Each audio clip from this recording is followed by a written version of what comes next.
all the way from Australia to Indonesia, and we're getting that last bit here. So I think it's making a lot of surfers smile along all the Asian coasts. So yeah, how do you think about what do you think about the conditions so far? Yeah, I've been heard a lot of Mahabs, but I never been here. So to finally came here and to see the setup and the wave is actually it's really fun because yesterday was a bit smaller, today is a bit bigger, and I think the swell is growing throughout all this competition. So it's gonna be good condition for all the competitors. So looking forward for some action for sure. I would love to see more of the local surfers.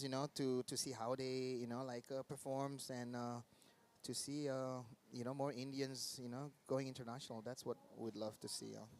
Yeah, super cool. And yeah, I also had a bit of a break. I went to study for like 4 or 5 years, and when I came back, I was also super impressed to see a good 4 to 5 events on the national series. And also, they scaled it down from those big surf music yoga festivals to really focused, athlete-focused kind of events, which I thought was really cool because it was really about progression and bringing these kids up. And TP, you've also been part of that. You've helped us organize some TP Jabberick Ground Patrol events, from which some of our surfers are going to be going to Bali. So how did that whole thing come along? Yeah, here we go. This is a local surfer here. This is Praveen Ratod. And yeah, trying to get around this section first. And yeah, Goofy Footer. Not sure where he's from. Maybe from Mahabs or Kovalong or from the west side.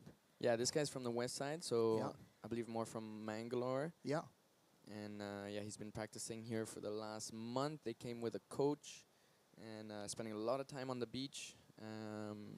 Yeah, so it's been cool to see the West Coast kids also come over and really practice a lot on this wave. And what's been cool is that we had 2 national events right before this one yeah. as well as the TP Jaggerick Ground Patrol.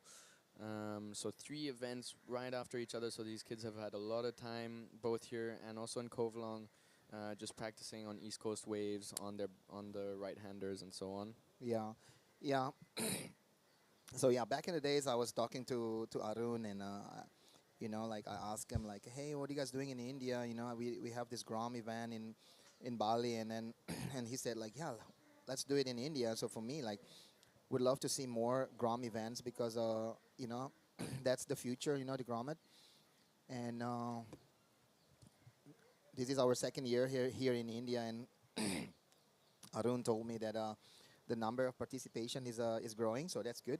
More kids joining. That's better for the future. And yeah, they're all gonna come to Bali and then gonna surf the final. There will be quite a good numbers of like local participation, international. So yeah, very happy.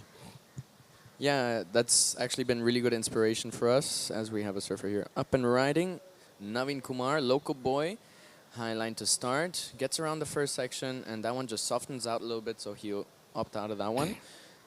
But yeah, it's really inspired also some of the the state federations here as well, because we have Siddharth Hande, I think, president of the Tamil Nadu Surfing Association. So they also organized 4 small Grom events, which they call the Summer Swell Challenge, I believe, and they went all up and down the coast with that, and got a few Groms from like scouted talent. So yeah, it's been really fun actually seeing these kids come up. And I also did a training camp a couple of weeks back where I got some kids from the West Coast, and it's so cool to see how they're such sponges. Like, you just give them a little information, a little drill, and they apply it straight away. And it's it's so cool to see how they can progress in like just a couple of days. Yeah, I think in India is very important to to I don't know what is the word, maybe like introduction to the ocean kind of lifestyle, because India have a lot of coastline, and the beaches is beautiful here. So can you imagine if like all this coastline become like I don't know, tourism destination, not only for surfing maybe, but also for like people enjoying the ocean, walking around, because the beach is I don't know, thousands of kilometers of sandy beach. So the potential is here. It's just we need more. I think everybody need to understand how to taking care of the tourism destination to become like I don't know, a bit more attractive, you know, not so it's not only the wave but also the whole environment, because here at Mahabs it's not only the surf. There's a lot of temple here, so it's a really historical spot here for, you know, for us to come here to see the temples also. It's amazing, yeah. Yeah, it's a very, very special place, historical spot indeed.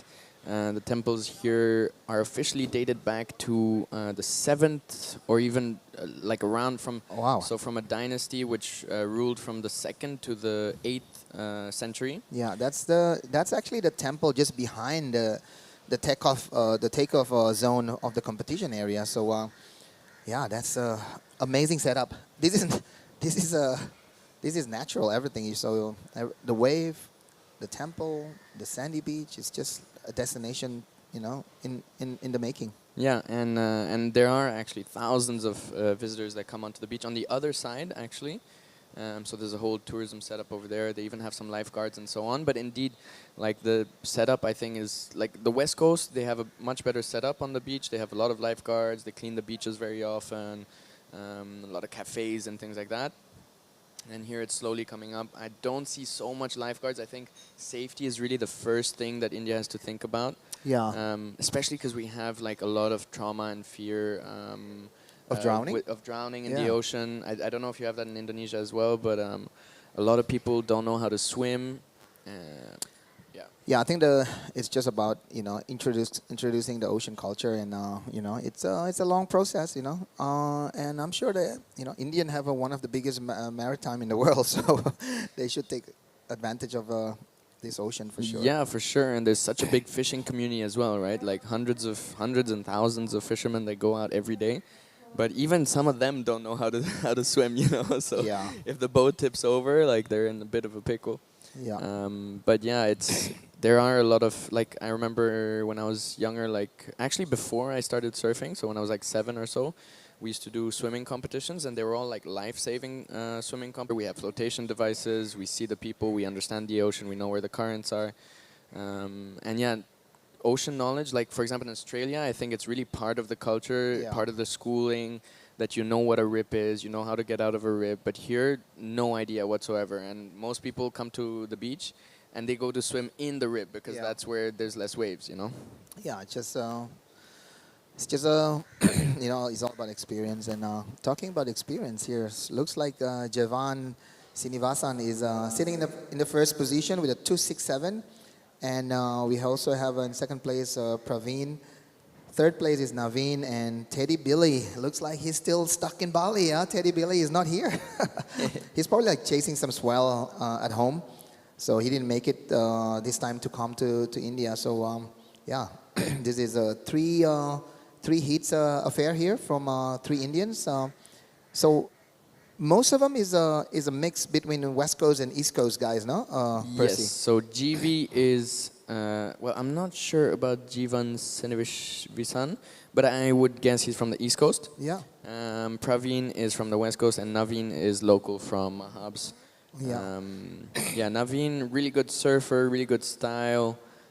Sometimes has a hard time under pressure in competition, but in the last 2 events, he's really been stepping it up and being able to put some scores on the board as well. Yeah, if we see the condition right now, Percy, it looks like it's you know, getting high, and I heard, you know, Mahabs get really good on the lower tide, you know, because this is a point break. Of course, you know, you need a bigger swell with a higher tide, but here we go. This is live action from Red. We have Praveen on the drone shot here. All right, looks like he laid down a pretty solid backhand turn to start. Now, deep bottom turn, lays another one down under the lip, maintaining speed down the line to find another section. This one goes fast, and he drives up into the lip just over, just a little bit too far over the lip. Yeah, looks like he's gonna take over the first place there, because he only need a 0.05. So one of the smallest numbers to you know, that's less than just a wipeout actually. Yeah. And looks like he managed to get that number. Yeah. Yeah, for sure. Looks like a bit of a slow heat. Like it was pulsing a lot this morning, but we had a rising tide. Now we're reaching the high tide, so maybe because of that it's slowing down a little bit. But yeah, I hope there's still plenty of opportunities for our surfers in the water, and I'm sure there are. Yeah. That last one came in at a 467. Yeah, 467 for Praveen. And yeah, he's sitting in first position right now, yeah? He is, and that's the first average score reaching in the average range of the scale. So that's great to see as well. Here's our surfer, Jivan. He's drawing pretty nice lines. So it's really nice to see his wave reading. Just, I guess, a little bit overextended in some of those turns and not able to push as much as he wants to into those maneuvers. So that's why he's also not getting as big as scores. Yeah, you know a little bit about the Indian surfers, Percy. I have to say, like, they have really great styles. You know, like their movement, everything. It looks like you know, they have a good foundation of surfing. You know, it's not awkward. You know, and you know, as you can see there before with Praveen and Jivan and Naveen, they all can surf. They know how to do a good bottom turn. So I think the basic surfing that, you know, it's been done by the guys like Mumu or Apu or Murthy back in the days, you know, it's reflecting, you know, like, you know, they did a great job to introducing to the young generation, and everybody's stepping up. You know, you can see now surfers like Kishore, you know, like dominating here with his, you know, strong backside. And, you know, I think, you know, the next generation we have Pralat and Bonda, you know, so everything is just there. It's just need the consistency and a bit more traveling, I think, yeah. Yes. Yeah. Yeah, traveling, different conditions, different ways, and especially being exposed to different surfers and watching it and seeing it with your own eyes is a huge inspiration. So also bringing international surfers down here to India is also a great way for us to improve. And yeah, it's been fun and interesting to be part of this scene from the start. We had the first competition actually right here on this beach in 2011. Wow. I was 11 years old, and That was like back in the days, yeah. So Mahab has been like on the map already from day one, yeah. from day one, yeah, for sure. It's a bit of a swell magnet, so it gets a bit more swell than most other places. And just the setup here is really good. I think the reason it's a swell magnet is that the sea shelf like is a little bit closer, so it drops deeper a little bit closer, so that swell really travels in nicely and hits properly. Yeah. And yeah, we get good sand because it's all beach.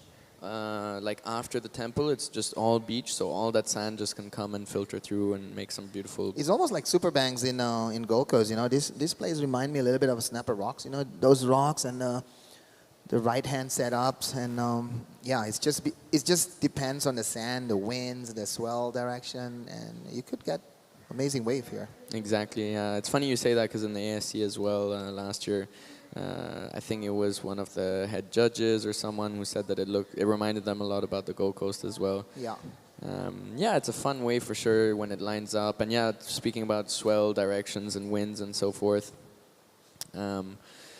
yeah, it does really change based on the conditions. Yeah. And especially if you have south winds in the last, like this year, we've had a lot of south winds which can mess things up a bit. But I think, luckily, looking at the forecast, there's very little south winds, mostly offshore.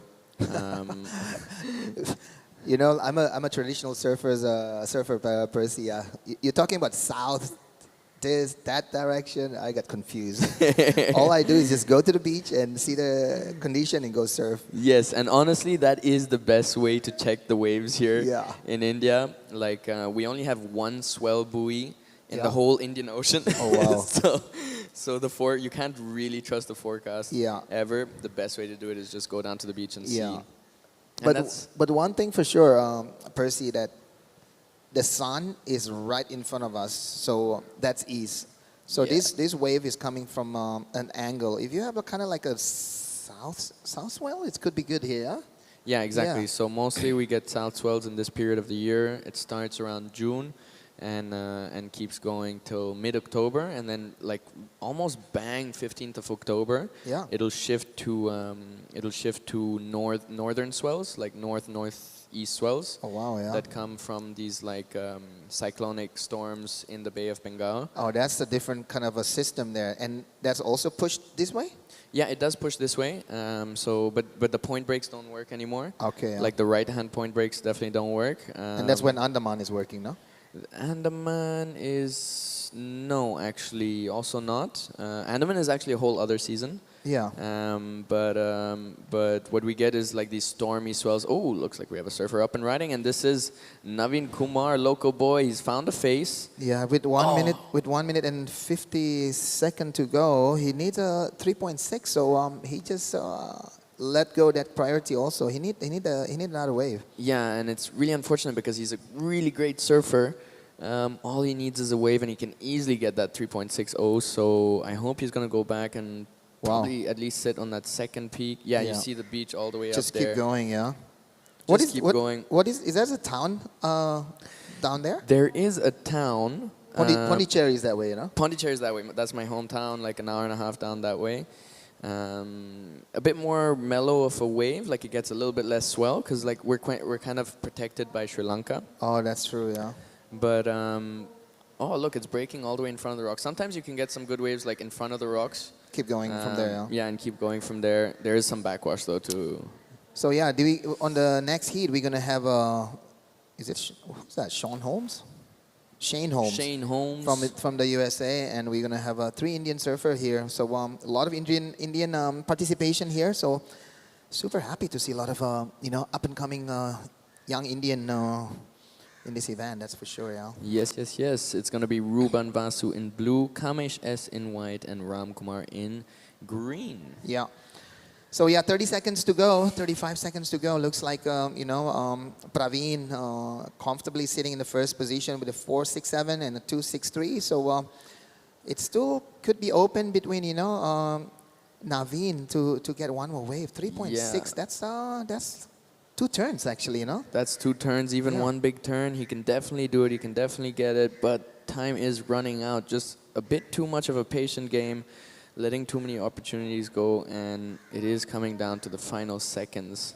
So that is unfortunate for our local boy because he has a lot of good surfing to show us. And that will be it. Praveen Rathod and Jivan Srinivasan will be going through to the round of 48. And we're straight into the next heat. Shane Holmes, Ruban Vasu, Kameshes, and Ram Kumar.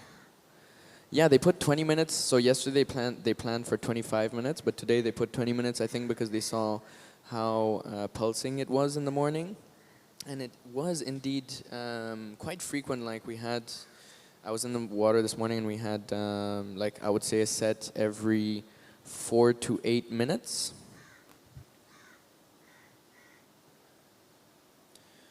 So that's probably why they went down to the 20-minute heats.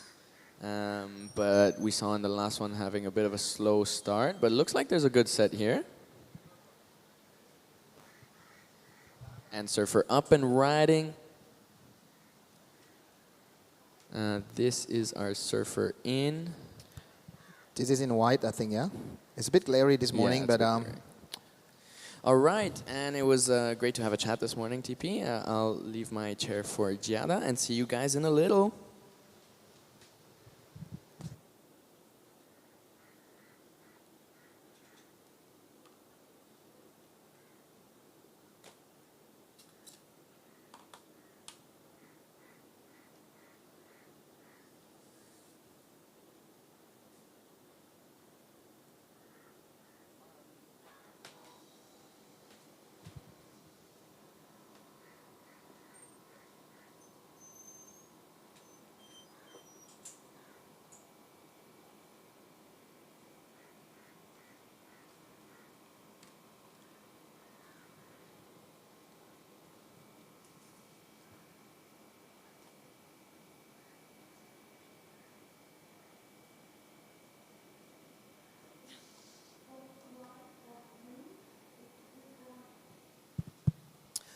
Good morning, Jada. Back here in India. This is day 1. What is your thought? It has been so good to be back here. We have been eating curry every single day. We have been down at the beach. The cows are so cute. The temple behind us is absolutely gorgeous. The waves are kind of cooking. And it's been a good couple days, Tippy. What about you? Yeah, for me, my highlights is I don't want to miss any breakfast, lunch, and dinner because you know how expensive is Indian food or Indian restaurant in Bali, you know. So I'm gonna take advantage of it. I'm not joking, you know. For me, having those, you know, like I don't know. For me, like yesterday, I have this spicy fish curry was the best, you know. Like it's so good. Absolutely. Yeah. And the community here has been so welcoming. We are back in Mahabalipuram. We came here last year for the qualifications to the Asian Games, which was an incredible event. I have never been so welcomed like I have been here in India. Everyone is more than excited to, you know, show us their culture, their food, how Yeah. things work out here. So it's absolutely gorgeous. Yeah, for sure. Talking about local community here, we have a surfer from India here on his backside. Oh, this is actually white. Actually, before was not white. So this is a surfer from local boy Kamesh. So he's gonna put his score on his scoreboards right now. So yeah.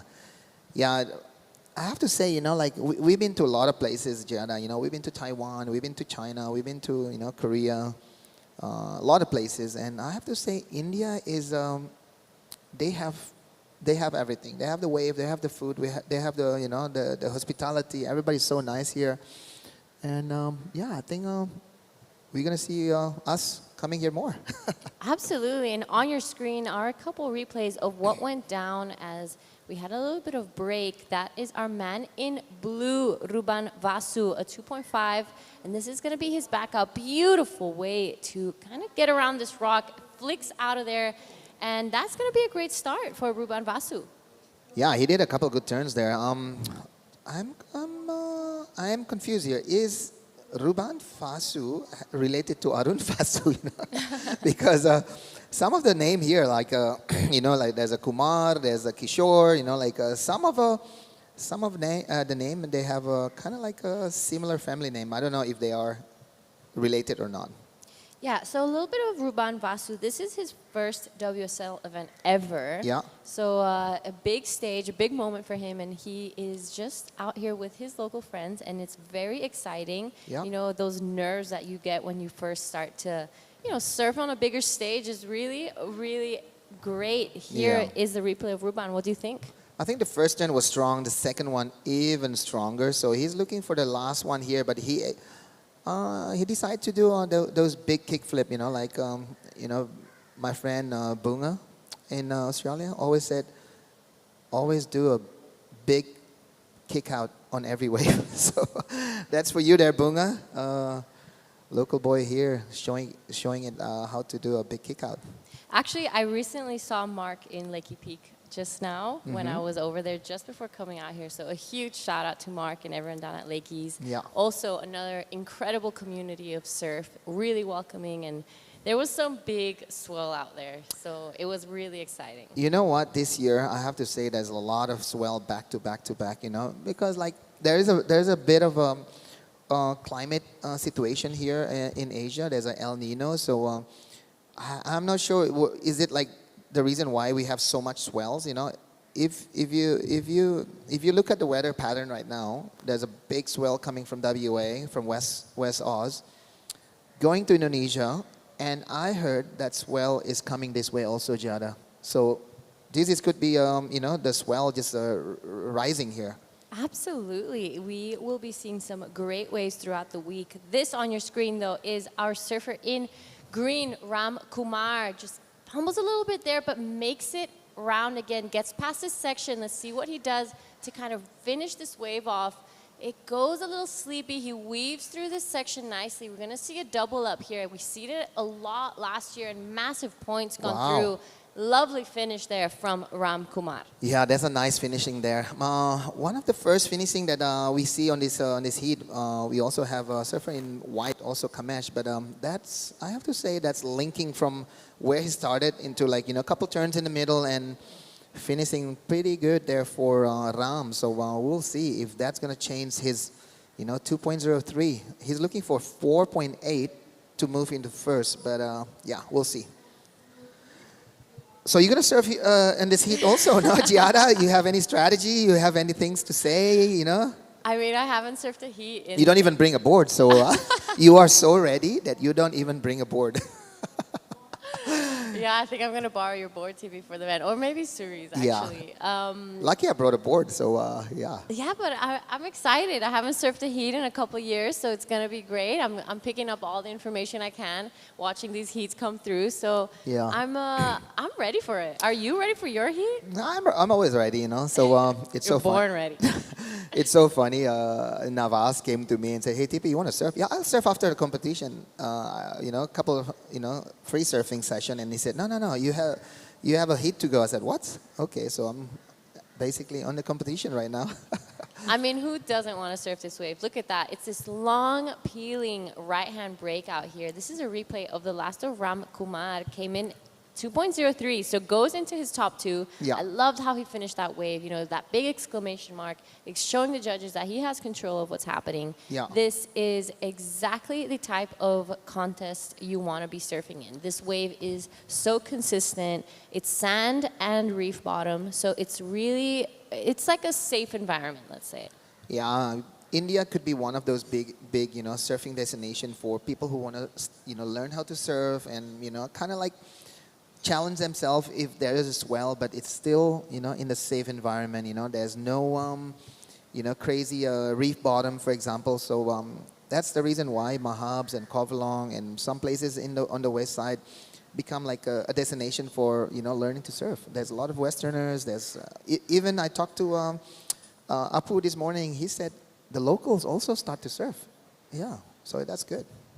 Yeah, this was originally a surfing village, and now it's a world-renowned surf spot. On your screen, though, Ruban Vasu, current heat leader, beautiful turn there to get things started here. He's sitting on a 4.33 and a 2.5.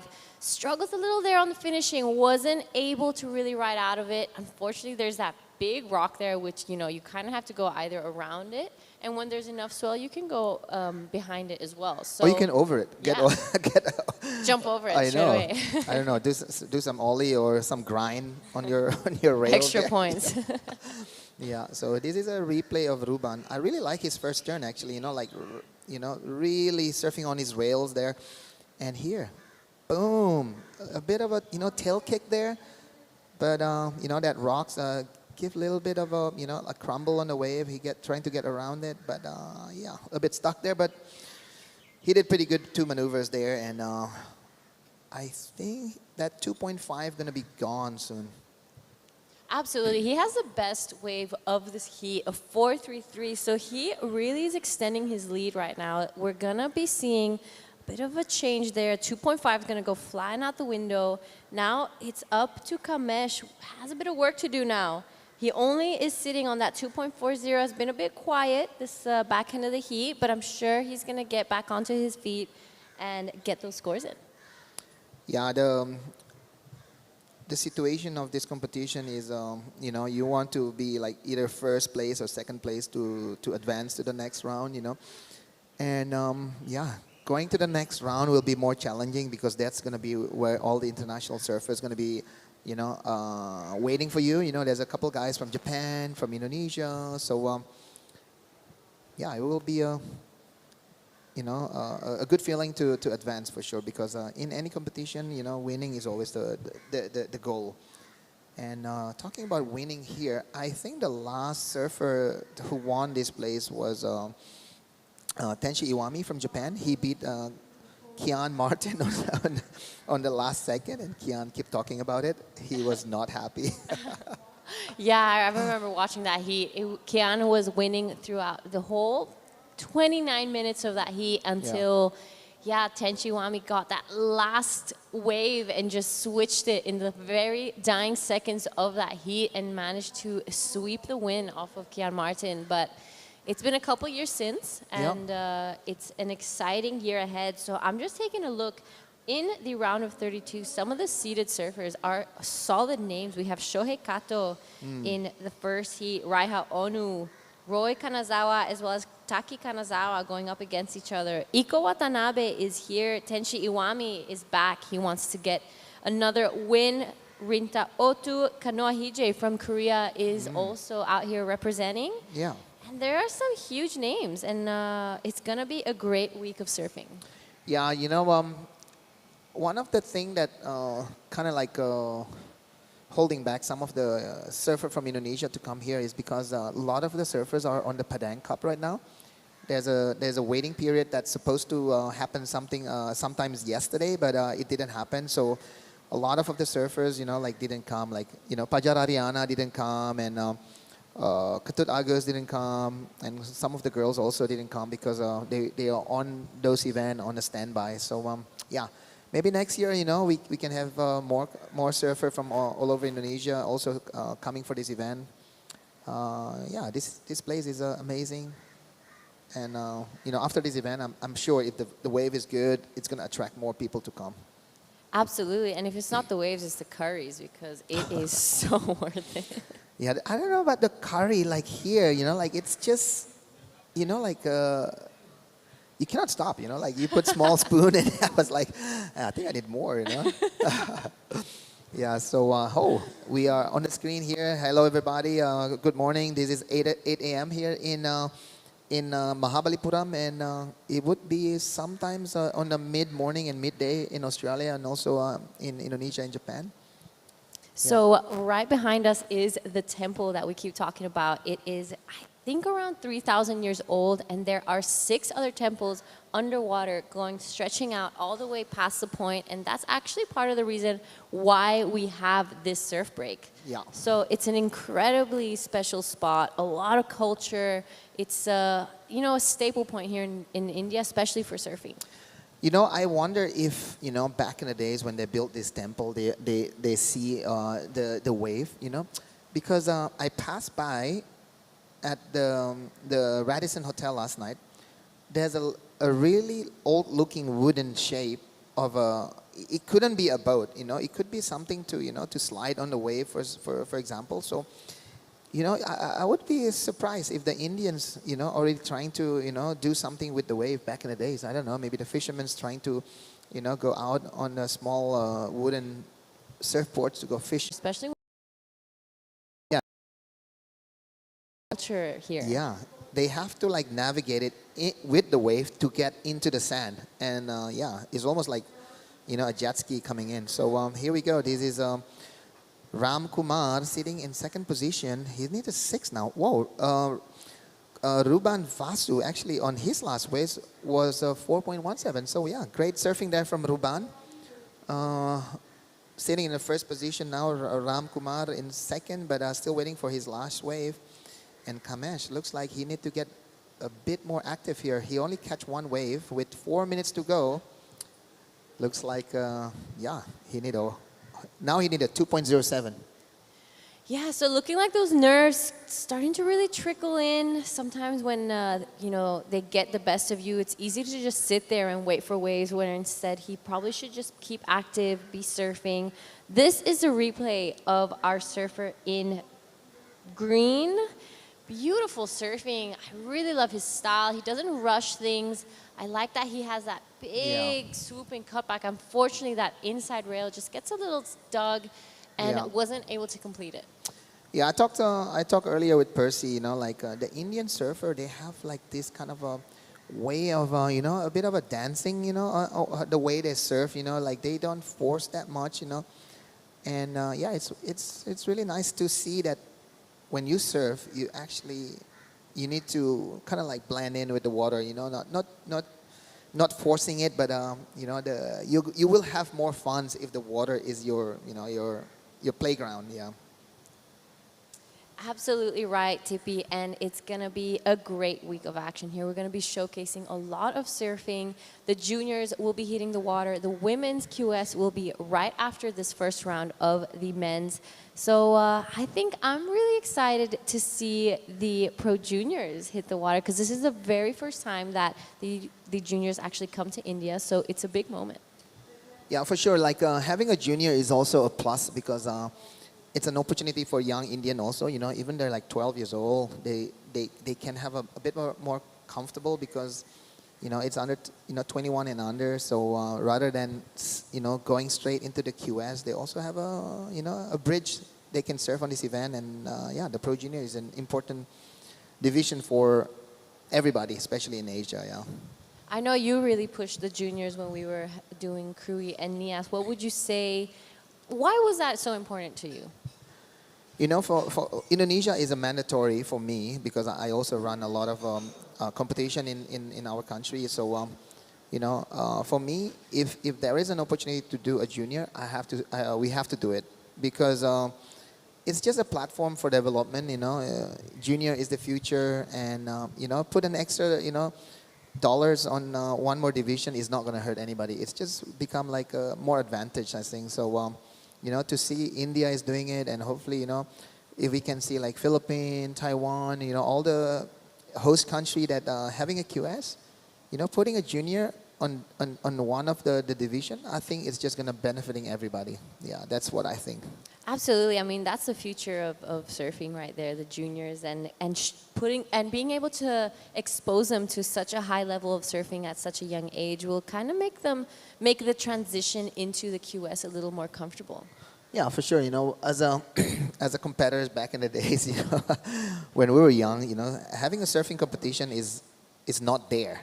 So when I was like, have the opportunity to do a lot of events in my time. So for me, doing a junior is it's a must. Because to see those happy face of kids. Coming together, surfing together, and some of the winners, even the losers have more motivation to surf. So I think it's a great experience for for kids. So back when you were competing, there wasn't any or so much contest in Indonesia. Where did you have to travel to kind of get that exposure? I have to walk to Kuta. I'm from Legian and I have to walk to Kuta, and it's almost like going to pipeline. So the Kuta boys is so dominating, and for me, there's one contest every year, so it's not fun. So that's one of the experience as a young surfer back in the 90s. Yeah. All right, and that was a bit of a victory lap for Ruban Vasu. He will be taking this one out. Ram Kumar joining him into the next heat. With that, we're going to throw out to a quick break, and we'll see you guys in Heat 3.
All right, guys, we are back in live action here. Round of 56, Heat 3. We are only a couple minutes in. We have some scores.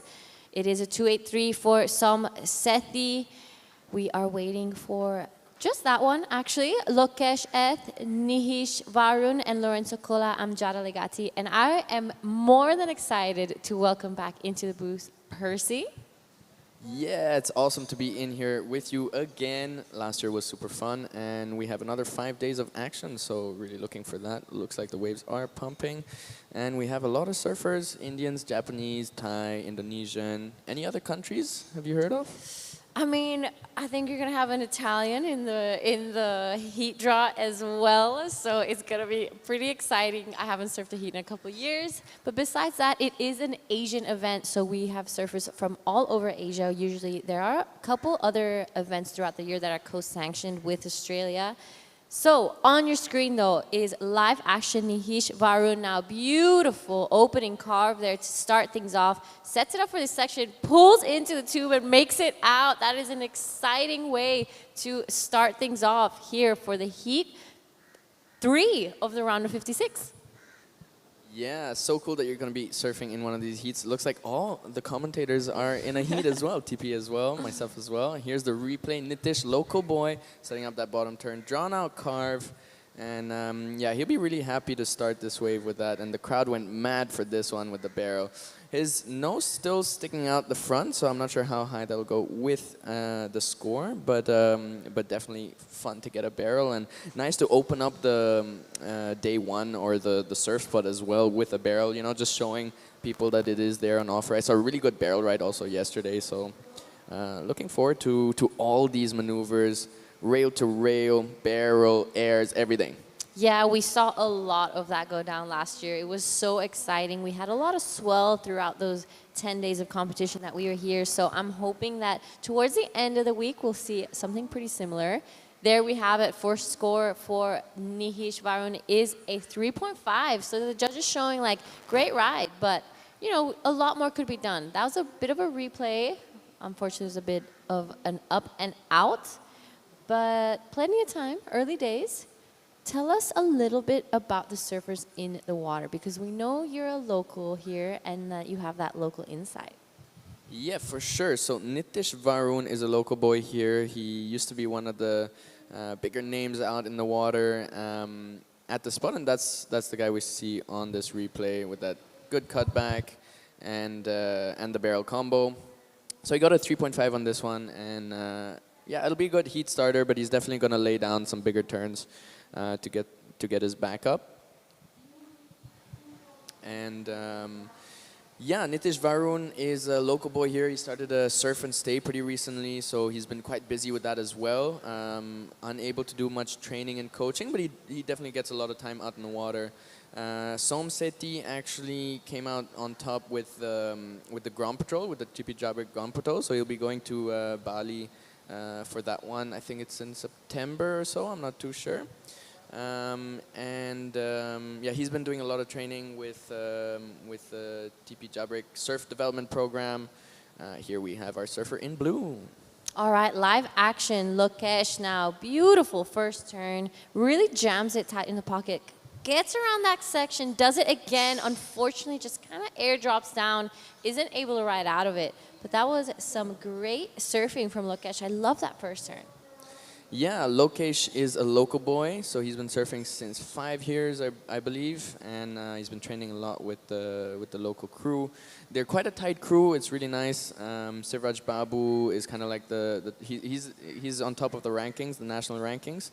So he does a lot of coaching with them from time to time. They pull the camera out, and he gives the rest of the boys some tips and so on. And then there's a whole crew of like 5 of them, and Lokesh is like one of the newer guys, but he's been showing up quite a bit. He's really focused. He's always the first one on the beach, and he does a solid warm-up routine and everything. So he's been really focused, and I saw some pretty radical turns from him also. I did a training camp with them like maybe 3-4 weeks back, and I've been really trying to get them vertical, and he did one like super vertical, drawn out bottom turn, brought it up. He has a really good top turn, but he needs to work on his bottom a bit more, and when he focuses on that, he puts some really good turns down. That's amazing. And, you know, so surfing is quite new here in India, and I think there's no better person to ask about it than you. Tell us a little bit about the surfing around here. Well, we'll get right back to that as we stick to live action. Som Sethi right now, beautiful swooping cutback, gets back to that power surf. Unfortunately, will be just that one ride. Right behind him is Nitish Varun. Apologies, I was mispronouncing his name earlier. Wasn't really able to scratch into that one. So it will be just that one ride from Som.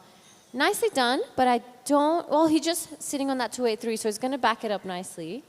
But yeah, so there is so much that goes down here. I know there's some surfing as well on the other side of India. How does the national tour work here? I know you guys had an incredible event recently, so break it down for us.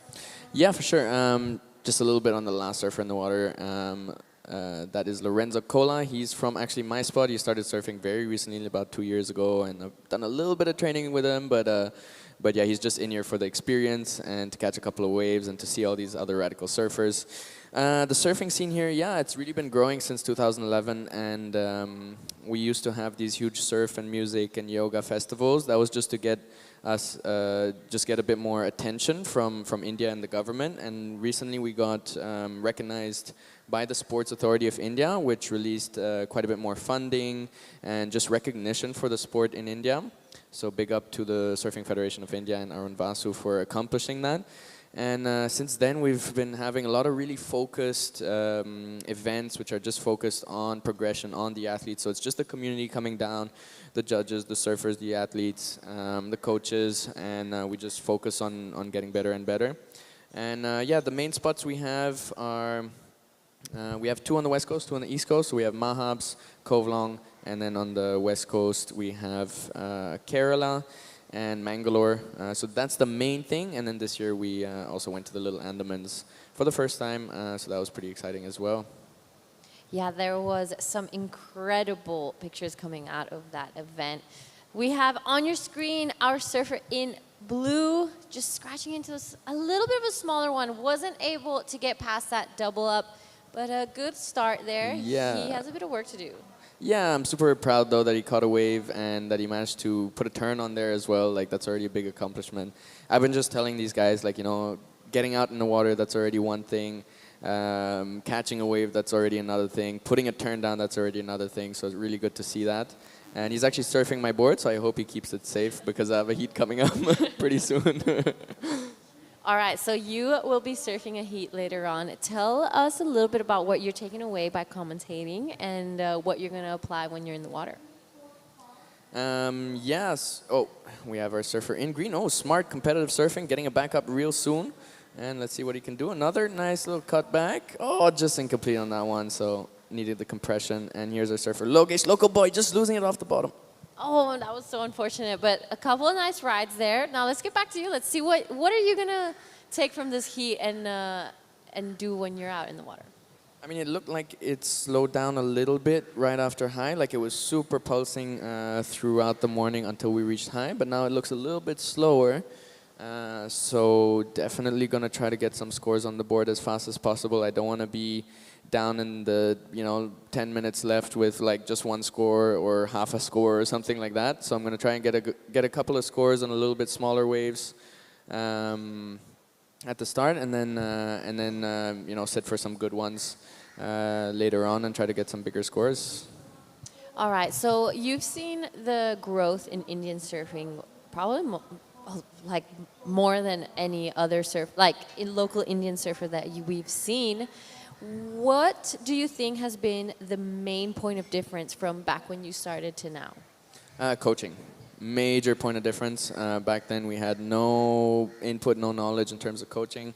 You just go out there, you grab a board, and you try to surf, and that's about it. I was part of the first coaching camps when they had the first ISA course here. Samai and a few others did that course. Dylan as well. He was my predecessor, so he was the one that was winning a lot of comps before me. And and that was super fun. I was actually in that training camp with Ramesh as well. It was really fun to do that. Ramesh is one of the top Indian athletes. And it was fun just to work on bottom turns, to do drills, to work on paddle strength, to go in the gym, to do all this stuff. Like, super fun to experience that. And I definitely felt it, like, just effortless against the current paddling and drawing deeper bottom turns and all those things.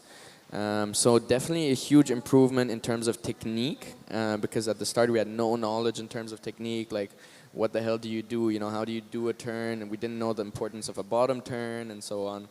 And so it was all about just like trying to push as hard as you can and like, get spray. But a lot of like, flat surfing, so not rail to rail and so on. And it's gotten much more rail to rail as the years have gone. That's beautiful. I'm really excited to see where this all goes. It's so new here for India as well. So I think there's a lot of room for growth. But already from last year to now, I've seen a lot of change. There's a lot more surfers out in the water as well. So it's an exciting thing. Yeah, definitely spots are getting a bit more crowded for sure. But still, it's still nice to, it's not that much of a surfing destination for tourists. I mean, on weekends, honestly, we get a lot of Japanese that come down from the city because they actually work in Chennai, and so we get like a crowd from like 6 to 8:30, 9. But it's not that like very intense touristic crowd that you can have in Sri Lanka or Indonesia or other places. So it's nice to have that a little bit more focused kind of environment for training and improving. And here we go. All right, beautiful first turn here from our current heat leader, Som. He unfortunately doesn't ride out of that one, but I love the start. It's a nice, smooth style that he has going on there. Yeah, he's one of the stylers of the national team, the juniors. Yeah, has a really good style, especially in the carve sector, and just unfortunate, a little bit late to the section on that second turn, as that would have been really valuable to up his scores and maintain a better hold on that first position.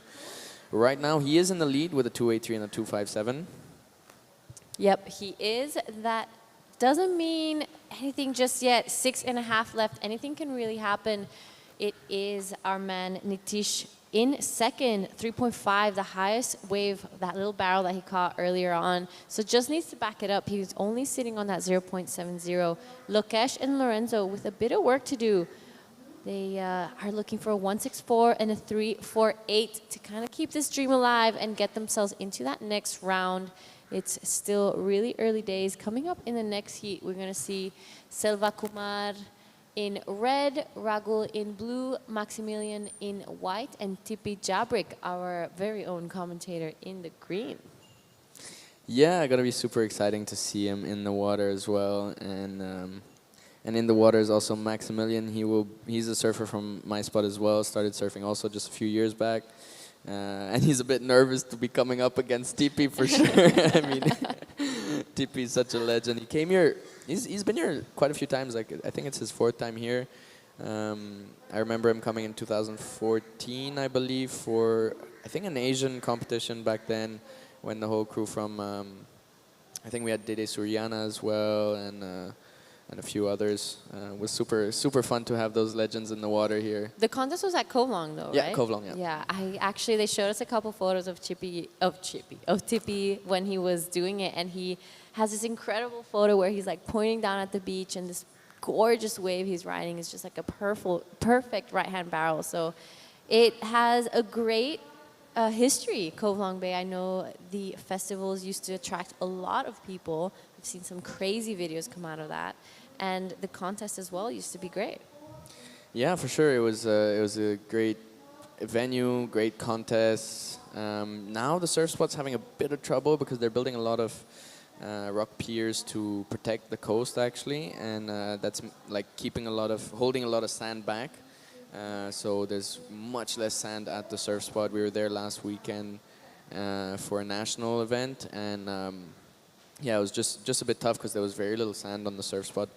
But there were still some waves, and there's quite a few spots there. Like there's a lot of rocks, so all the rocks were uncovered.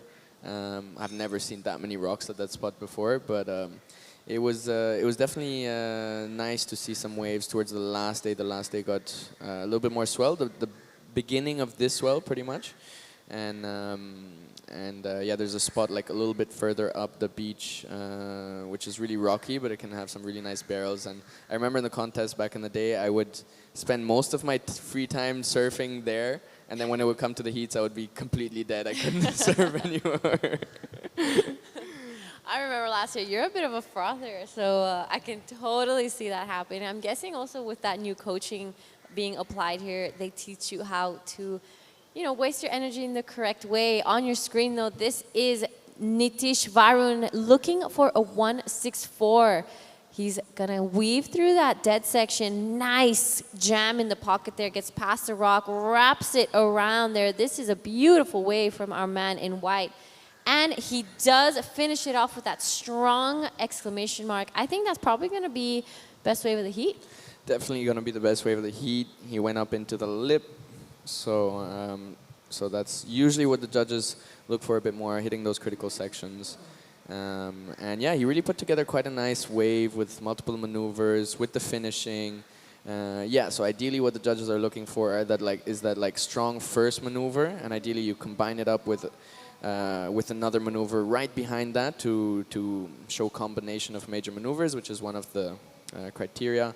And then kind of, then the middle part of the wave is like all sorts of different maneuvers you can go for. Obviously, the more critical, the better. But that first section is really the one that they want to see you hit hard, because it usually is the section that has a lot of energy to it. And the finishing, super important to show that you can really finish it up with control and confidence and link up the whole turn together. So he did start with a maneuver right off the bat, but the section wasn't very critical. And then just pumping down the line, a bit of downtime until he had the second. So he didn't manage to put a combination of maneuvers on that first section, but he did get up into the lip on that second maneuver. And here's the combination. So here you went for that snap to carve combo, which is really good to put combinations in, and then finishes it up. And just hitting that double up on the end, which is what took him down. But I think the judges will deem that complete. And it comes in at a 4.33, so he comfortably jumps up into the lead. Somseti now in second, needing a 5.0 if he wants the lead. And Lokesh just needing a 2.84 if he wants to progress. So the heat's still pretty wide open. I mean, to take first is a bit bigger of a requirement, but to come in second, surfers in blue and green still have a chance. Yep, it is just about to reach that 1 minute mark of this heat. So critical moments here for Lokesh and Lorenzo. They kind of need to double down and get those scores. Not a big ask for Lokesh, a 2.84, but it will be all down to this one wave. Let's see what he does. 2.84 is his requirement. Good first jam there to start things off. Does it again here, gets past this section. Will he get around it? Unfortunately does not, so it will be those two turns. Let's see what the judges deem of that ride. What do you think in first glance? Yeah, just not super committed. I know he can be a bit more committed to his turns, so just not super committed. Because he doesn't have much of a score, I think he's surfing a little safer, so I think that might put a lid on the scores as well. But he has another 30 seconds to go, and there's a little opportunity here on the second peak. Let's see if he can grab into that one. But yeah, 20 seconds, not much time. You really have to fire for whatever opportunity comes your way. Yeah, so we will be counting it down. Break this replay down for us. What do you think? Yeah, so a little high line to start, goes into the bottom turn. Good bottom turn, cuts the first one a little short to maintain speed down the line, and then those pumps. And he just not really in rhythm with the sections of the wave, because he kind of did that second turn in between two sections instead of like really on one of the sections. So really important to find those critical sections and hit those ones hard, not instead of like going around them and hitting the in-between section around them. All right, and with that, we did finish off that heat. It was our man in white, Nitish, and our man in red, Som, getting that first and second. Unfortunate for Lokesh and Lorenzo, but beautifully done. We will be going to a quick break, and we'll get back to you in heat 4.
All right, all right, all right. We are in to heat 4 for the round of 56. For the men's in the water is Sanjay Selvamani in red, Rahul Panirselvan in blue, and Maximilian Klein in white, and Tipi Jabrik, the legend from Indonesia, in green. We saw a wave ridden from quite a few of our surfers started their heat, and here's our surfer in white having a go as well. Pops up on this one, getting onto the open face, already a big accomplishment, and now driving down the line. Let's see if he gets past that one, but that one really races, so not much of an opportunity to score on that one. But a good shot nonetheless, as we see TP Jabrik on his way back out for priority. So I think pretty much every surfer in the heat got a shot to start their heat nice and early. 4.67 for TP, a 2.17 for Ragul, and 2.08 and 0.4 for Sanjay. Max just a 0.9. So everyone did get the ball rolling, and that really does feel good at the start of the heat, just to get those nerves out of the way, as we saw. Oh, TP Jabrik up and riding again, in rhythm with the ocean. Big hack to start, and just combining it up with a couple more maneuvers. You really see some beautiful, heavy-footed, powerful technique from our surfer in green here. Wow, that was a beautiful ride from Tipi Jabrik. I was loving those first 2 turns that he got there. He, in my opinion, is one of the most stylish surfers in Indonesia. But live action now. Yeah, and that was Sanjay Kumar. Sorry, I got it wrong. Sanjay Selva Kumar. Up and riding, that is our local boy Sanjay, aka Snappy, for those backhand snaps that he lays down. And that was a beautiful one from Sanjay in a critical section of the wave. It was a bit of a closeout, but he managed to get one in before that one ended.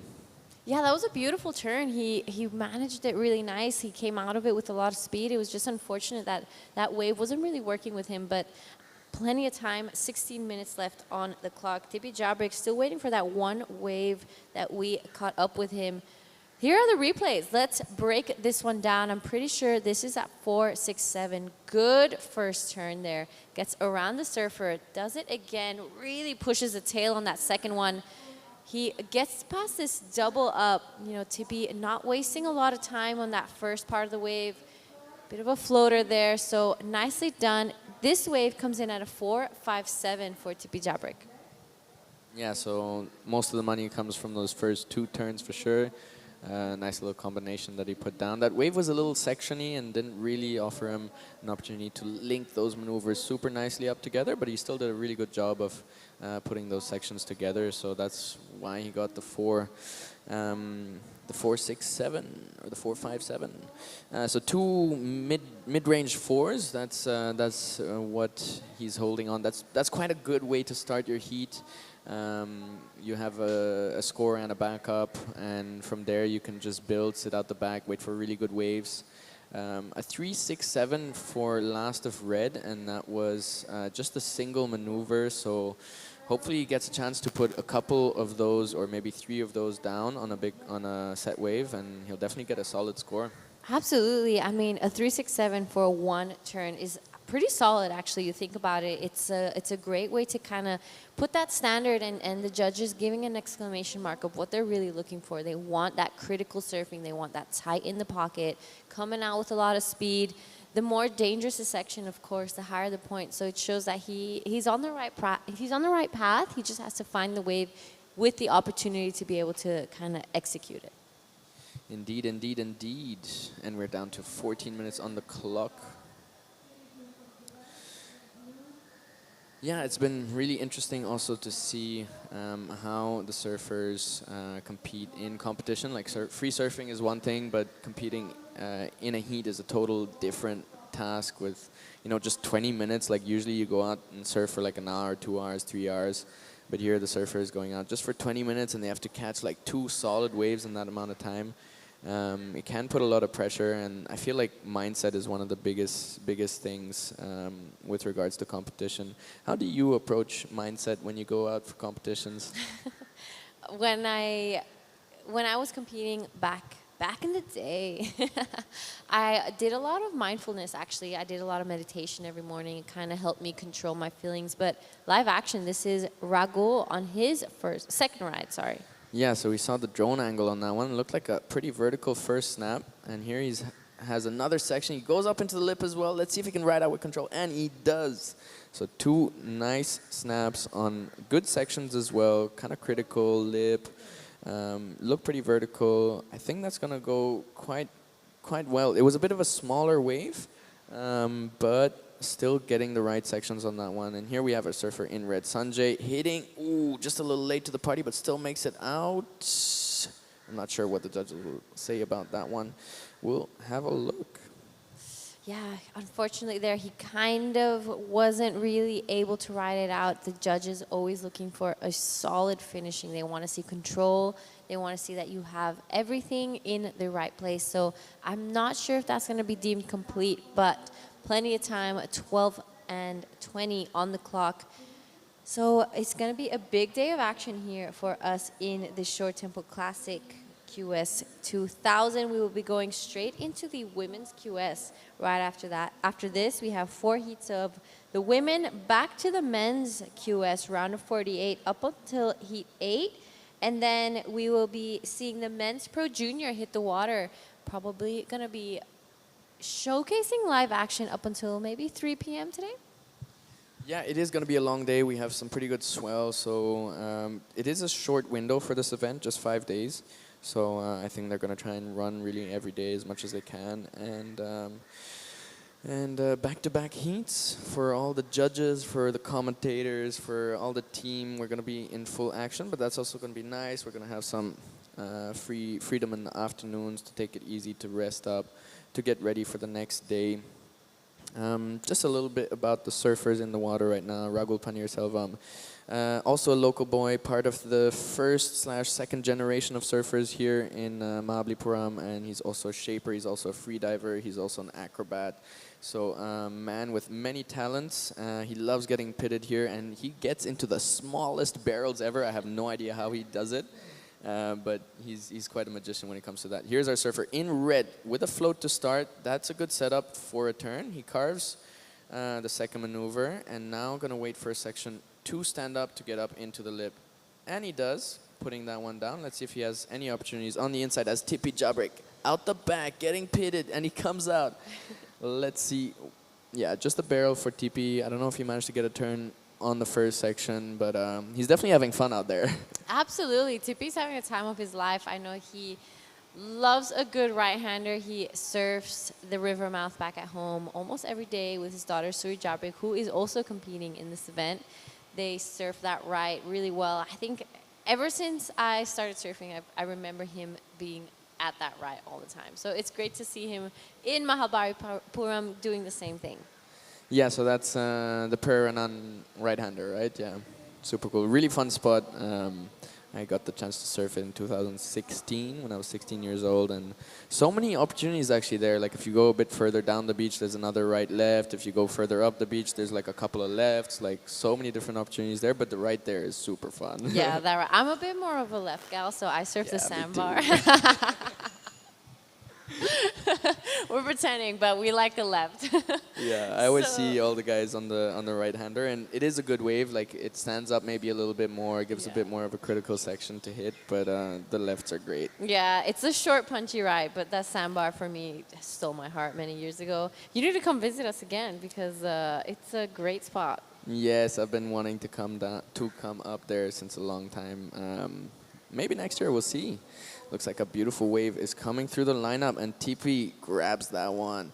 High line to start, just driving down the line. Looking for this vertical section, hits it with ease. Look at that technique. And then just closing it out. What a styler, great to see. That was a great ride from Tipi Jabrik, just showing how well he surfs those right-handers. Surfs Peranan every day. So that's going to be a great score. He is a current heat leader, 467, 457. He does not want to get back in this booth. He's like, I'm going to be surfing again today. So here he is. Let's break this one down. Tipi Jabrik kind of highlines that first section. Beautiful jab there to kind of set things up. Pushes that tail there, and unfortunately this wave doesn't cooperate, but he got 2 really nice turns out the back. So still waiting for that last score to come in for Tipi, but he has a solid lead. It is Sanjay in second. A 5.57 is his requirement. It is Raghu in blue with priority and out the back 3.70, and Maximilian Klein with a bit of work to do, a 5.97. Yeah, down to 8 minutes. So this is approaching the 5-minute mark, and this is still the kind of time in the heat where you're still looking to build on your scores a little bit. But it is consolidating to be green in first and red in second, and they're soon going to start to look to defend their positions as well, and their positions in the next round. Raghu and Max do have a bit of work to do. Max not really getting a chance to do a maneuver yet, so just fighting to get past those sections. But we'll see if he gets an opportunity in these 8 minutes. And Raghu getting that one wave. I think his last wave came out at 3.17, so that's the one with the two backhand hits on a bit of a smaller wave. So let's see if he can do that on a bigger wave and up the score. He's looking for a 3.70. So it's not too high, and he will probably have a chance of getting out back. And he has priority right now, so let's see what he can do. Setting up the bottom turn, just under lip on the first one. Now it stands up, going into that section, but dig in the nose, and he goes down. Yeah, that was a bit unfortunate there for Ragul. Not a big ask, 3.70. He had a great chance. It was a good wave selection, but unfortunately did go down. Chippy Jabrik out the back. 6.5. It is currently 8:45 in the morning here in Mahabalipuram. We are just past the high tide. We will have a 0.2 meter low at 2:40 this afternoon. So it means some great surfing. Yeah, it is new moon or no moon, and that does mean the tides are pretty radical. So low tide is definitely going to be very different conditions to right now. I saw a bit of current when I was at the mid tide this morning, so I think current's definitely going to pick up, but I hope the winds stay nice and clean. It's looking super beautiful out there. This looks like a bit of an open wave for Max. Let's see if he gets a maneuver in. Carves the first one, and now looking for it to stand up on the second section. He's driving. Let's see if he can hit that oncoming section. He does, but just unable to bring that one through. But good opportunity there for our surfer in white. Getting a maneuver in, he'll be happy with that. Yeah, approaching that 5-minute mark when surfers in the lead are going to start defending, and they've been waiting for that priority. Sanjay now getting that priority. He is still looking to take the lead off TP. I mean, that would be quite a big accomplishment for him, so I'm sure he's going to be looking at that. I think last of Tippies, did it come through? Yeah, I think it came through, but it didn't factor into his top 2 scores. So really nice surfing, but just getting a bit of a higher score on those combinations he got in the start of the day.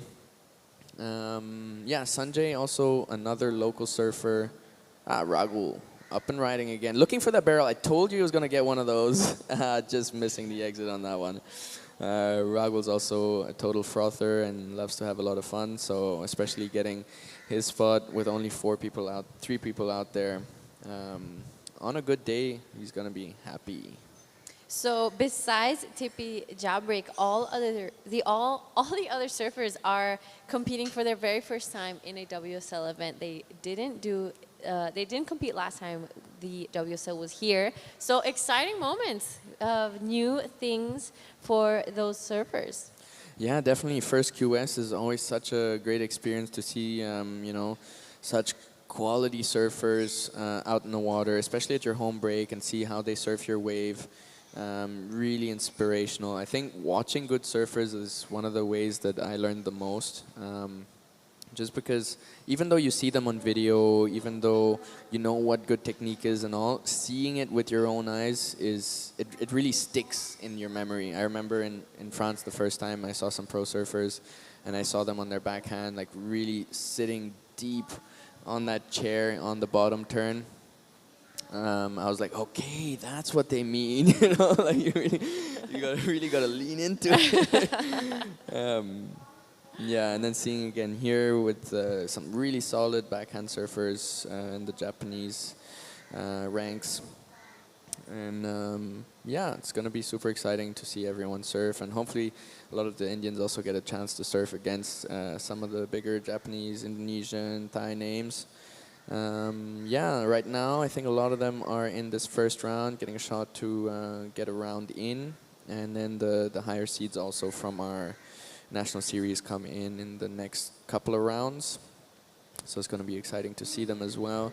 We have, yeah, really 4 top athletes which are like on the top of the rankings of the men's, and they've been really pushing a lot of work in terms of progression. But then close behind we have like our national coach Sanjay Selvamani. He's also in the rankings right behind them. Ajish, one of the guys that's been competing since my time, also in there. And yeah, it's actually really cool how many opportunities WSL gave for Indian surfers in this event. So they're all going to be super stoked.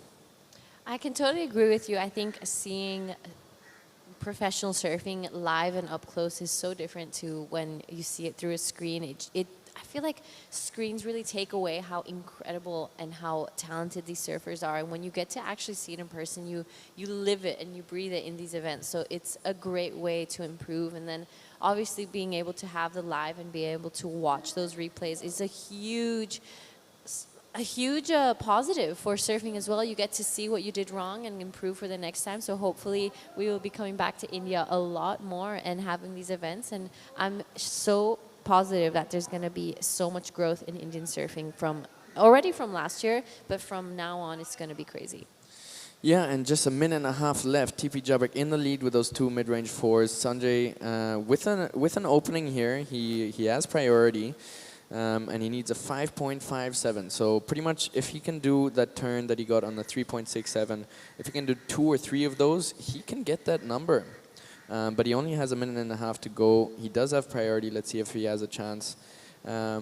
Max and Ragul needing... Oh, here we go with red. Having a shot. This one looks like an open face. It's standing up now. Hits that second one. Pulls out the tail, but just gets a bit hung up on the top. And that was his shot at taking the lead. But he did use that priority in any case. Smart. Not giving that opportunity to surfers in blue and white who are also looking to take the second position from him. So we'll see. It's down to 40 seconds. There still is some chances for blue and white, but they don't have priority. So TP might have a chance at taking any opportunities that do come through the lineup. This is the Shore Temple Classic QS 2000 and Pro Junior. It's so exciting to have Pro Junior here. It is the first time in India, and yeah, just so cool to, because we're putting a lot of work into the juniors, into the Groms. All right, we have our surfer in white, up and riding without priority on the inside, and TP taking off with priority on the outside. I think he put a couple of turns in, and now just finishing that one up on the oncoming section, and that is the end of the heat. TP coming in as the vanquisher of this round 1 heat for the men's. He is into round 2. I hope he doesn't come in my heat. Oh, you gotta get rid of them quick, those big guys. Yeah. Both of you are gonna be in the same heat. I'm gonna be here by myself. I hope not. Oh, gorgeous view of the temple that is located right behind us. There we have the ocean in the background with that. Yeah, so this temple, super historical site. I mean, it was built, I mean, the confirmed dates are around, you know, from the 2nd to the 8th century. But there are some myths and legends about the 7 pagodas, and this is actually just one of the pagodas. The other 6 are all in the ocean. And so some of the historians, a solid turn from our surfer in green, really laying into that one, especially because he saw that it was a bit softer on the 2nd section. Yeah, so these temples, super cool. Also because of those myths and legends that, you know, there's another 6 and they're all in the ocean. And actually during the tsunami, the ocean went back a little bit and they had a chance of seeing with their own eyes the remains of those temples. which kind of lean to say that they could have been built much earlier than that as well, and some historians even say it goes back 11,000 years to ancient civilizations like Lemuria and Atlantis and all these crazy things. Beautiful temples and carvings throughout Mahabalipuram. It's really special to walk around here. And the skills are still in the hands of our locals. If you go down the streets of the fisherman town, you see every second shop, like people sitting there and carving. And if you even want to learn how to carve, like they'll just sit down with you for like an hour or two or however long you want and like show you how to have a go on it. Actually, yeah, that's true. Yesterday, one of the artsmen sat down with me and I did a little bit as well.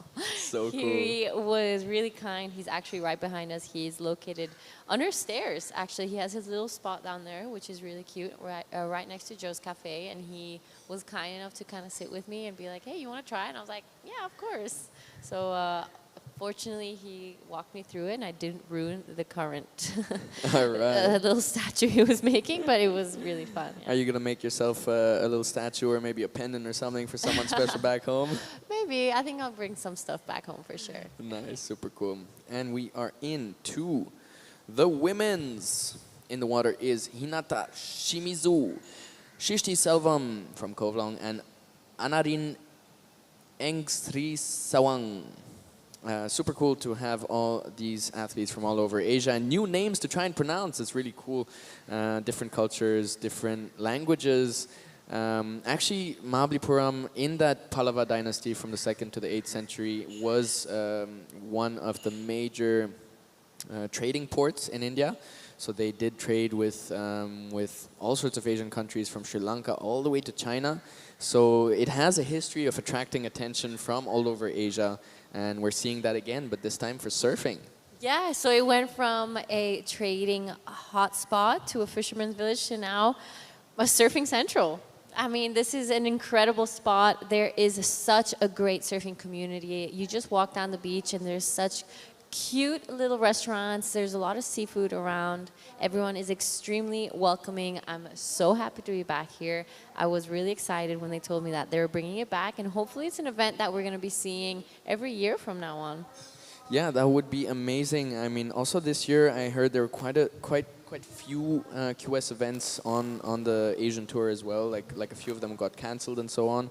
And I feel like India is quite an accessible country in terms of prices, for stay, for food, for all these things, for visas, for all these things. So it could really offer some good opportunities to the Asian surfers to collect some points towards their rankings. And definitely for us, like just inviting, one way for us to improve is obviously going to other countries and getting different waves.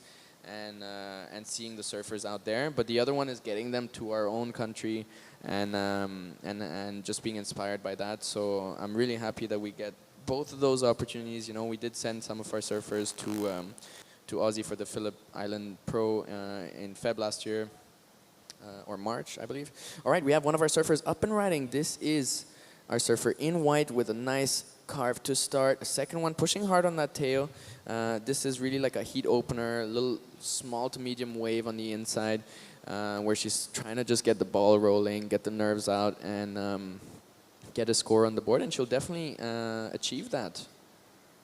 Yeah, so great ride from our surfer in white. We are into the women's QS round of 24, heat 1, 417 for Hinata Shimizu to kind of start off her campaign here in the Short Classic 2026. So exciting moments ahead. We're waiting for the last score of white. It comes in at a 3. So great start for these ladies. Just now, it's all eyes on Shristi, sorry. And it's all eyes on her now. Let's see what she gets done. 15-minute mark, so still plenty of time. There's a lot of waves out there, and as the tide gets lower, I'm sure we're going to be seeing a lot more opportunity for these ladies. Yeah, for sure. Super excited to see what they can do in the water. Here we see Shishti Selvam in blue taking off on this one on her backhand, just digging that outside rail. It looked like it hollowed out quite a bit, and she was sitting quite far on the inside. So yeah, some of these do really pick up quite fast, and there's different ways to get into these waves. Actually, it's quite an interesting takeoff. If you go sit quite deep, you get that backwash that you have to negotiate, and if you sit a little bit less, there's like a random, not a random, but like there's a nice peak which kind of forms a little bit off the main peak, and that one can be really nice. And I saw a lot of people being able to enter those waves really early, because it peaks out quite a bit. So that's a really nice takeoff to be able to glide in nice and safe. But then once you're past that, it does hollow out quite a bit on the sandbank, and sometimes you even have like a double up section a little further down from that, which is usually the one that people get barreled on, or they find like really nice sections to hit, of course. So yeah, it is an interesting wave. There's a lot of different peaks, points, places you can catch it. You can get insiders, you can get outsiders, you can sit at the peak, you can sit at the second peak, you can sit next to the rock, you can sit many different places. So it is a good playing field for strategy, and really sitting there on the beach and looking at all the different options and how often waves come on the different takeoff spots is a really good way to build a bit of a strategy, a bit of knowledge of what's going on in the water, so that you can adapt as the heat goes on. So just a bit of info. Our surfer in white, she is our young woman from Thailand, Aunarin. She spends a lot of time in Canggu. She trains with Chilapuk. I've seen them out at Sandbar at the right almost every single day. So she's really put the time and work in. And that is her on your screen right now. Beautiful first turn. Does it again, backs it up. Let's see if she finishes it off nice and strong. And she does. So slams that one done. Anarin looking for a 1.18. I'm pretty sure she's going to go straight to the lead with that one. But it is Hinata with that 417. Still hasn't backed it up. Plenty of time. She has priority. So she is a competitor I've seen quite a bit throughout this Asian and Australasian tour. So has a lot of heats under her belt. She has a lot of experience. This is a bit of a, I would say, a warm-up round for her, especially for the level of surfing she has. She has her twin sister probably here as well, and both very, very talented surfers. That's funny to have twin sister in the water, both looking the same, both surfing radical. Are they both goofy or both regular, or like? I'm pretty sure they are. Same yeah. foot, huh? Yeah. Right. So it's we've had a couple of them in the same heat when we were in Korea. So it was really entertaining to watch. Both of them were neck on neck. I think it was probably Hinata, if my memory serves me right, who got the win out of that one. But on your screen, live action. Shishti getting the takeoff on that one, carving back to start, another carve. So let's see if she can get back onto the open face, onto a bit more of a critical section. But she'll be already super happy to have put the board on rail and put down a couple of maneuvers and get a bit more of a substantial score. Like for a lot of the athletes here who are competing for the first time in the QS, it's just, you know, getting those little wins, making it into the lineup, cooling the nerves down, being able to get on a wave, being able to get the takeoff, getting onto the open face, getting a turn in, you know, already huge accomplishments, and just building that experience. As the experience grows, like you get comfortable in competition, and eventually you can start really performing. But it's important to get these first experiences in. And we see Hinata now up and riding, just past the first section, carves the first one, looking for it to stand up, but it looks like it has a bit of a double up on it, and she is out of there. Right, great start there for Hinata. Backs up that 417. She needs a 317 as the last of Aunarin came in at a 433. So best wave of the heat. Here are the replays. This is Hinata on that last one where we just caught up with her. Beautiful surfing there. She pulls out early as this wave gets a little sleepy and dies out. We've seen a couple of those come through. It's funny how the wave selection is so important out there, as some of them really stand up all the way through, and other waves just kind of die down and don't give you so much opportunity. So I think that's a huge, major advantage point that some of the local surfers are going to have out here. Huge factor. Like I've been out there at the peak waiting for like a huge set wave. It looks like the best wave of the day that's coming through. I pop up and it's just flat. And I'm like, what the hell is up with this? And yeah, so this morning we were sitting out there and discussing with a few of the other athletes, and there are some which are like either really drawn out, so really fast and hard to get past the sections. And then there's others which just flatten out of nowhere, and so it's really hard to find that perfect mix, that perfect line which gives you all the right opportunities. But I saw some of them really able to do some really good wave selection and finding some little nuggets which, you know, I almost wouldn't have really looked at, and when I look back I'm like, whoa, they got 4 turns in there, that section stood up for them.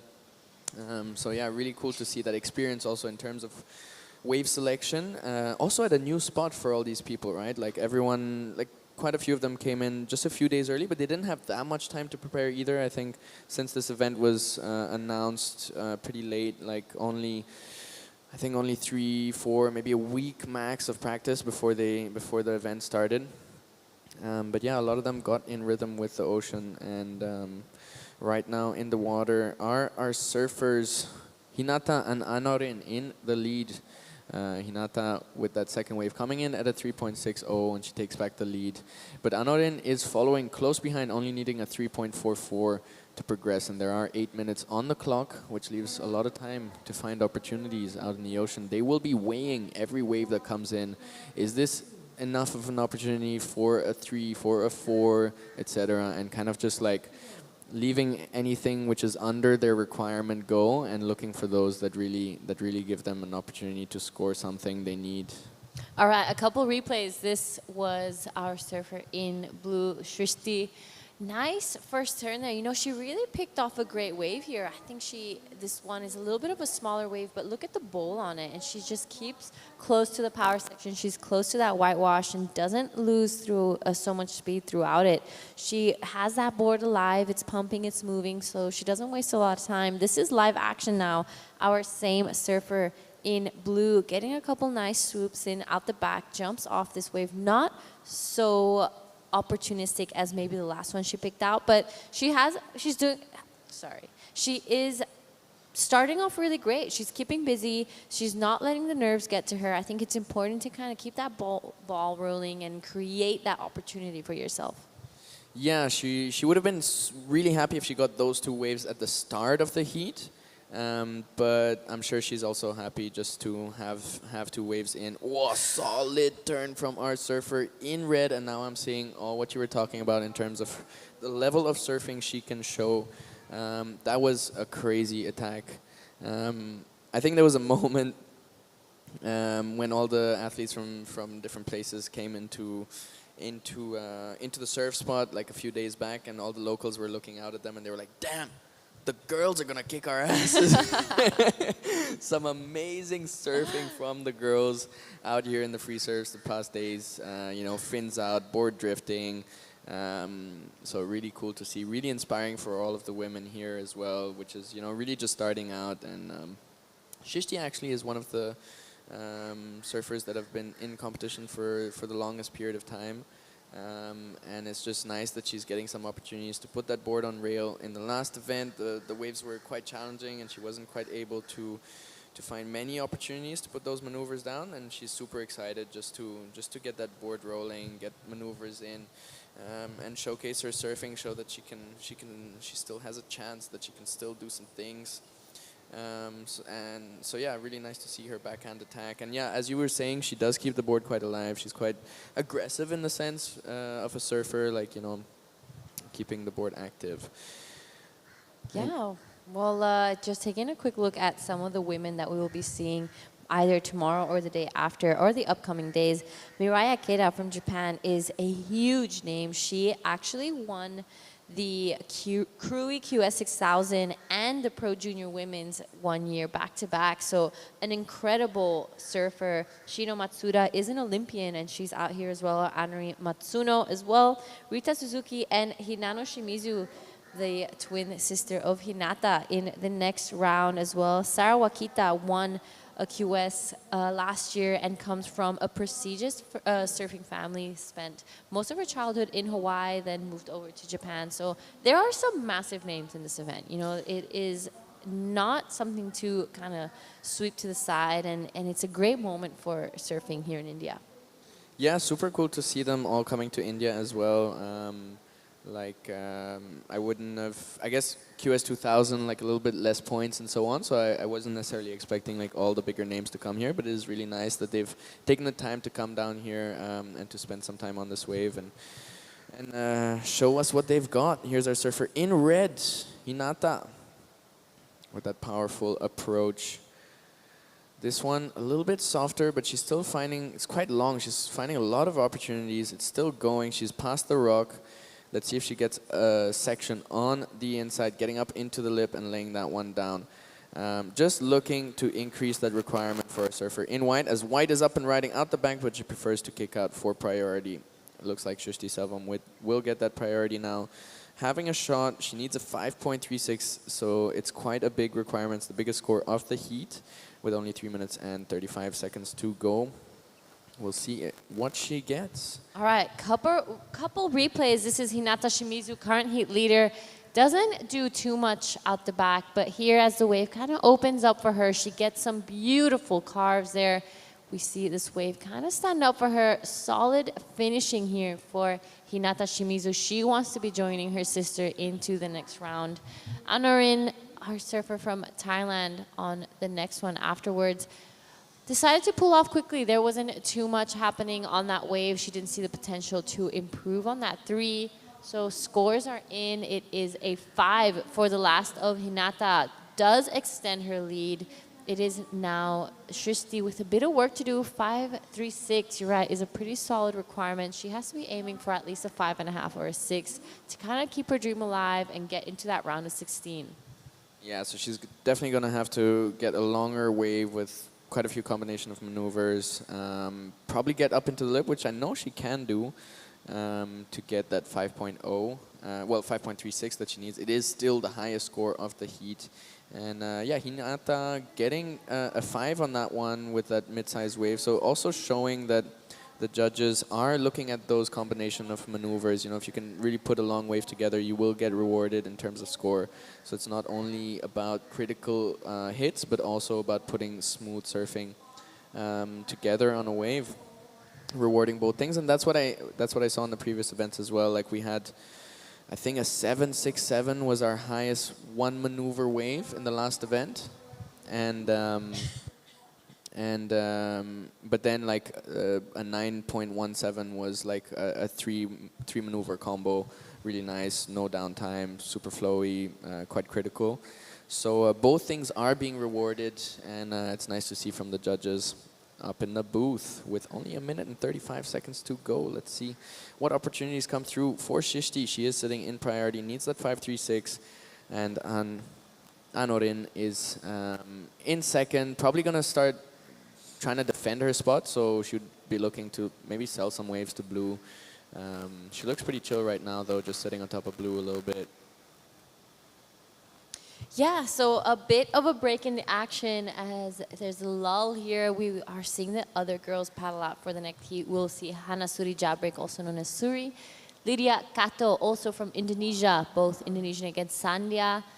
Arun Kumar and Ishita. So a great matchup in Heat 2 of this round of 24. Only 4 heats for the women. We will go back into the men's QS and straight into men's Pro Junior. So lots of action out here. Do not miss out.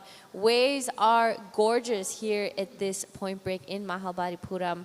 We have a lot of waves to be ridden. It's a beautiful morning here. It is currently 10 past 9 in Mahabalipuram. We are approaching that lower tide. We're going to be seeing a lot more waves coming through. But you're the local, so you tell us a little bit about the forecast and conditions that we'll have throughout the week. Yeah, just down to 15 seconds in this one, and Shishti did make a little bit of a mistake, losing priority out the back paddling for one of the waves, but not much opportunities on display. Maybe if she was positioned a little bit more on the inside, she could have got in on that one. But that is the end of the heat, and Hinata and Anorin going for that one, as we will go on to a break and have a look at what they will display on our screens.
Sun is shining and waves are cooking here in Mahabalipuram. This is round of 24, heat 2 of the women's QS 2000. We already have some waves ridden. It is Hanasuri Jabrik in the red, Lydia Kato in blue, Ishita Suhas Malavia in the green, and Sandhya Arunkumar in the white. Ishita starts off with a 0.5. Lydia Kato still waiting for her score to come through, but some big names for Indonesian surfing. Unfortunately, Suri goes down on the takeoff there. So Suri is Tipi Jabrik's daughter. Spend a lot of time with her back at home. She is a surfer for Roxy and Channel Islands. A up-and-coming surfer in Indonesia, young lady, I think just turned 18 years old this year. Lydia Kato as well.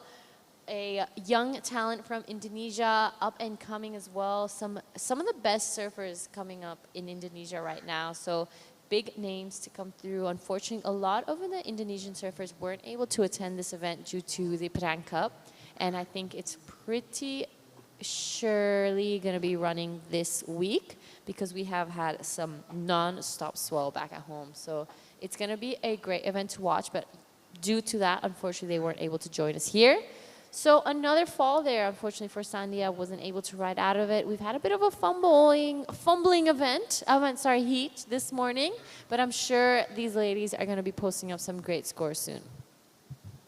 Yeah, for sure. And Hansuri's from Canggu, I believe. That's her local spot. What about Lydia? Where does she surf? So I'm pretty sure Lydia is a halfway Kura board riders surfer. She spends most of her time in Legian, if I'm not wrong. But she does move around the island a lot. So I've seen her. Every time I surf Kramas or Ulus, she tends to be around and she moves around a lot. This on your screen is Suri Jabrik. Beautiful swooping turn to get things started. Really nice job in the pocket there. That is the Suri I know and love and see every day when I'm surfing Canggu. And the jab is in their second name, and they are masters of it, the Jabrik family. And yeah, beautiful style from Hansuri. Honestly, I really see the style from her father in there. Here is Lydia drawing out that big swoop. Lovely work there from Lydia Kato. You're right. Lovely swooping cutback to start things off. So both Lydia and Suri, I would say, are kind of known for their style back at home. They're very, very stylish, elegant surfing, very feminine, which I love. Especially Lydia. She has a bit of that back knee drop that we like to see. So unfortunately, I think she got injured recently, but she is back in the water and looking strong as ever. Yeah, it is super interesting actually to see the women surfers like in general with regards, because they I guess have less like muscle mass, you know, that they're using. But don't get me wrong, I've seen also some very strong women surfers as well. Don't intimidate me, I'm scared. But yeah, in terms of technique, it's really impressive to see how proficient they are in the water, on the waves. Because I guess they put a little bit less power, a little bit less, you know, tweak into their surfing. They really use technique to the max and super elegant, super clean surfing. So it's really inspiring to watch. Actually, in terms of coaching, I often look, oh, Ishita here, putting some turns down. Wow, super cool. I had her in a training camp a couple of weeks back, and she was struggling a lot with mindset and all sorts of things and this spot and the waves and everything. But it's really cool to see her now looking much more confident, and she's surfing for the first time back on her board. She was borrowing a Channel Island twin pin from someone else, like a bit bigger board. Those are great boards, yeah. My favorite. Yeah, huh? It's my favorite board ever. Sick. I have a pink one at home that I use all the time. All right, couple of replays. Break this one down for us. Yeah, so just a heat opener, and she gets a pump in, and then really, what I like about her surfing is that she really pushes through her maneuver, rotates fully out of that turn, and gets the most out of each of her maneuvers. Also on that jab at the end. But here is Lydia, really drawn out lines for Lydia. Oh, sorry. No. Beautiful surfing from Lydia. I love her style as well. Really nicely done. She finishes it off, giving the judges that exclamation mark that you really need when you finish waves. showing that you have control, showing that everything is perfectly in position. So that was a really nice ride from Lydia. She's going to decide to do a bit of a run around, but she is sitting on a 367 and a 3. Hanasuri Jabrik a 483 for her first ride. But I was loving that wave from Ishita, was it? That she kind of has that really elegant style as well. It's very feminine, very cute. I'm loving it. Yeah, I mean, Ishita is a longboarder at heart, and she does a lot of longboarding. So yeah, I've been working a lot with her to try and get a bit more compression and things like that. And yeah, I'm just super happy that she's out there and catching some waves and putting the board on rail. But yeah, just speaking about Hansuri surfing, like that looks super radical and kind of like flary. Like, so she does have that technique and that elegance and so on, but she also puts quite a bit of flair into it. And Lydia, like really beautiful rail work. Just a little hung up on that one as it's sectioned out, but getting into it again after and putting that rail into the wave, riding out with full control. And this was a really good wave that she put together with a lot of maneuvers, a lot of combinations, finishing it up pretty strong as well with lots of control. So the judges are going to like that. I wouldn't be surprised if it goes the highest wave of the heat. But let's see what it comes in at. Yes, it's a 5.5. Oh. Solid. That's a solid score for Lydia Cato. Really jumps and extends her lead over the rest of the field. Actually, a couple years back, me and Lydia were on a Channel Islands trip in HTs, and I don't know why, but, well, I know why, but none of us came prepared for the swell that actually came that time, and it was like 8-foot HTs, and we were so scared the whole time. There was a bunch of girls, and actually, we ended up all being out there and charging, and I remember, like, Mila Coco Brown was there, and she got an incredible ride that still gets reposted now. So it was such a fun trip with all the ladies. A huge shout out to everyone in CI Bali for kind of making that happen. And if you want to go watch the recap of it all, it's all on YouTube. It's called Yeah the Gals. And yeah, it's such a fun video. And Lydia was charging, and she's such a ripper. So yeah, shout out to her as well. Yeah, it's been super nice to see these girls out in the water, getting some opportunities to score. Down to 10 minutes and 30 seconds. Surfers in white and greens needing to, I mean, getting a couple of, scores on the board, but surfer in white, I think just a few misses on the takeoff and needing to get one solid wave where she can get up onto the open face and get into some turns. Ishita getting a 1.33 for that wave where she was on the open face, doing some speed weaves and putting the board a bit on rail. Yeah, looking for a backup still. And the girls from Indonesia in the lead. Hansuri just with one wave needing a backup, but she does have priority. So she's probably going to be waiting for a pretty good wave to come through. It is our surfer in white, Sandhya. Taking a look at this one, unfortunately, wasn't really able to scratch into it. But Suri with priority. She has a couple heats under her belt. She's represented Indonesia quite a few times on an international stage. She's gone to the ISA Juniors as well. Sandhya, unfortunately, goes down. This was looking like it was going to be a really good score for her. Hasn't managed to get out of the 0.2s yet, but she will. Plenty of time still. Suri right behind. Unfortunately, gets a little stuck behind on that one, but she has a lot of experience. I know she can pick one off on the inside and get that 4.35. She has all the surfing to do so. So a very talented young lady. Yeah, maybe I shouldn't have spoke. She flared it out a little bit too much on that one, overcooked that first maneuver, pushing a little bit too hard on the tail. It is important for those first two waves to hold back a little bit just to make sure you finish those rides and get successful maneuvers down so that you have your backup scores. And then you can start going for a bit more risky maneuvers. Here is Lydia with that rail-to-rail drawn-out approach. She hits the lip and comes down, but just digging that outside rail on the finish. So that leaves a little bit of an opening for Hansuri. Yeah, it does. She's going to get back out there with 8 minutes left. That is plenty of time still. As we get closer to my heat. I'm actually pretty excited to get out there. It looks like it's kind of cooking.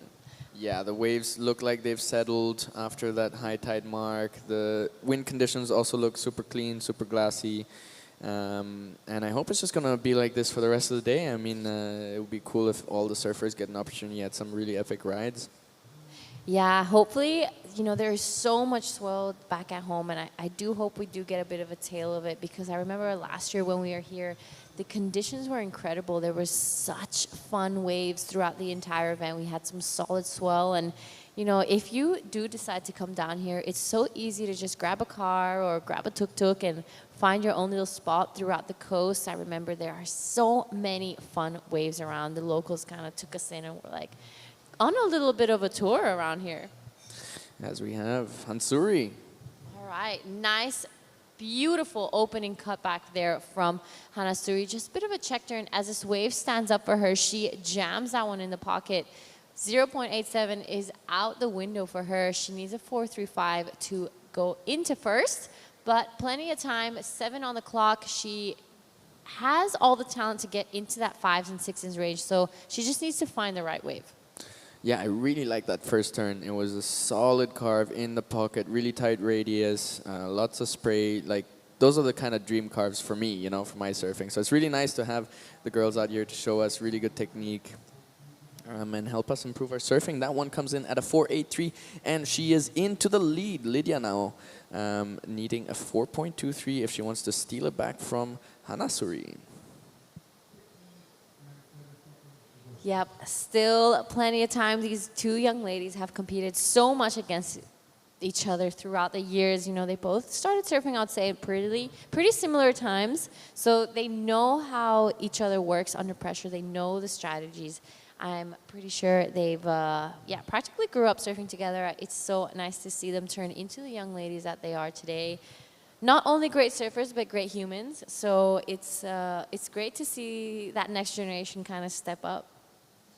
Yeah, super cool. And it looks like they're taking this as a training round, just exchanging shots for the lead as our surfers in green and white are looking for some opportunities on the inside as we approach the last 5-minute mark.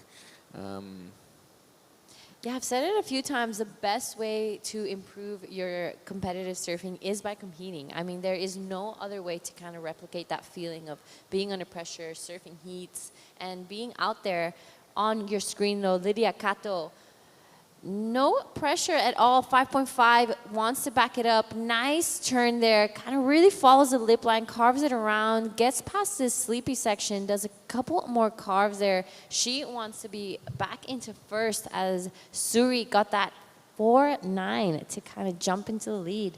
Will she finish it off? Unfortunately, we will get right back into live action. Behind her is our surfer in green, Ishita. Beautiful style there, really elegant. I'm loving what she's doing, and she doesn't really hold back, which is really nice. All right. Beautiful wave from our surfer in green, Ishita. Really putting some of that technique into play here with that open hand and looking in the right spots and drawing those turns out. So really cool that she's able to do that. Also under pressure, like one thing is being able to do the right technique, the right surfing in your free surfs, in your trainings and so forth. But as you were saying, managing the pressure and doing that in these pressure situations is a whole other accomplishment. So I think she'll be super happy about her experience here. And for a lot of the surfers here, it is their first experience competing at a QS event, and that is what they're looking for. They're looking for a positive experience competing against these world-class surfers. Just to start their career, you know, in terms of international events. And we will be having more and more events, I believe, in India as our president of the Surfing Federation for India has become the Asian Surfing Federation president as well. And I think they're in discussion with the WSL and Asian Surfing Code to bring a few more events here. Yeah, it is an accessible country. And we have gotten our routine pretty well down in terms of organizing events. We've been practicing really hard on the live, so we even have our own live team now. I'm going to be trying to train some commentators. We just had a course where we trained 18 new judges. So we have a whole bunch of new judges. So yeah, just I think building up the whole scene in terms of event organizing and so on to bring more, to be able to host more events over here, and give more opportunities to our Asians.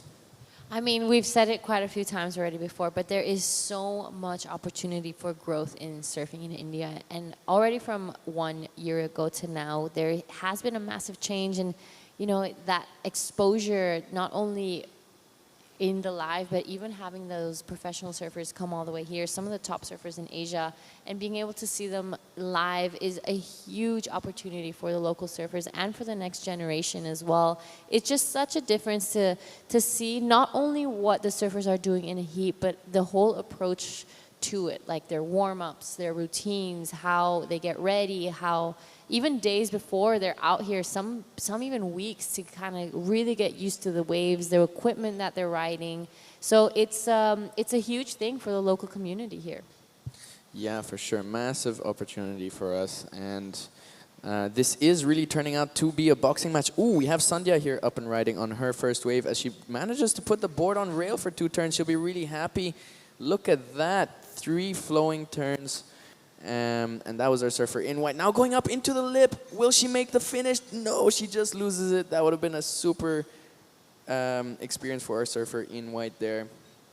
So I'm just really proud that she's able to get up on that wave, as she had a few stumbles to start with. And even though it's down to the last few minutes, just having that positive experience of getting a wave in a heat is super important. And the fact that she got onto the open face and was able to do a couple of turns is massive. I think it comes in at a 1.77. So yeah, that's quite a good score in terms of yeah. 1 minute and 10 seconds to go. This has turned out to be quite a boxing match, as Hanasuri is going for another hit here. Yeah, it is Lydia Kato with the current lead, 5.50477 to back it up on her last one. That was some incredible surfing from Lydia Hanasuri Jabrik. Unfortunately, it went down on the last one, but in a solid second, it's looking like for now, she has that 1 foot into the next round. Ishita and Sanya with a bit of work to do as we reach 40 seconds left of this heat. Some massive scores that they're looking for, but as we said, it's all about the experience. They're out here having a great time. Beautiful, stylish surfing from both of them. So I'm excited to see them surfing and throughout the event this week. Hopefully, we've got a couple free surfs together. 25 seconds left, and we will be seeing Arisa Ishii in red up next, Jirapat Chulasu in blue, Riva and Arti in white and green for the next event. We will be counting this one down as Lydia gets a bit of a victory lap. Beautiful looking wave there. She really jammed that one. Love how electric she's looking, but is in no rush. So well done to Lydia Kato and Suri Jabrik. We will be seeing them probably tomorrow. With that, we're going to throw out to a quick break, as I'll be welcoming Tipi Jabrik into the booth, and he'll be joining Percy.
All right, and welcome back to the Shore Temple Classic QS 2000 and Pro Junior. We are into Heat 3 for the women's, and that was our surfer in blue. Jirapat up and riding on her heat opener. We saw a heat opener for Arisa with a beautiful turn up the top, but missing the finish. Here is Riva Aurora up and riding on the face, a high line, a midline pump to start, and that one just taking her out. So there is 16, just under 17 minutes left in this heat. Arisa Ishii starting things off with a 2.67. We have Riva a 0.83 and Jirapat a 0.5 to kind of get things rolling. This is heat 3 of the round of 24. So we are just punching through these heats. We will be seeing one more heat of the women's before we get back into the men's QS and into the men's Pro Junior. So a big day of competition, day one here in the Shore Temple Classic QS 2000. On your screen, though, this is our surfer Jirapat in blue on her backhand. Unfortunately, wasn't able to get around that section. Arisa Ishii, a bit of a really well-known surfer in Japan. She's one of those up-and-coming women that just is a standout through many of the events throughout the year. I'm excited to see what she brings to the table at this long peeling right-hander in Mahabalipuram. Yeah, and wave selection is a massive factor here in competition, as there's a lot of different types of waves rolling through into the lineup. You have those fast-running, close-out, drainy barrel opportunities, air opportunities. You have those more peaky waves, which can have a bit of a soft face or can be a little bit sectioned, and then you have those perfect ones, which are just perfectly paced. And those are the ones I'm going to be looking for, especially on the backhand. I just want to get into that rhythm of bottom to top to bottom to top. But the challenge is going to be to find those waves, and especially if you're new to competing here in QS and so on, like, you know, just as an aim in the competition, like, obviously you can go in and like be like, I want to win this event and so on. I want to win this heat, which is really important to have, but it can put a lot of pressure on you. I think like making just these little goals of like, I want to be able to catch a first wave within these many minutes. I want to just find my rhythm with the ocean. And have a couple of waves that ride. I want to be able to do maybe 1 or 2 turns on a wave. You know, having smaller goals that can really help you build up some experience and have a positive experience is really a nice way also to approach mindset. So that is also how I'm approaching this one, because it's been ages that I've been since I've been competing as well, at least a couple of years, and before that I had a long break of 5 years where I was studying up in the Netherlands in the cold, where there was no ocean anywhere close by. Wow, huge difference with Netherlands and India. So, wow, how did you end up there? Yeah, I don't know. I just I was looking for some interesting programs, and there was one really interesting one, which was pretty much a free card, like a free ticket to take. I mean, obviously, no, I had to pay for it, but like in terms of the structure of the study, I could pretty much take any course I wanted. I could take a course from any of the other faculties in the university. I could take online courses. I could create my own courses. I could take courses from other universities. So I could really build my own curriculum, and that's what I was looking for. Here is our surfer in red, in white. Riva Aurora just getting caught behind that one, so she will have 2 scores under her belt, but not really able to get a maneuver in just as yet. But she will be happy just to get those nerves out, to have some waves, some takeoffs under her belt as she enters or approaches towards the 10-minute mark. So it is really nice to get some waves in before those 10 minutes come, because they do bear quite a bit of pressure with them. I mean, yeah, it's that typical heat strategy. You got to build your house, and they always recommend to do it in the first 5-10 minutes of your heat. Kind of get those 2 scores posted up on the board, and then you slowly go building momentum and building scores throughout the heat, and that's usually what the perfect heat strategy would look like. But I think surfing is so special because of the surprise factor and how dependent you are on the ocean, and sometimes you just don't find that wave, and you can either find it at 30 seconds of your heat about to finish, or in the very first seconds of it. So it's what keeps surfing exciting. Yes, and this is the game of surfing, and our athletes are in it to win. We have a field of, I believe, 24 surfers for the women, or 32 perhaps. So between 24 or 32, and the way this event is formatted out is that, well, we want to, eliminate slowly as the days go by until we get towards those really top end surfers, and then we're gonna make them battle it out in the finals. So the way that's going to work is you obviously can't put the whole field in the water at the same time. It's going to take ages before you even get a first wave, because there's just that many people in the water and only that much the ocean can provide. So we split it up into 4 women heats or 4-man heats. And 50% of them go through. So in this case, only 2 of them are going to be going through to the next round, and we're going to be following that format straight through finals. They are 20-minute heats, as the organizers did see quite a few opportunities out in the ocean. Luckily, in the national events, we almost always run 20-minute heats, so all our athletes are quite used to those 20-minute heats. Yeah.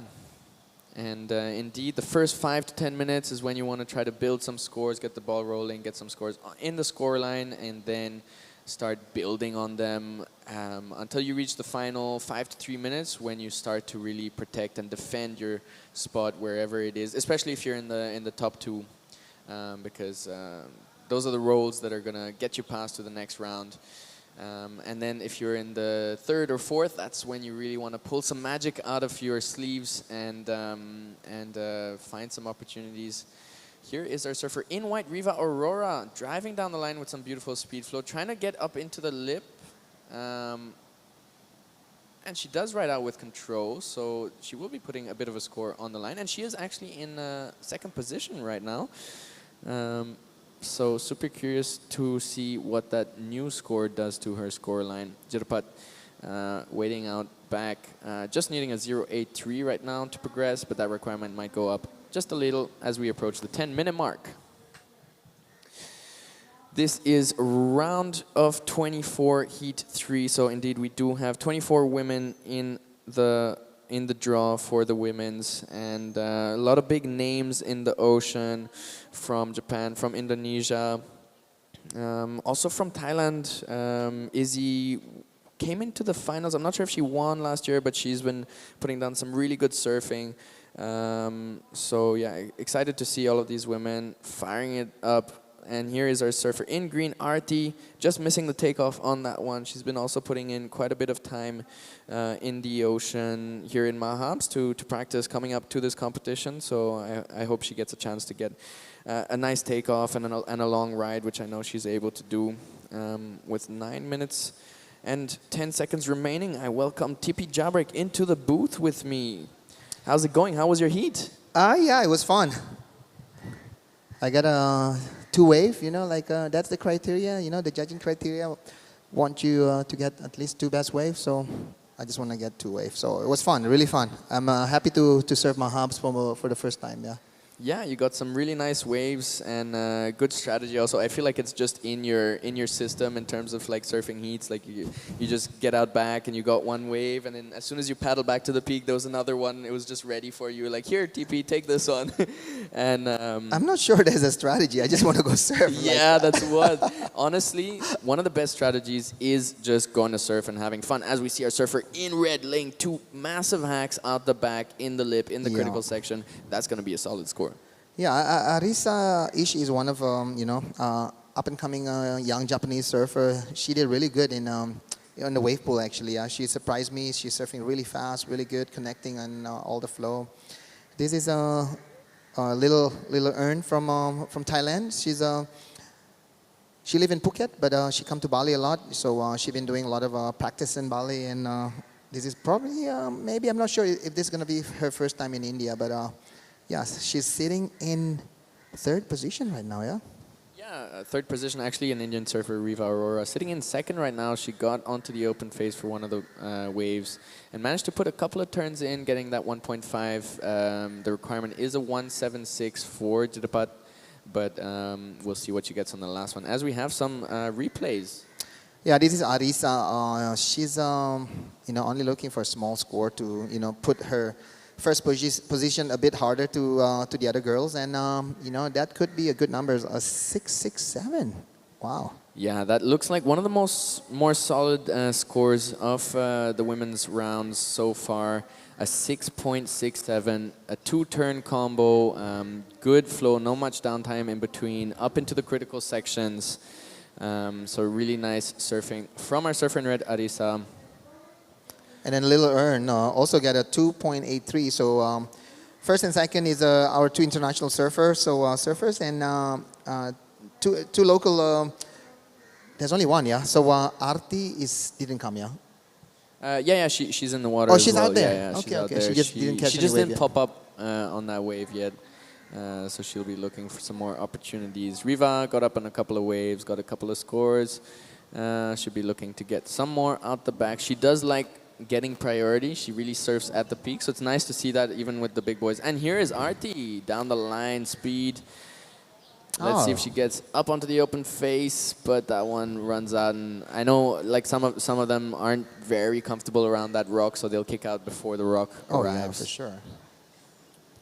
And I have to say, there's to see the young Indian surfer, more women's Indian surfer is good for the sports actually, because it's such a.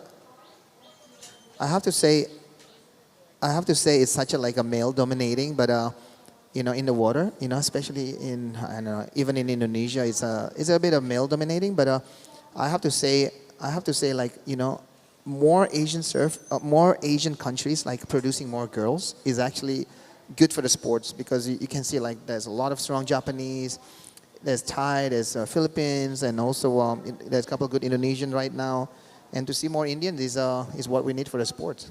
Yeah, and because it's so new and so up and coming, there's a lot of opportunities also for these women in terms of, getting coaching, getting opportunities into competitions and so on. A little bit harder for the men. You really have to be good to get those opportunities in terms of coaching, in terms of competitions and so on. So it is the right time, especially here in India, if you want to get involved in surfing. Or if your kids, your daughters are like watching this and they think it's exciting, they think it's cool, just come on down to any of the beaches. There's almost surf schools at every beach in India now. Yeah. Even up to 7 surf schools on a single beach. So plenty of opportunities. And now we're getting more and more coaches as well. We've got 1 or 2 coaches on the West Coast now since like about a year. We have more coaches on the East Coast as well, so there are opportunities to get quality training. There's the ground patrols. There's also the state associations also organize some events to get practice in heats and so forth. So we are really building out this learning environment for girls and boys, youngsters of India to get into surfing. And if you're watching this out there in India, do take note and do come down to the beaches. Surfing is actually one of the safest ways to engage with the ocean, because you're permanently attached to a flotation device. And so that's a really good way to get into the ocean. And it just introduces you, it gives you a lot of knowledge, because normally you're scared of waves, you're scared of the current, you're scared of all these things. But as a surfer, you actually use current to your advantage. You use the waves to your advantage. So you get comfortable with all these elements, which can sound a little bit frightening, as we have our surfer in red up and riding right now with a beautiful carve to start. Now she gets past that first section. Another carve. Let's see if she can combine that one up into the lip for that one. Beautiful combination from Arisa, yeah. Arisa. Yeah, tell me a little bit about yourself, Percy. Like, what is your background? Yeah, so my background, well, I grew up in Oroville. It's an alternative community, an hour and a half to the south of here. And it started out as a desert. Like, it was literally like just a desert with like big canyons and stuff. And then they had like this idea of creating like a city of the future where there's no cash, there's no government, there's no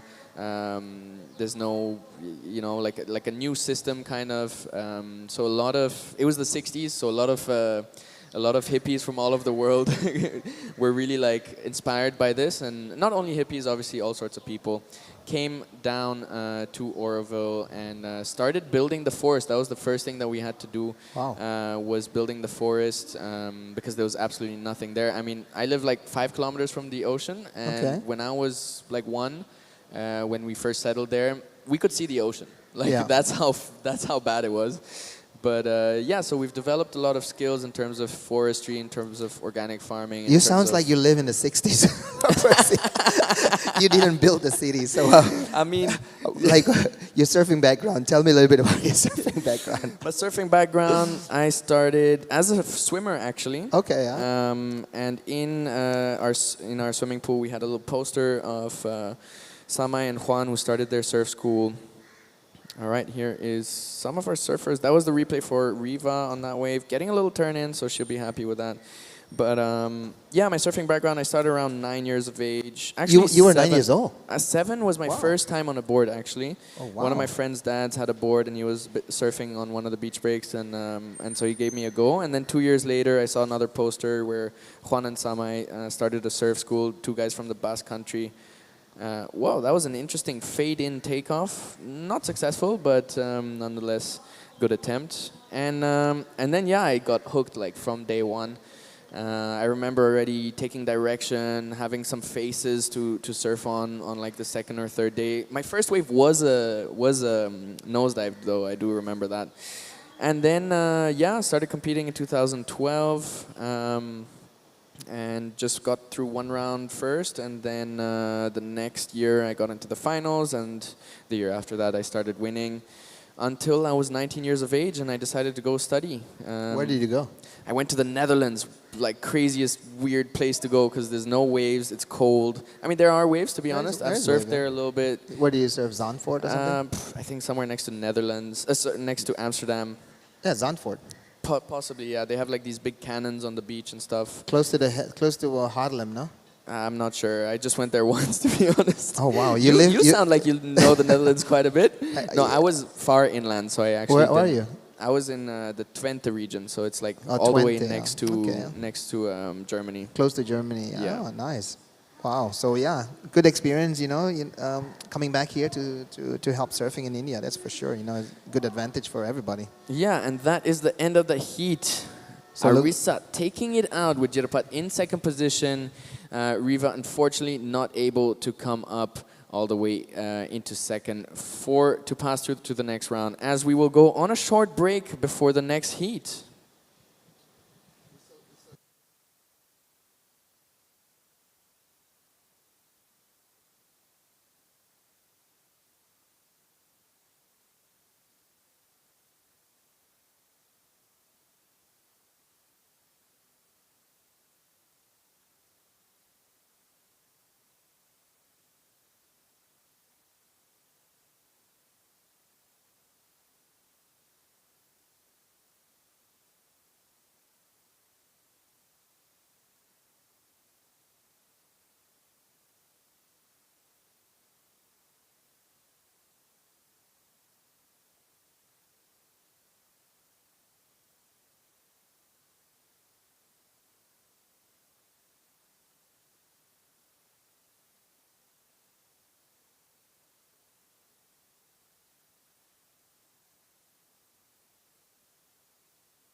All right, all right, all right, and welcome back to the Short Tempo Classic QS 2000 and Pro Junior. We are into Heat 4 for the round of 24 for the women's, and that was Isabel Higgs on her heat opener. Beautiful wave to start. I feel like that's going to be the best wave of the round so far. She's been working on her wave selection all week long, starting off with a nice wraparound carve. This one a little bit wobbly, but still managing to put a lot of turns into it. That was her third turn there, a jam in the pocket. She got past this section and now went up further into the lip. So that was her fourth or fifth maneuver, and then carving it out as that wave ran out of juice. So really milking every bit out of that wave was Isabel Higgs from Thailand. She had quite a good result here in the last Asian Championships that were here last year. So I'm curious to see how she'll do in this event, as we see our surfer in white, Devi Ramanathan, having a look at this wave. It is open priority to start, so you can have a look at waves and not lose any priority, not be afraid to lose any priority or so. 17 minutes and 35 seconds, and now our surfer in red, Renon Matsuyama, up and riding into the lip for the first turn. That was a powerful turn, but unfortunately not making it out of that one. How important is it to hold back the risk factor a little bit at the start of the heats and just make sure to get some scores on the board? You know, the funny thing about this wave is, Percy, it's a point break. So, you know, in your mind, you're always going to think about a long right-hander. So, sometimes, you know, you cannot hold back. You just want to do, you know, like a lot of multiple maneuvers on it. But you have to understand, even though it's a right-hander point break, there's a lot of section. And sometimes, you know, your mind's saying, let's do something big in that section. But, you know, those sections might hold back, or they're going to have a little bump on it. So that's what happened with Renon. Looks like, you know, when she's doing the bottom turn, she's having this thought about, you know, the section going to providing like a really good, you know, like a, you know, like like a good punch to push back, yeah. But I think, you know, if you put too much on the tail of the boards, it's just gonna, you know, like fly away from the wave. Yeah, I think that's what happened with Renon. Yeah, and just looking at the swell conditions, we do have a longer period swell, but it is mixed with some shorter period swells. Yeah. So that is what makes it a little bit sectiony and can make some of the sections a little bit softer. So it's important to just really read those waves well as you're surfing it, as you're paddling up to take the wave. A big score, however, from our surfer in blue, Isabel Higgs, 5.5. It was quite a small little insider, but she put like 5 turns on it and got a good heat opener. Yeah, Easy Higgs from Thailand, actually. She lives in Oz, in Australia, so she have a lot of experience doing competition. And, you know, her first opening ride of 5.5 is just shows that, you know, sometimes you don't have to be on the best wave to get a good number, you know, as long as you maximize the, you know, all the potential on that wave. And a 5.5 is a decent number to have on, you know, on in the first 3 minutes of your heats, for sure. Definitely, and she's already up into the lead with that. I mean, also after the high tide, we've seen the ocean slow down a little bit, so it is smart to really get those heats started as early as possible. And make sure you have some form of a score on the board before you start waiting for those real quality waves, because you know you can't always be sure that those quality waves will come through and that they'll have the right sections, right? Some of them just run really fast on the sandbank, some of them soften out, so you can't fully rely that, you know, you will get the quality right. So you got to scrape together a bit the scores, and that's what we saw from Isabel Higgs starting out this heat. And that was a good heat start. Just under 15 minutes to go, and we'll see our other surfers also opening up their heat. Yeah, you know, having this event live on the broadcast, yeah, unfortunately, there for surfer in white, there's Defi unable to get around that section. So, you know, to be able to broadcast live to the world, you know, about this wave, it shows like this is a quality wave for a QS, for a competition. You know, if we travel around the world, you know, our expectation for a competition is always, you know, an opportunity to make a score.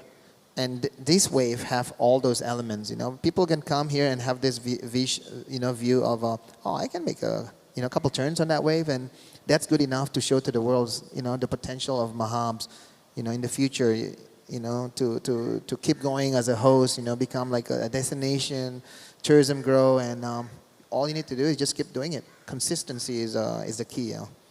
Yeah, for sure. And these waves definitely giving quite a few opportunities, especially when conditions are clean and when there's swell coming in, just like we have on the forecast for the Shore Temple Classic QS 2000 and Pro Junior, which has been organized by the WSL, by the Surfing Federation of India and the Tamil Nadu Surfing Association, sponsored by the Sports Authority of India, the Sports Development Authority of Tamil Nadu, and the TT Group. So thanks to all the sponsors and partners as well for making this possible. And for the whole team of volunteers and people really behind the scenes, building up all these tents, the judging booth, in this incredible venue, which is Seabreeze and Marmar's restaurant. This is Heat 4 for the round of 24 of the women's. After this, we go back into the men's round of 48. That is gonna be my round as well. And I believe you've also gotten in to that round through your last heat. So I hope we don't have the same heat, because then we're it's going to be Giada by herself here in the commentary booth.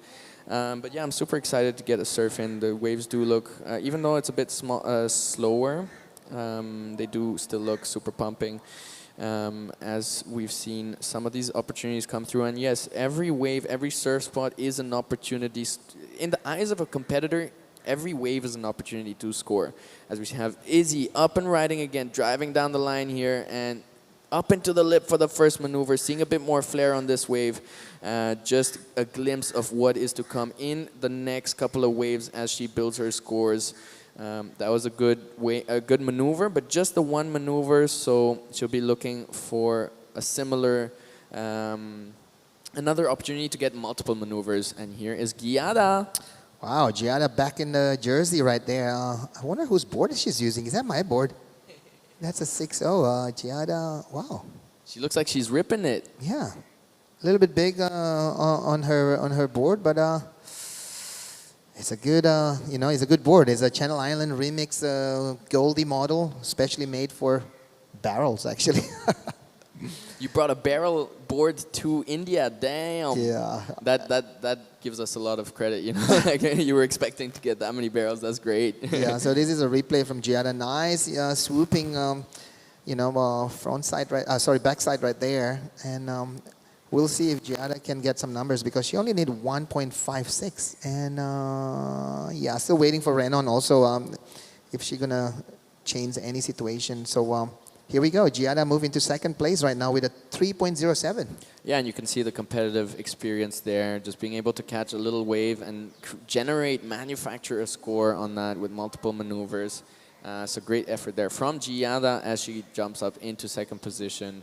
Yeah. And the requirement from Higgs is pretty big. She needs a 6.76 to take the lead. But nonetheless, going to be building on some scores as we approach the 10-minute mark. You know, I'm really looking forward to see Renon get a good one, because she's a really capable surfer. She's a young junior, want to push into into the scene, and I've seen Renon surfing really well. If I'm not wrong, she was also in the junior team of Japan. If I'm not wrong, I saw her maybe in El Salvador. Maybe if I'm not wrong, it is the same Renon that I've seen representing Japan. So. There's also the twins, a couple of good up-and-coming Japanese surfers are here in this event. So with 10 minutes to go, Renon looking for 2.25, and Defi Ramanath from India, Koh Long, Chennai, from Koh Long, looking for 2.67. So still open for this, three surfers to catch up with Easy Hicks to move into the second next round.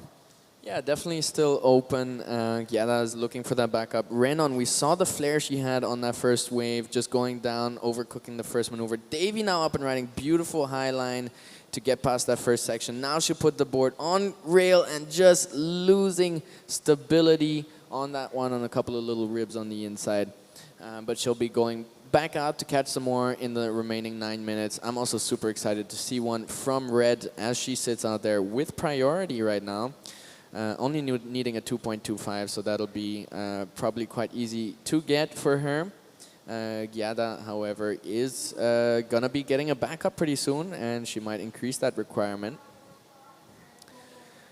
This is this is heat 4 of the round of 24 for the women.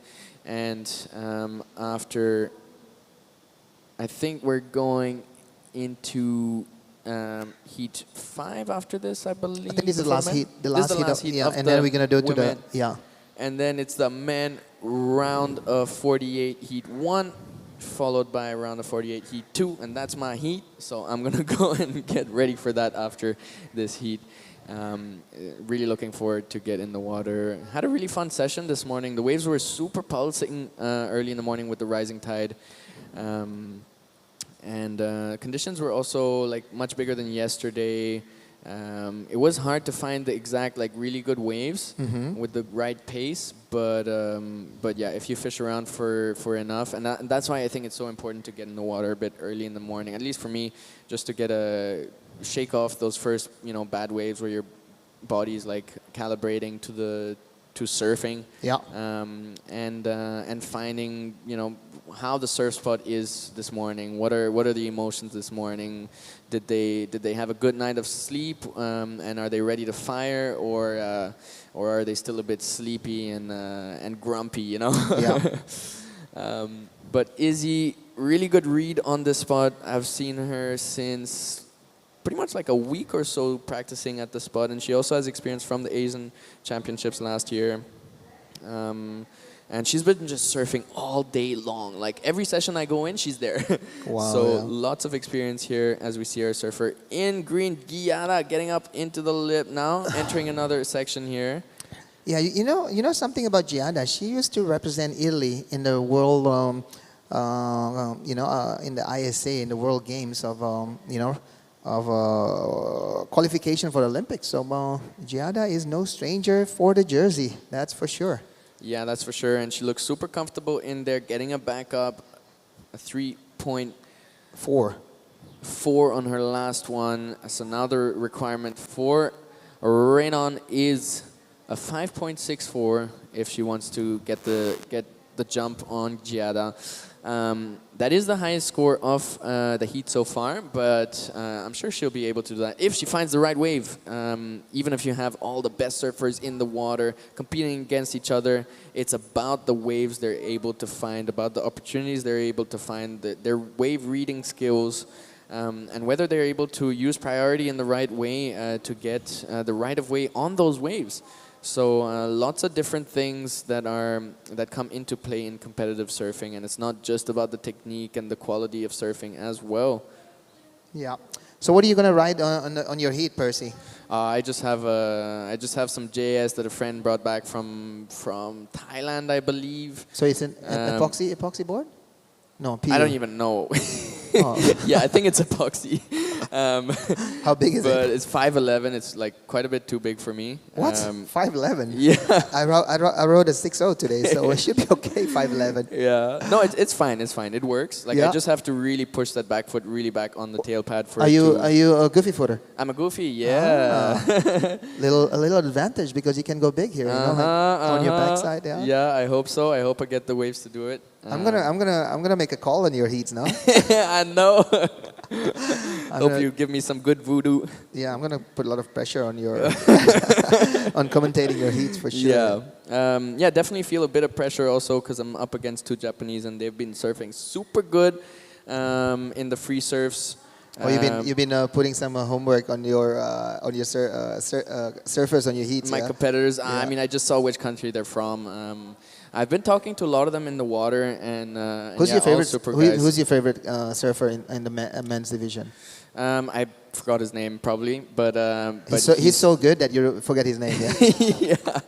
But yeah, I've just had some nice free surfs with him, and I saw him put down a really solid combo. He has like white dyed hair on top. He's a goofy and footer? He's a goofy footer as well. His name is Yuma. Yes, Yuma. Yes, Yuma. Solid surfer, always so jolly as well in the water. Like Yeah. he just plays around. He has that Grom mindset. And yesterday or this morning, he was trying to surf the backwash from the rocks as well, and then like pop up on that and try to get a wave. So he's like really just having a lot of fun out there. Yeah, Yuma is I have to say he's great competitors. He come to all the event in Asia. He come to Indos a lot, and yeah, he's no stranger, that's for sure. Yeah. Yeah, definitely. I saw him and his friend like doing some heats and filming each other and stuff. And I think he came in and like within 5 or 10 minutes was able to get like 2 solid scores with like 4 big turns. Here's Nice. our surfer Renon. She's looking for that 5-6-4 carves to start. This one a little bit on the second peak, so it's a bit flatter. But now it might stand up. Oh, wow. And it does. She goes into the lip. Will she get another opportunity? Wow, beautiful wave selected Oh. here for Renon. As she puts down Yeah. 4 big turns. The last one Yeah. was the money turn. Yeah, I think you know, she's looking for a 5-6-4. You know, she really putting it into the last minutes of her heat. You know, we'll see like a bit of a behind the takeoff, but she's like putting a setup right here into like 3 big maneuver. There's a nice carving there, trying to get around that rocks, but you know, this is where the money is coming from. A bit of a, you know, like a airdrop right there, but right there, that's a big one. You know, maybe, you know, the judge's gonna have a bit of a, you know, what do you call it, comparing with that 4-3-3 that Izzy Higgs have, because she's looking for a 5-6-4. That could be the highest score of the heats actually. Yeah, that would definitely be the highest score of the heat. And I would kind of give it that edge. She did start a little bit slow because the wave was, you know, just a bit softer and so on. But It's on a bigger wave. but it's on a much bigger wave, and it did stand up right after that rock. And there is a danger factor in the rock. You know, I wonder if the judges are considering that when they in their degree of difficulty. And I don't think so. No. The rock is not a factor on the judging criteria, because unless you air over it. yeah, you know. because like you cannot put a rocks on the, you know, like on the rule books. If there's a rocks, the you know, the danger factor is up and the scoring is up. I don't think so. We can do that. No, definitely not. So Renon get a 6.17, Percy. A 6-1-7, and she's into second position with a single scoring wave. Yeah. The second one just a 0-8-3, kind of a throwaway. So only It's still open needing- for Giada. Yeah, still open for Jada. Only needs a 3-6-1, so just a little, just needs to up the ante a little bit on our 3-4-0. But Renan might be having an opportunity to increase. Oh, Gia. No, this is Izzy now looking to get a bigger backup and increase that requirement. She gets past that rock looking for a section, but that one just ran away from her. So some of the waves really running pretty fast. It's important to find the right waves, the right opportunities on which to score. Here's Giada. She's looking for 3-6-1. This wave is, you know, lining up pretty well. That's a really nice turn right there. Ooh, Giada, if she can make one more turn, Renon could, you know, having little, you know, I don't know what you call it, like a pressure on that Yeah, situation. for sure. And indeed, like quite a risky situation for Renon there, because you know she has the surfing, and she didn't need much to get into that second position. So. Oh, here we go. This is Defi. She's currently sitting in the 4th position right there. Yeah, Davy currently sitting in 4th. She did have an attempt at a maneuver, but lost the fins on that one. Renon now looking for that 3-6-6, Ooh. and just looking to get a bit higher requirement. This wave is very soft though, and she kicks out. Yeah, maybe but- she's gonna paddle out to get the second one. You know just what? to With 0.83 as her second highest score, that's gonna replace, you know, Yeah. gonna So replace that number, and Giada will, you know, looking a bit bigger than 3-6-1 right now. Yeah, for sure. So Giada get a 4-1-3, put her temporarily in second, Yeah. but Renon got a 2.1, move her back into second. So Jada still has a chance, needing a 4-1-5 now. Really smart but surfing there for not enough time. Really smart surfing from Renon actually to get that 2.1, you know, on the last second right there. Yeah, it was a bit of a scrappy wave, but that's all she needed. And here's Giada on her last wave. That was the 4-point ride. Really good surfing, but just not getting on those bigger faces, which really bumped those scores up higher. Yeah. Vertical on that one. That was a sick turn. So yeah, there was a great surfing there from our last heat of the round of 24 of the women's division. And then as soon as this heat is done, we're gonna move into the first heat of the men's division, actually. Yeah? Yes, round of 48 for the men's heat 1, and we'll be going on a short break before that heat as I get ready for my heat. See you guys in a bit.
Hello, welcome back to the Shore Temple Classics. This is our first day of the event here. We starting with a QS round of 48 of the men division. We have Kahea Ishiki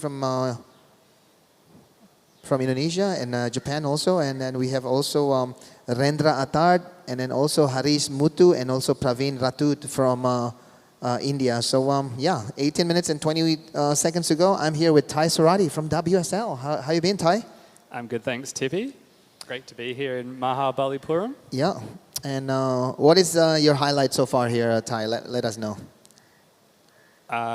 Here we've got wide up and riding. Yeah, this is Rendra Attard from Indonesia. Yeah, I think the highlight is the waves. We've come here day one and the waves are kind of firing. Yeah. Talking about highlights here, Ty, Rendra just got a screamer right there. Yeah, that's how you want to start your heat for sure. You'll be pumped with that start. Yeah, to be able to start, close to the rocks and get around the rocks and get that finishing is the one that you're looking for to start your heats for sure. Yeah, definitely. As we watched the replay here, it didn't look like much when he took off, but it was sort of a long down the line grower. It looks like snapper a little bit, no? Yeah, it does a little bit. Yeah. Ooh, here we go. Rendra trying to still get around that corner. The rocks, he already passed the rock right there. He's going to see he passed the rock right there, and then he's going to do one big one right here.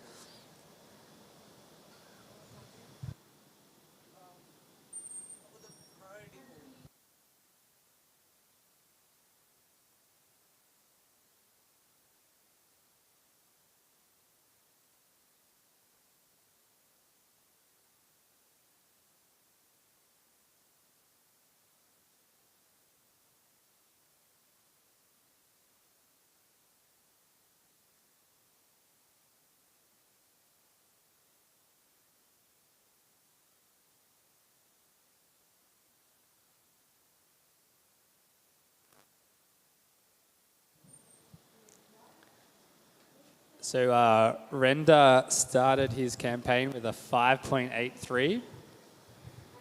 Be pretty happy with that, paddling back out. Yeah, Rendra travel here with his mom here, He's only 18 years old, 19 years old, a surfer from Sanur, up-and-coming junior, really good surfer. This is live here from Mahabs. We have Ty Surati here. Ty been really instrumental, helping the growth and development of surfing in Asia, by bringing like a lot of high-quality QS event in Asia. And yeah, you're also the one who's dealing with the CT coming to Philippines, no? It's a great event to have in Asia. Yeah, there's been plenty of events happening here in Asia, and yeah. It's pretty cool to come to places like this that you probably don't think of as a first choice for surf destinations, but yeah. Once you get here and you get immersed in the culture and the food yeah. and the local surf community, yeah, it's a great opportunity to explore the world and see some new places, and so happy to be back here in Tamil Nadu, and yeah, looking forward to coming back every year. Yeah, for sure. He's a surfer from Japan. We have Kahea Ishiki on his second wave. I'll get around that rock also. Nice top turn right there. I'm sure his father going to be so happy to see if he can, finish this wave, because I know his father Yoshiro-san is really, one of the dad that always bring kids to surfing everywhere. Here's another replay of Kahea. Yeah, I think the waves are starting to improve with the tide draining out a little bit, and yeah. Moving into the round 2 of the men. Yeah, the guys are finding the good ones and surfing incredibly well and dodging that rock. How is it out there? You had a heat this morning, and you got a couple of good ones. Yeah, I just want to I just want to participate. I don't want to take any of the sets from the boys, so I just surf inside, and whenever there's a wave that none of them looking at, so I just go. So I get 2 wave and I made it to the next round, and for me, I just want to surf more, in any chances that I have. I just want to go surf. Surfer in green, this is Praveen Ratut from India. Oh, just unable to get around that one, yeah? Yeah, he started strong with that first turn, but then just came a little unstuck there. Yeah. He had a great first round heat, and I'm sure he'll be looking to progress through this one as well. Yeah. So tell me, Ty, working with the crew in India to bring this event. So I have to say India is one of the up and coming, region in Asia. Tell me a little bit about India. Like you've been working with Arun a little bit, no? Yeah, we've been working with Arun since 2023. The Surfing Federation of India is great to work with. Yeah. Super organized, and they've been running lots of national events here and a few WSL events and ASC championships as well. They're a polished outfit, and they've made it really easy to do this WSL event here. And yeah. I think to work with people and also organizations that have the vision that can bring India to the next level. That's what you want to have, no? To have that relationship. Yeah, absolutely. And India's just in its infancy of surfing, but there's some real talent emerging, and the federation has sent teams to Australia to compete and Indonesia as well, and yeah, they're just improving in leaps and bounds. Yeah, looking here, a live action there from Rendra. Ooh, if he could just, able to finish that last maneuver right there, he could get into like those, equal or even better than 5.83 that he started with. This is a surfer from India. We have Harish Muthu, currently sitting in second position, but still early days. Kahea is getting a couple more scores to locked in. Yeah, nice, easy style and nice to watch, and goes on the inside of the rock that time. But yeah, a nice ride there. So how are we looking at the scores? We've got green in fourth place, red in third place. White is now in second, but with a score to come. And looks like Renda got the best of the exchange with that 5.83 for that first one, and we're also waiting for his second wave to come through. Yeah, currently sitting in first position now is actually Harish Muthu with two score of 3.5 and 2.5, but still waiting for Rendra last score to be locked in, and here's a replay of Rendra. Nice looking wave here, setting up for his one big maneuver right here. I really like this one actually, a little bit of a tail slide, but just unable to get, around that section. Yeah, stick that second turn, because that first turn was really nice. Yeah. Drifted the fins through the section. It was some nice surfing. Yeah. So, India is a big country for sure, Ty, and Arun has been like putting a big plan for WSL in the future. I know there's a west side of India, there's an east side where we are right now, Mahabs, and there's also the islands. So I think India could be one of the biggest up and coming stops for WSL QSs, no? Yeah, for sure. It definitely seems like the state here in Tamil Nadu is a big sporting state, and they seem to have lots of international events, and they've been huge supporters of surfing. Yeah. But yeah, there's a lot of coastline in India. Yeah. I'm sure there's lots of waves out there, and we're keen to explore some more options. I know they did a nationals event at the Andaman and Nicobar Islands, and heard great reports from there. But yeah, the whole west coast looks like it would have waves, and the south tip, and there's obviously a lot of other countries nearby like Sri Lanka and the Maldives that have lots of good waves too. Yeah. So this is Kahea from Japan, currently sitting in third position actually. He's only looking for a 0.83, and I'm pretty sure he got that 0.83 right there, yeah? Yeah, that was a smaller insider wave, but I think he would have got the 0.83 for sure to put himself up into the top two. Yeah, so Ty, tell me a little bit about you. You live in the Gold Coast area, so you fly from Oz to India. How easy to get to India? It's a couple of flights. Yeah. It's so far west that it's a lot of flights. We flew through Singapore and then to Chennai, and then it's only about a 1.5 to 2 hour drives from Chennai. So and it's a nice drive. I don't think I would actually drive myself. The traffic's a little bit crazy there in the city, but it's a great cultural experience. And I mean, I don't know about you, but the heat here is quite warm. Yeah, it's pretty warm here. This is like our summer here in Bali, but I have to say, the water is nice.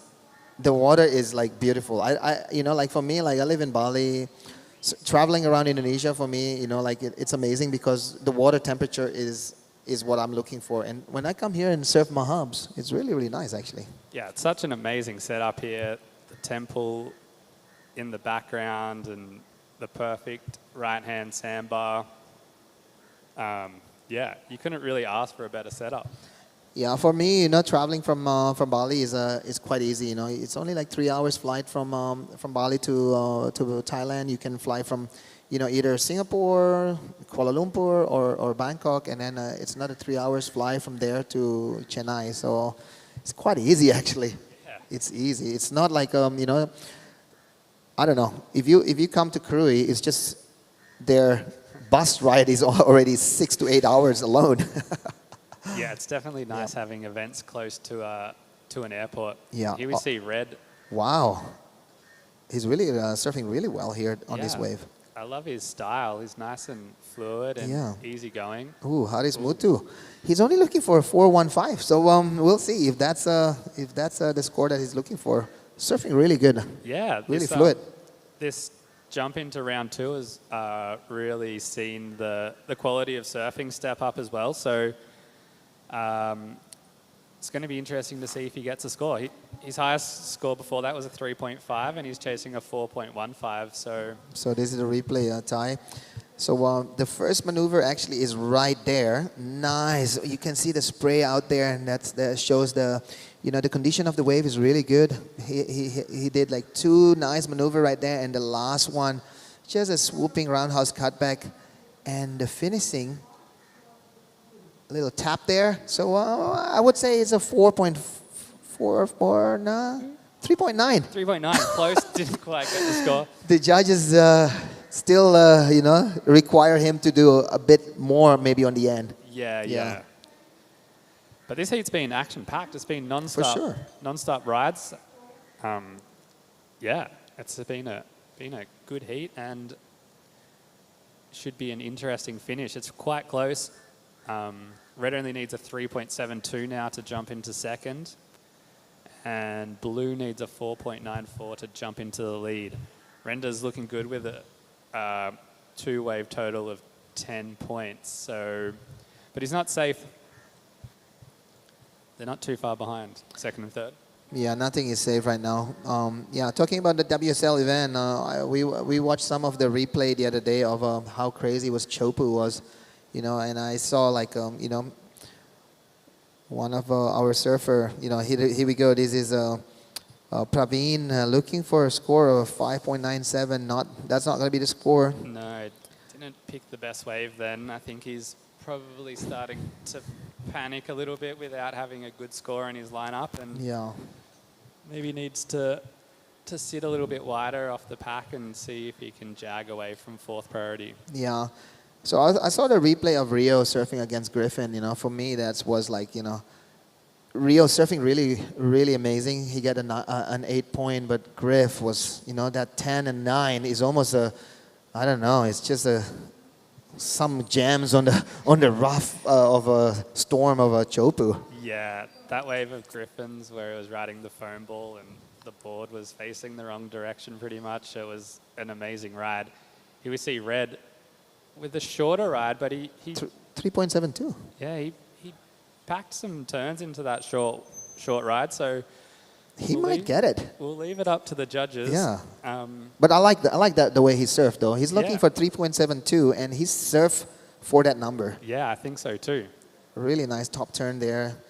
Just like no downtime. Just keep going. You see his bottom turn. Like there's not like unneeded like a hop pumping or anything. It's just one flow. Yeah, he did well to fit the 4 turns into that wave with no downtime. So it could be replacing that 3.5 because his 3.5. Here we go. Haris Mutu get a 3.8. he got the score. There you go. He moves into second place. Yeah. And now Blue is chasing 2.56 to go back to second. Yeah, I would love to see an Indian surfers, advancing at home. It's really good for everybody in India to see. In competition, everybody have a fair chance. Yeah, absolutely. I think now compared back to 2023, the level of surfing here has improved so much, and yeah, pretty excited to see what the Indian surfing community how quickly they can progress and compete on the world stage. Yeah, India is one of the big sports nation. We know cricket is big here. Other sports is also big here. So to see surfing emerging, and we see Arun and his team and crew really trying to push surfing is it's amazing. Here we go. This is Haris trying to get another backup. Oh, looks like he's comfortable now. Look at that turns. Oh, unable. Yeah, he looks like he's picking the good ones even from outside of priority. So he must surf here a little bit and know which ones to pick. Yeah. And there's Blue chasing a 2.56. It was a smaller inside wave. I don't think we saw the start of it, so it'll be interesting to see what he got done out the back there. 2.5 minutes to go. Yeah, it's going to come down to the wire here, Tippy.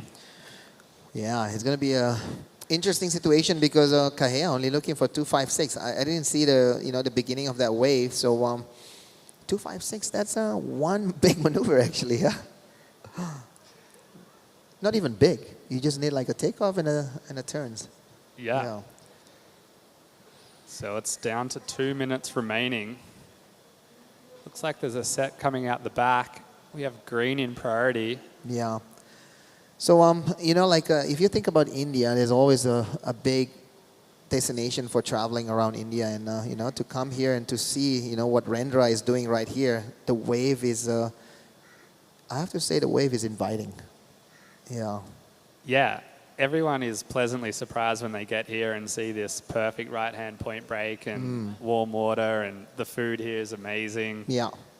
It's a great place to visit. Yeah, for sure. If you think about India, people think about the Taj Mahal, the Rajasthan, the mountain, the food, this and that. But wow, who's this? Wow. This is Praveen. Yeah, he's out of nowhere. Just he had some really nice moments in his first heat. I was watching. I was like, oh, who's this goofy footer? But yeah, he put together a wave there. He's got 60 seconds to get back out the back and see if he can get a second wave. Yeah, he's looking for a 6 there, Ty. It's a hard. It's not easy to get it with 50 seconds to go, but Rendra did a good wave right there. Yeah, he's cruising out there in first place. Yeah. We're still waiting for that score of Blue to come through. He was chasing a 2.56, and the judges must be deliberating. Oh, Praveen. Yeah, it's coming down to the wire here. Oh, here we go. This is Kahea. Can he get around this one? He's looking for... he moved into second right now, Ty. Oh, he's going to get a good one there too. Yeah, I think that rubber stamped him in second place there. That looks like it would be his second best wave, and Red would be chasing probably a score in the 4 to 5 range with about 10 seconds to go. Red sitting at the back in priority, having a look at this smaller inside wave. Yeah, so Haris with his last chance here, 4 seconds to go. What can he do around that one? Ooh. Yeah, I think that's all she wrote, with White taking the win and Blue in second. But great effort by the local Indian surfers there, really showing, yeah, that last wave of green was quite nice. All right, thanks for having me in here, Tippy. Yeah, great insight from Ty Sarati. Amazing to have more WSL event here in India, and all the hard work is really appreciated, and looking forward for more event in India from WSL. That's for sure. Yeah, absolutely. So yeah, waiting for score right here. Ty Kahea is still sitting in the second position. He's looking for 5, 6, 7 to move into first place, and we'll see if. That's going to be the numbers that he gets on the last wave. Nope, it's no, not yet.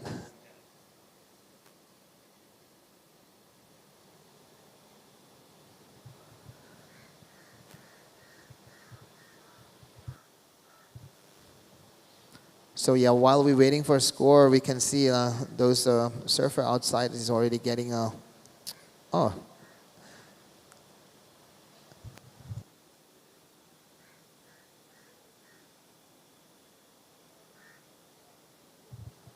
Okay, we're gonna have a little break on this one, and we'll be back as soon as everything is start as soon as possible. Thank you very much.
Welcome back. This is a round of 48, hit number 2. We have back in the booth, we have Giada Lajati. How was that hit, Giada?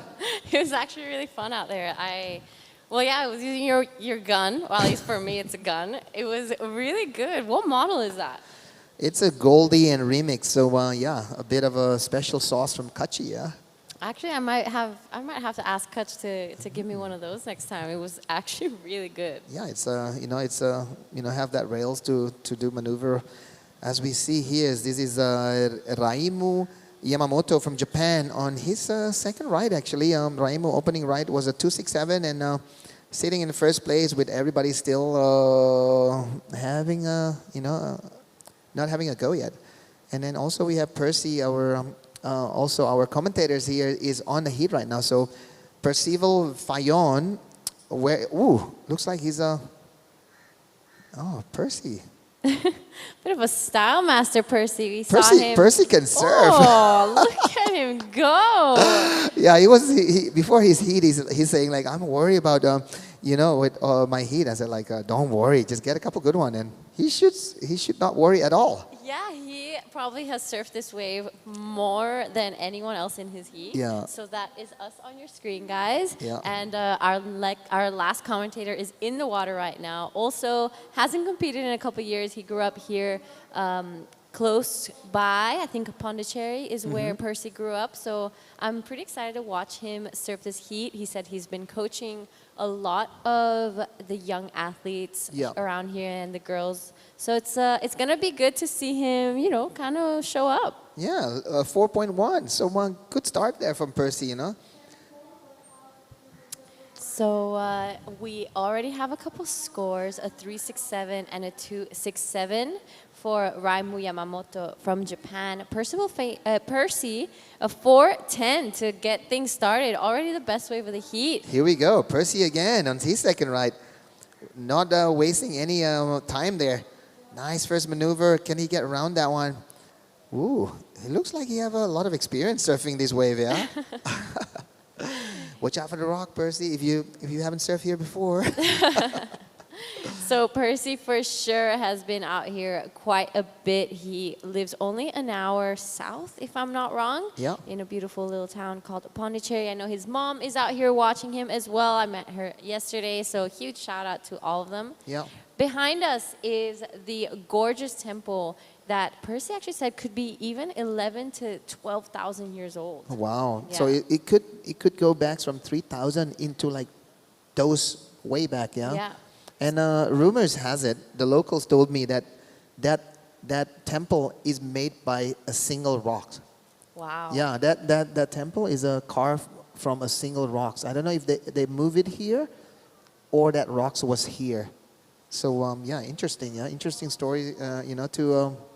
To dig in the future. I wanna learn more about the shore temple, the Mahabalipuram. Absolutely. There is so much going on here. There isn't just great waves. There is incredible culture. That temple behind us, you could go and walk all the way up to the I would say mountains or cliffs that are behind us. It's so gorgeous, so much history as well. The food is great. You can grab a car, figure out how many waves there are all along this coastline. We did that last year, and you can just surf by yourself out there. Predominantly rights most of the time, and a lot of long stretched out ones. But yeah, it's a great place to come explore. Yeah, talking about result here, Percy is sitting in the first place right now with a 4.1 and a 2.73. So and we have also Raimu with 2 score, and Aoi Oguri and Jevan Sinivasan haven't got any wave yet. So 14 minutes to go, 14 minutes and 20 seconds to go. Looks like Percy is quite comfortable sitting in the first position.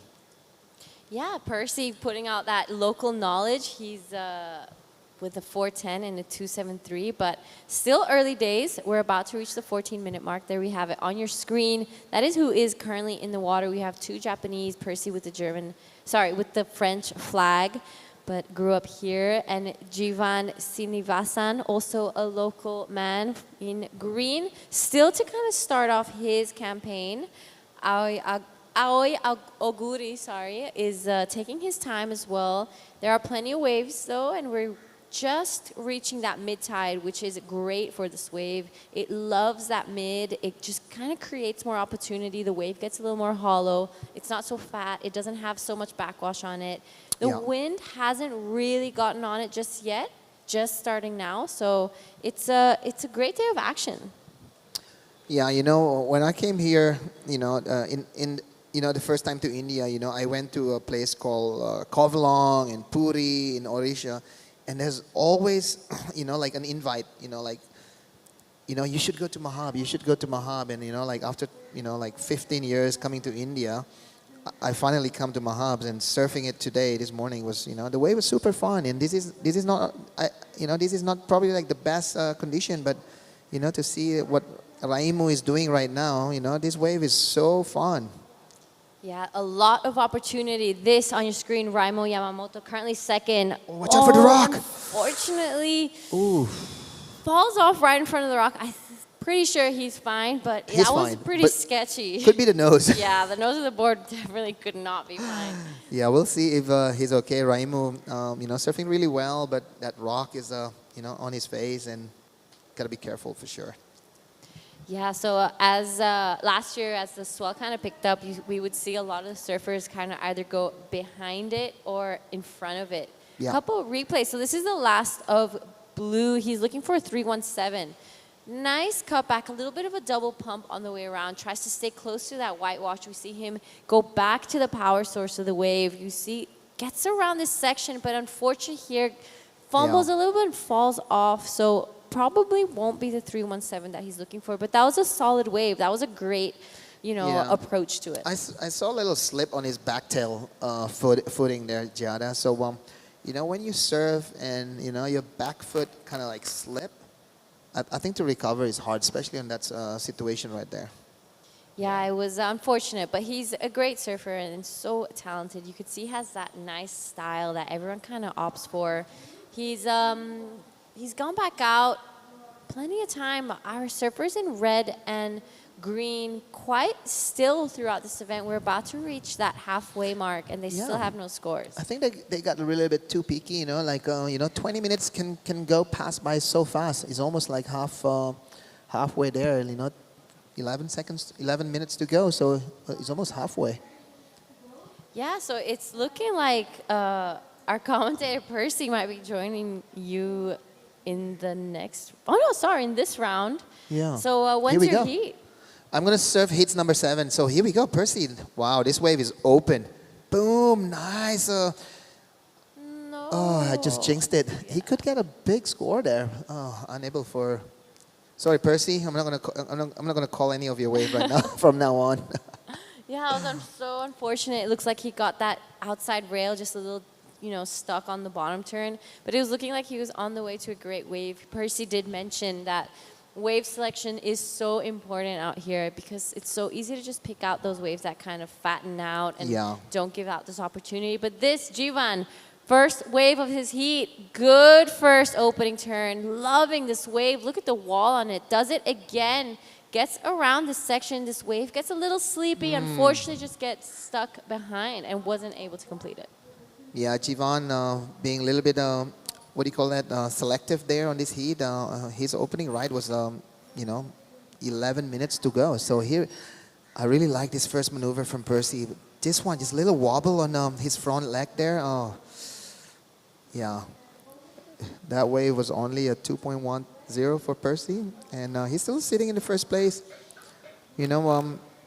I would last night during the opening ceremony, it was amazing to see, like Arun's get super appreciated from all the surf community here. Arun is also being elected to become the Asian Surfing Federation president. So India is having a big future. Yeah, Arun is really loved by the community out here. He's such an incredible human, and he's given these people so much opportunity. Here we have on your screen Raimu Yamamoto, currently in second, a 317, his requirement to go into the lead. Good-looking wave, a bit smaller than his previous one. Beautiful cut back there. Yeah. Gets around the section again. He's keeping the float. He has that Mikey Feb short under his feet, looking really lively. Yeah. And he's flowing through those turns really nicely. Yeah, I think he's going to get that 3.17 requirement for sure because right now he's sitting in second position. It could push him into, first position with that wave. This is a replay from Raimu. Starting like, a bit of a, oh, wow, that's a strong first maneuver right there. And just straight into super vertical top turn right there. A bit of a shampoo there, no, nothing serious. And here we go, this wave just kept giving it to him. That was a really nice ride from Raimu Yamamoto. Love his style. He has that textbook surfing, really competitive. He's keeping it really lively. I love how his board hasn't really stopped moving from start to finish of that wave. He's keeping that flow. His rails are engaged. He has that rail-to-rail surfing that the judges love to see. So I think you're right. I think he's definitely going to be getting that 317. I don't know if it's going to be the best wave of the heat. There wasn't any really exclamation mark in that wave. It was mostly like... just connecting the dots, yeah. Connecting the dots, Yeah. right. So here we go, 5.83. Nice. I'm sure he's happy with that. Now situation is going to be, on the other three surfers, we have Aoi Oguri. Haven't opening any right yet, a 6.83. I'm not sure if Aoi is here, Jada. Yeah, maybe there has been a bit of a no-show from our surfer in red, but still... No, he's not here. I didn't see any red out there. So this is going to be an interesting a battle between Jivan and also Percy. So not much, needed by Jivan. He's only looking for 493. If he can, replace those 1.9 and get another score, with 6 minutes, 50 seconds to go, anything still can happen. Yeah, there is still plenty of time. Early days here in this Heat 2 of the round of 48, QS Men's 2000. We will be finishing this round and going straight into the Pro Junior Men today and then finishing it off there. Wrapping up day 1 here in the Shore Temple Classic QS 2000. It has been an incredible day or morning of action. We haven't even gotten to 12 o'clock just yet. Yeah. So it's a lot given, and I think Mahabalipuram is one of the most consistent waves in India. Last year when we were here, I think for 10 days straight, we had constant, beautiful peeling right-handers here. I know you love a good ride. I see you surfing Pererenan every day back at home. So Yeah. maybe you could win this event. Who knows? Make a bit of a comeback onto the QS TV. I might have to go to the gym. Canggu is a land of gyms, so I might join the membership there soon, yeah? So yeah, Raimu with a 5.83 and a 3.67 is sitting in first. Percy Fayon with a 4.1 and then also 273. He's looking for a 541. And Jevan, my suggestion to Jevan, he's looking for 2 new set of a wave, to get that 6.83 total score that Percy already got. So here we go. This is Raimu.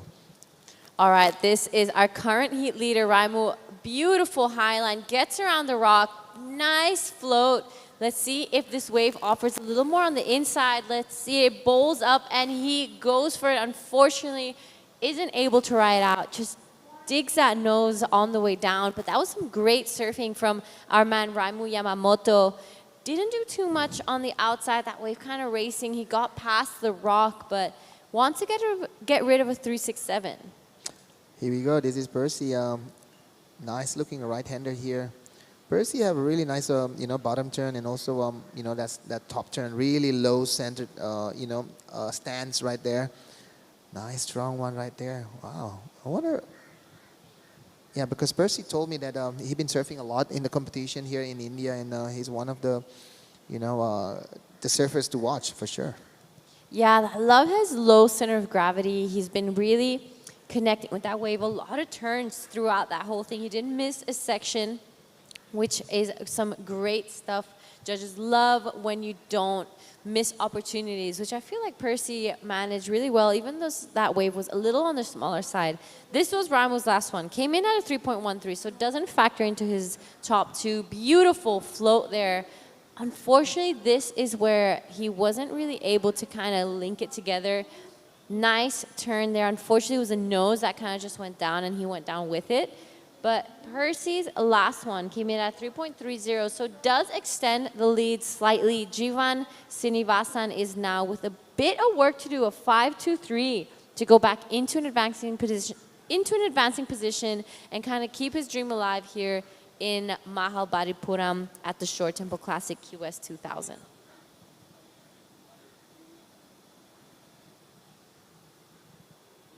Yeah, 3 minutes to go. Looks like Percy is comfortable, to say he's a little bit safer right now, but still, Jivan looking for those 5-2-3. It could be like one big wave, but could be also 2 set of a wave. And here we go, Raimu Yamamoto surfing super comfortable there. Nice last maneuver right there from Raimu. And yeah, Raimu surfing quite smart there, not, going too deep, I think he saw something, just close to that rocks. That's what happened with a couple of the guys yesterday. I saw them like surfing really wide, and then there's a sets come like this one, and, he maximized this wave. All right, I love that first turn. He was really close to that pocket, really tight. Here we saw him just get around the section, this wave. As the tide gets lower, we're seeing it bowl up. I think that's probably going to be the best wave of the heat. That finishing was so strong. That exclamation mark that we've talked about quite a few times. Part of the judging criteria, they're looking for speed, power, and flow. And of course, how critical your surfing is. So once you're in that crazy section of the wave that is just really hard to complete and ride out of it with control, the judges eat that up. Yeah, so his last wave is a 5.5, quite a solid 2 numbers here from Raimu, a 5.8 and also a 5.5, putting Percy to looking for a single score of a 7.23. That 7.23 is the highest score of the event, if anybody gonna get it. Yeah. Yeah, it would be. It's an extremely hard score. We haven't seen anyone really get past that 5.5 range just yet. So Percy's going to kind of have to give it his all if he really wants to get back into that first place. Yep. If not, it is Jivan with a bit of work to do. Unfortunately, a 5.23, only sitting on that 1.9, so still a bit of work to do. Yeah, I would love to see more opportunity for Jivan, but only 1 minute to go. It's going to be a little bit hard for him, but he's sitting in actually in priority. So he's pretty deep, waiting for the sets to come, and who knows, a 5.23 is not impossible. Yeah, you're right. Here is a wave that gives that opportunity. So if he wants to, he can even go a little closer to shore, find that opportunity somewhere down there. We've seen it last year quite a few times, just those clutch heat moments where people needing a score and they get it just at the very last second. So hopefully we have a bit of a battle, but if not, it is looking like Raimu and Percy will be going into the next round, hopefully tomorrow. So that is Percy on your screen. Good turn to finish things off. 20 seconds left. It is now Jivan, all eyes on him. Will he get one last chance to kind of fight his spot? All right, as we count this one down, I don't think the last of Percy will be having a big change in the leaderboard. So it is Raimu and Percy who will be going into the next round. A bit of a victory lap for our Japanese surfer here. Good looking wave. This thing really starting to bowl up as the tide gets low. We're going to throw out to a quick break before we commentate Heat 4.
Waves are cooking here in Mahabalipuram. It is currently 11 in the morning here. It is round of 48, heat 3 at the Shore Temple Classic QS 2000. We have in the water Keanu Kamiyama, Shrikant Danasekaran, Ruban Vasu and Raju Pujar. Already scores on your screen though. That is our surfer from Japan, Keanu Kamiyama. 2 massive turns and he manages to ride out of that second one. He was liking the look of that. And there we have a 4.33 for Shrikant. Ruban Vasu starts things off with a 3.33. Raju Pujar a 2.67, and we're just waiting for the last of Keanu. Want to welcome back in the booth Tippy Jabrick. Break this replay down for us. So yeah, this is Keanu Kamiyama. I have to say, you know, he did a really good maneuver right there. Really low bottom turn there. Can he get around that one? Yes, he did. So yeah, it's going to be a good number there from Keanu. He looks happy, you know. His body, you know, showing that he's pretty comfortable on that one. So yeah, talking about Shrikant. Shrikant is a good surfer also from India. He managed to get a 4.33. You know, to open a ride with a 4.33 is a, you know, is a good keeper for sure. And yeah, I'm super excited to see what's Keanu Kamiyama gonna score on that one, because that's gonna put, like, you know, the standard of this whole heat. It is a 6.17. So Keanu Kamiyama putting a strong exclamation on on 15 minutes and 50 seconds to go. The Japanese surfer sitting in the first place right now with Srikant second, and we have Ruban Fasu. He was surfing really good on the earlier round. Ruban was surfing, super solid. I want to see him getting more opportunity to showcase his surfing right here. And then also Raju Pujar, an Indian surfer. So 3 Indian and 1 Japanese. So open to grab to move into the next round. Yeah, absolutely. And it's looking like we have a gorgeous setup this whole week of waves. It's going to be so much fun to watch. We have the setup, long peeling rights here in Mahabalipuram. Gorgeous sunny day. The wind just starting to pick up now. A bit of texture on it, but it is not affecting us. Here we have some live action. This is our surfer Srikant. Highlighting this one, let's see what he does. He kind of shaves off some speed there. Love that turn. Unfortunately, the whitewash just explodes up under him and isn't able to ride out, but that was looking like it was going to be a pretty solid score. He already has a 4.33. Keanu Kamiyama, 6.17, highest score of the day for now. So as we get deeper into the draw and into the rounds, we're going to be seeing some great surfing because people have to really start to ramp things up. So yeah, this is surfer in green. This is Ruban Fasu. Ooh, looks like a bit fast that wave. A point break is there's always some wave that's gonna open up and some wave didn't. So yeah, maybe. I don't know. There's a lot of chop outside. Maybe there's a bit of a wind swell pushing into the lineup that creating those wave that's shutting down before it's getting into the sand. Yeah. There we have all along the coast are the fishing boats here, and it's actually was first known as a fishing village before surfing became such a hot spot here. Now you walk around and there's surf shops, there's surf schools, so it's such a great thing to be able to see how much towns have grown because of surfing and how much tourism surfing can attract. Yeah, surfing is one of a key potential elements of pushing tourism for sure. Like you've seen like a lot of coastal town become like a tourism destination. The big one is Gold Coast. Gold Coast is a beach town that become like a big destination for almost every Australians. All right, on your screen, this is Keanu Kamiyama. Good looking turns there. Love that second one. Gets that third turn in. He's loving it. Big look up to the judges. He's feeling it. That was a beautiful ride from Keanu Kamiyama. Oh, wow. Look at this replay right here, Gianna. A little slow-mo there showing how deep his bottom turn. Another deep bottom turn. The top turn, he didn't waste any time, to connect all those maneuvers. It was a 3 fast one. So a bit of a, angry look to the judges and saying, what's up? Give me the score. So Keanu Kamiyama looks angry there. Have you ever done one of those claims to the judges back when you were competing? Oh, you don't want to see. One of the craziest claims that I did was in HT. I was looking for an 8 points. I made to these barrels, and I came out. It was maybe 15 seconds before the heats ended.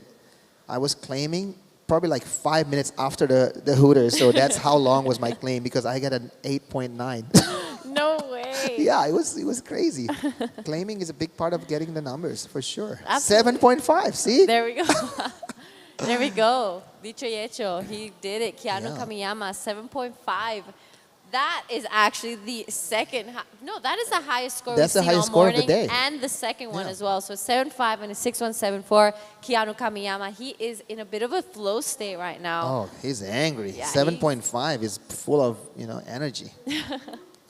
He's looking sharp. Keanu Kamiyama came here for business only. Yeah. Nothing stopping him. This is the round of 48, heat 3. So a couple more heats before we get into the men's pro junior and wrap things up for day 1. Yeah, it's been amazing day today, I have to say. It's not a serious day, because we're only going to have 14 days. Some of the QS have 20 to 28 heats a day per day.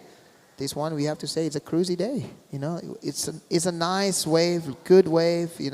Easy for everybody. No not much, like, have those, 3 heats back to back. Everybody have to serve max 2 heats today. I have to serve another heat, so. How exciting. All right, so here we have it. Our man in green, Ruban Vasu, good first opening turn, goes for the 360 and actually does it. So that's a bit of flair, a bit of a bit of a change, giving that variety. Yeah, a bit of a trick there from Yep. Ruban. Oh, here we go. This is Raju Pujar. Oh, he get around that section. I thought he's going to be miss it. Oh, nice surfing there. All right, unfortunately, well, gets around this second section as well. So he's really going all the way down. Unfortunately, does not complete that ride. But just taking a look at some of the names that are going to be coming up today, we have in Heat 4, Masamune Uno, Yutu Nagai, Pradeep Pujar, and Ram Kumar. But on your screen is a replay of Keanu Kamiyama 7.50. This one, beautiful finishing. There was such little distance from that second and third turn. Just shows the speed he has. Yeah. He's an incredibly talented surfer. Yeah, he's setting the bar right there. And then, to surf your first heat and score a 7.5 and a 6.17, it's showing that he is the one that you got to keep an eye to, And I'm pretty sure everybody's watching him right now. Here we go. This is Srikanth looking for a score to change that 233. Oh, sorry, a 0.83. Yeah, nice one from Srikanth. And he's only looking for 133. Yep, so the only one with some major scores is probably Keanu Kamiyama.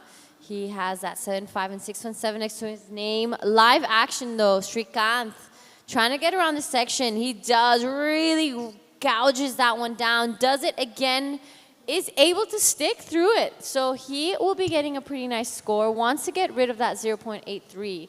So I'm pretty sure he's well on the way. Yeah, Srikanth was in Japan on one of the QS.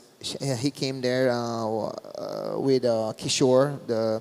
There was 2 Indian representation on the Japanese QS. So it's good to see, more Indians going, international, going traveling. And, to see why Srikanth travels, as you can see here, he rips. So, keep pushing. And a 4.5 is the wave that he got from that last wave. So move him into the second position right there, Jana. Yeah, Srikanth was one of the surfers last year representing India as well as Kishore Kumar. They were pretty much like celebrities down here. Every time Team India would walk down, they had a huge team supporting them and kind of right behind them. So it was a great event to be part of and kind of witness. And these boys were killing it. They had some great heats.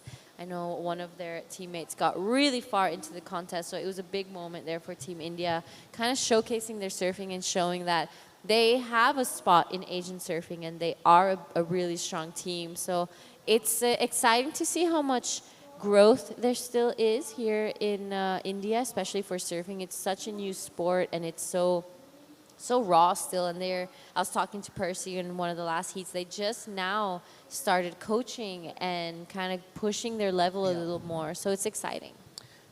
Yeah, I think these days to learn from other countries that more advanced is super easy. Everything is out there. The internet is providing all the information. There's a lot of videos on YouTube on what other countries are doing and the results that they get. So I think everything can be speed up these days. There's no countries that we can say is behind any other countries. Like 10 years ago, who would know is China as a surfing nation, and they sending one of the girls into the Olympics. So everything is going forward. Ruban Vasu now fighting for his spot to keep his dream alive at this QS 2000. Gets all the way down to the inside. Unfortunately, isn't really able to finish it, but right behind him is Srikanth. Beautiful turn there. Also goes down. And right behind him, Raju Pujar. So a bit of back-to-back action here, but not anything major. It is still Keanu Kamiyama with that 7.5 and 6.17 in a solid lead and 1 foot into that next round. Yeah, amazing surfing from Srikanth. I really like his style. Super strong, super stylish, and looking for to to replace that 4.33, but we'll, you know, I'm not pretty sure if that's going to be the number from his last wave, because he did fell off on the last one. Here's the replay of Shrikant. Nice opening right there. Super strong with a bit of a tail push right there. Another tail push right there. Just here, unable to get around that one. Yeah. So yeah, with 5 minutes and 30 seconds to go, this is the angry man, Keanu Kamiyama. What he want to do here? All right, good looking wave. He takes to the air, unfortunately goes down, but he is giving that variety already. He has a solid lead, so it's looking like it's gonna be a battle for second. Ruban Vasu, a 6. That's a pretty solid requirement. Our man in blue on your screen, Shrikant, beautiful surfing there. Does it again, get past that rock. Let's see what he does on the inside. This wave really starting to bowl up for the surfer. Beautiful finishing for Shrikant. He is gonna do the runaround just past that 5-minute mark. I think he's getting rid of that 4.5. Yeah, for sure. It could be like, you know, in those numbers where Keanu Kamiyama's number is, you know, maybe around, you know, those 5 or 6s, you know, who knows? I'm not a judge. But, you know, the way he surfs, I really like it. Strong surfing, strong finishing, and, you know, take everything on the box to get a bigger number. All right, here is Shrikant's beautiful opening cutback. Here we have that bottom turn that everyone loves. Really lays into it. I love how he gives that variety. He's keeping it fresh and clean. You know, judges love when you have that different type of surfing, and here that finishing really drift the tail. Wow. Beautifully done by Shrikant. I really wonder if Ivan Balabala have a claim on how good is Shrikant surfing, because when I went to Japan, Ivan was coaching them. Do you think Ivan have a you know, a reason why they're surfing so good? Probably. I know Ivan has been working really closely with the Indian team. He recently came here a couple months back and did a surf camp with them, so I know he has a very close connection with the whole team. Yeah, so a big shout out to Ivan. I'm pretty sure he's watching right now on his computer at home, wherever he is. Could be in Spain, could be in Bali. So yeah, Shrikant surfing really well, waiting for his last score. Could be on the same range of a 4.8. Oh, so yeah, 4.8. There we have Ruban Vasu now riding out of that one. A bit of a airdrop down to finish things off there. We're still waiting for 3 scores to come in. So Keanu, Ruban, and Raju. The last of Raju comes in at a 0.77, so doesn't factor into his top 2. We're waiting for green and red. So I don't think there's going to be any major changes in the scoreline. We just got past that 3-minute mark. Yeah, I think Keanu Kamiyama right now is, you know, pretty comfortable staying in the first position. He looks like he's doing a lot of, you know, airs because he feels super comfortable. He already have a really comfortable lead right now. You know, second position looking for an 8.84. So yeah, big numbers there for Shrikant. But you know, third position looking for a 6.3 also. So I have to say Shrikant surfing really well, but Keanu Kamiyama is surfing super amazing on this heat. All right, Raju Pujar now. Good looking wave here. Gets past the section. He needs a 6.96, so solid number. Unfortunately, doesn't get that finishing he was probably hoping for, but he surfed that wave really nicely. He highlined it really well, so just about to reach the 2-minute mark. It is Kamiyama with that massive score line next to his name. Yeah, so far I have to say Keanu has really impressed me. Super solid surfing, those 3 big maneuver without you know, losing any time, and just tapping it really strong right there. 7.5, great surfing there, great result. So yeah, we have a Percy there coming soon to the booth again. He need to work. He's just here for a surf. Yeah. He's having a great time at his almost local spot, I would say. Great to have him in the booth, giving us all that extra insight of, you know, all the local surfers out here. So I love having Percy around. He's such a great character, and took on to the role of coaching now as well. So I'm sure he'll be, you know, giving some tips and tricks to some of the local surfers joining this contest. We will be counting this one down, about to reach the 60-second mark. Keanu Kamiyama just sweeping away with this one, a 7.5 and a 6.17, two of the highest scores of the day.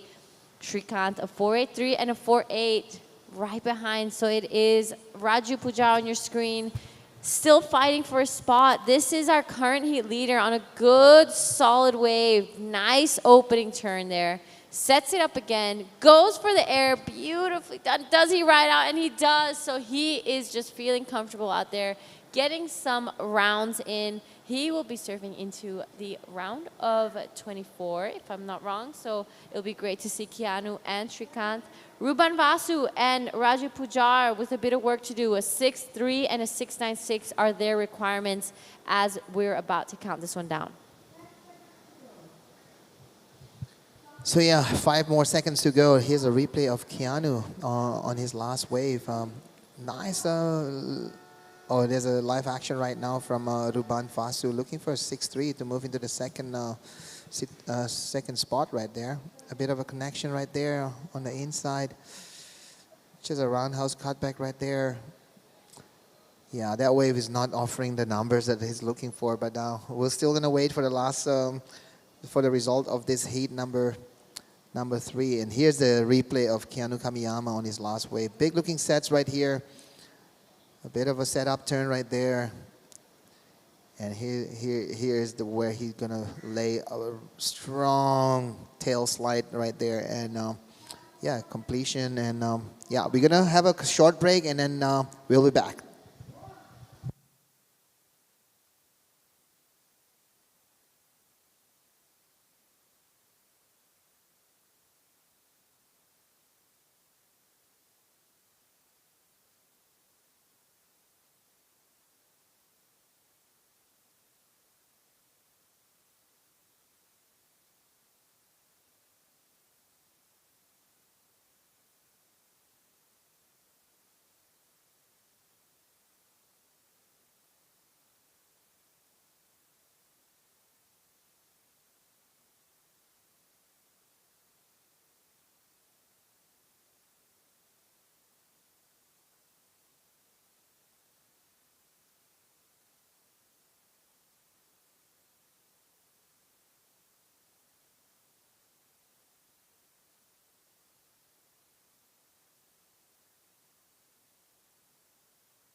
All right, we are back. This is the Shore Temple Classic QS 2000. In the water right now is Ram Kumar, Pradeep Pujar, Yutu Nagai, and Masamune Uno.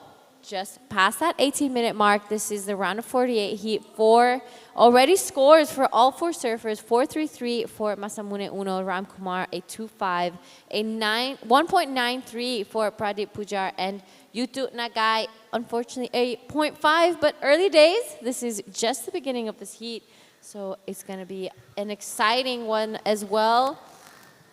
It's lots of action last heat. Keanu Kamiyama really swept it away, a 13.67 heat total.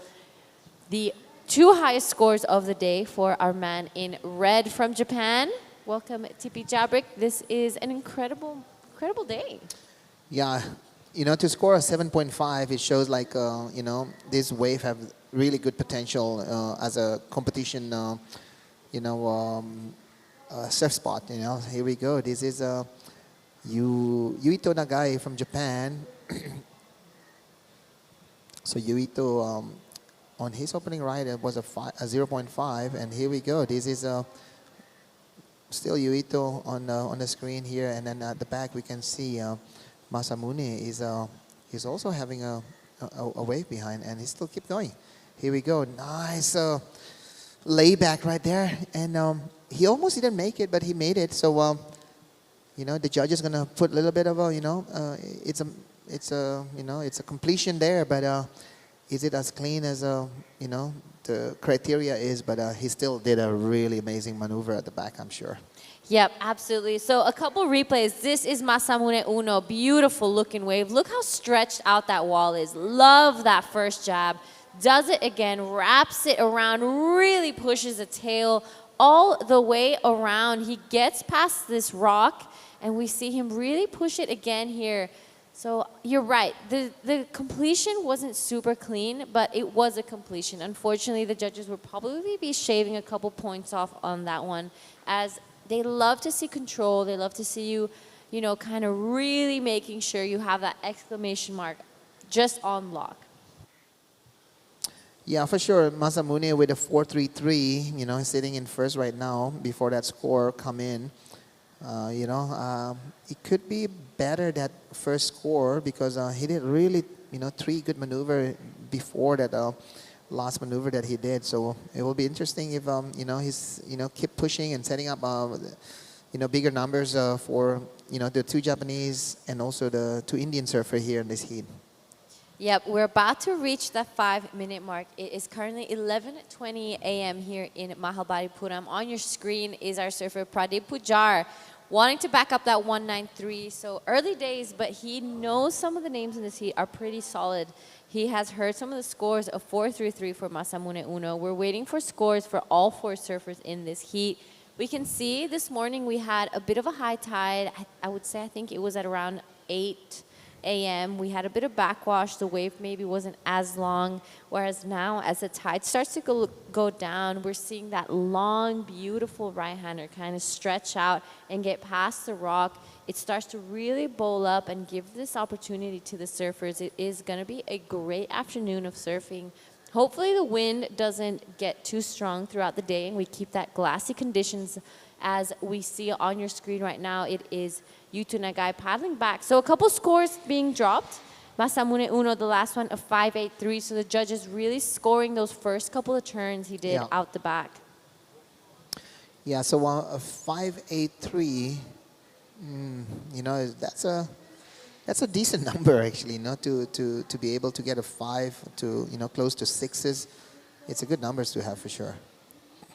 And so we have also the Japanese surfer with a 3.07 and a 0.5 looking for 116. That's Yuito Nagai.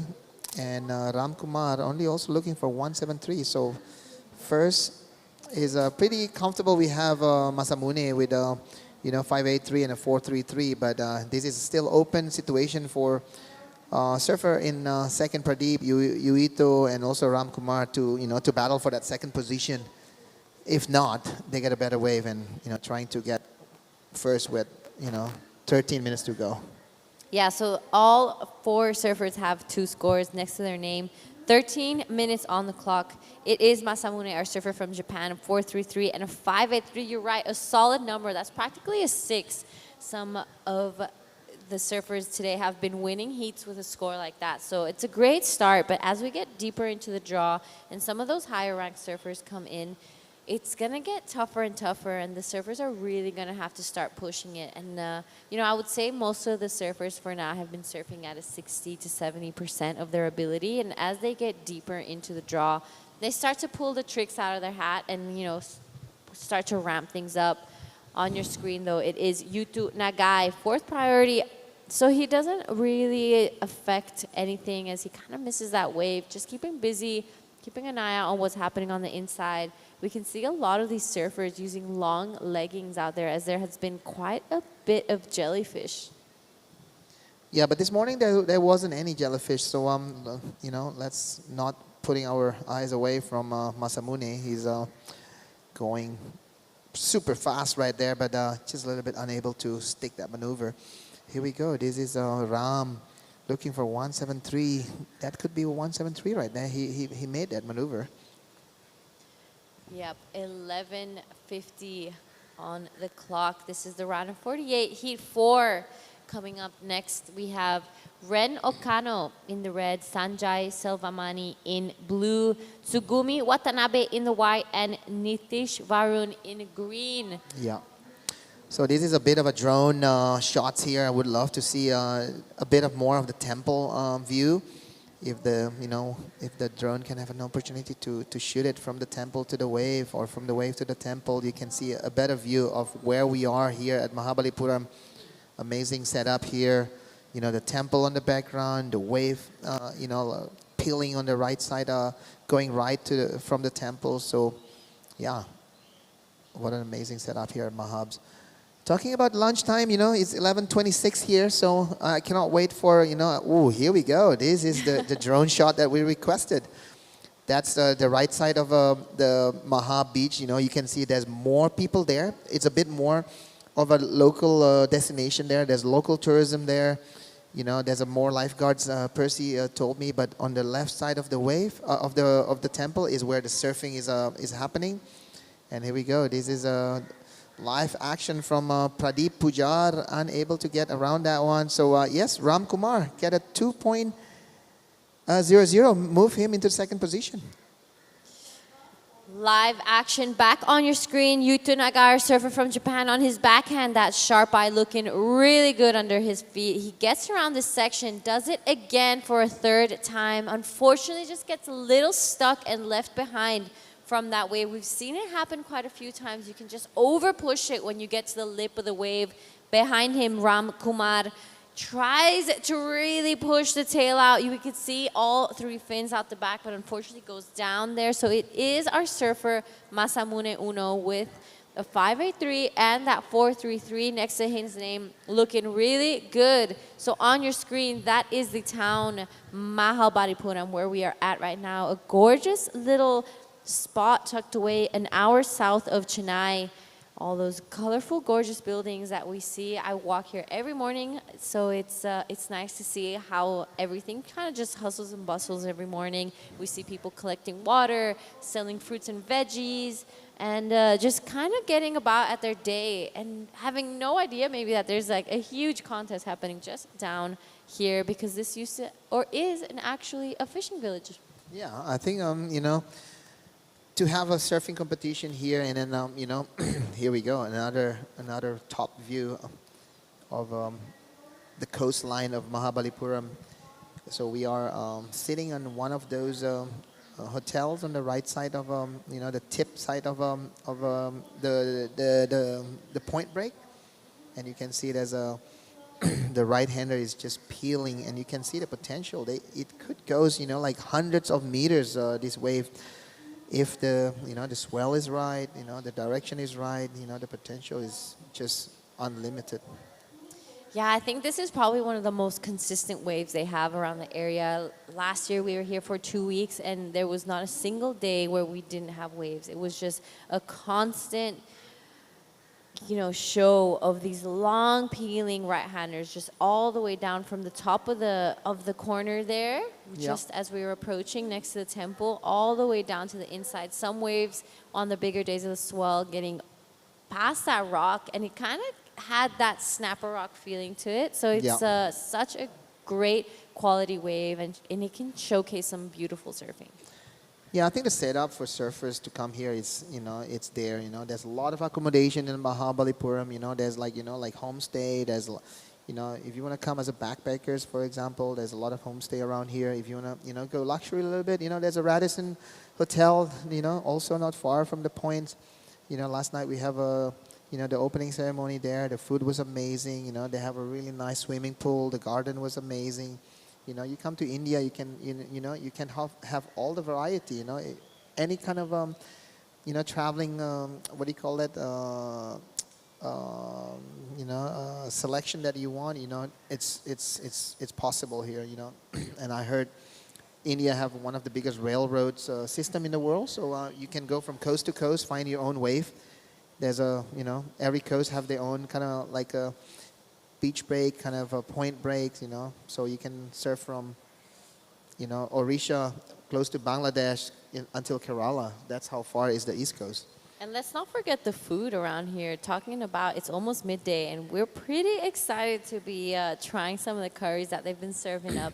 The food is incredible. There's so many different spices and flavors, and I think it's just this never-ending cuisine here. So it's such an incredible spot. Oh yeah, for sure. I'm looking for one of the spiciest curry that they can offer for lunch. You know, I love spicy food. Yeah, curry with little garlic naan, little rice. Cannot go wrong. Cannot go wrong. All right, so it is just about to reach that 6-minute mark here in round of 48, heat 4. It is still Masamune Uno with that 583, 433 next to his name, Yuto Nagai close behind, 347 and a 3.07. It is Ram Kumar and Pradeep Pujar with a little bit of work to do, both looking for requirements of 4.04 for our man in green and a 4.24 for our man in white. The ocean having a bit of a break. We've had incredible surfing go down. I think probably the highlight of the day for me would be Keanu Kamiyama's 13.67. And he absolutely went ballistic. We haven't seen anything happen close to that just yet. But I'm sure the deeper we get into the draw, the more scores we're going to see drop. Yeah, a lot of surfers, Giada is just testing the situation. You know, they don't have to make big scores yet. You know, they they still like looking the situation, the condition, and all the other competitors. You know, because a lot of these Indians is also you know could be a surprise surfers. You know, like as we can see Srikanth on the earlier heats. You know, like he surfs super good and.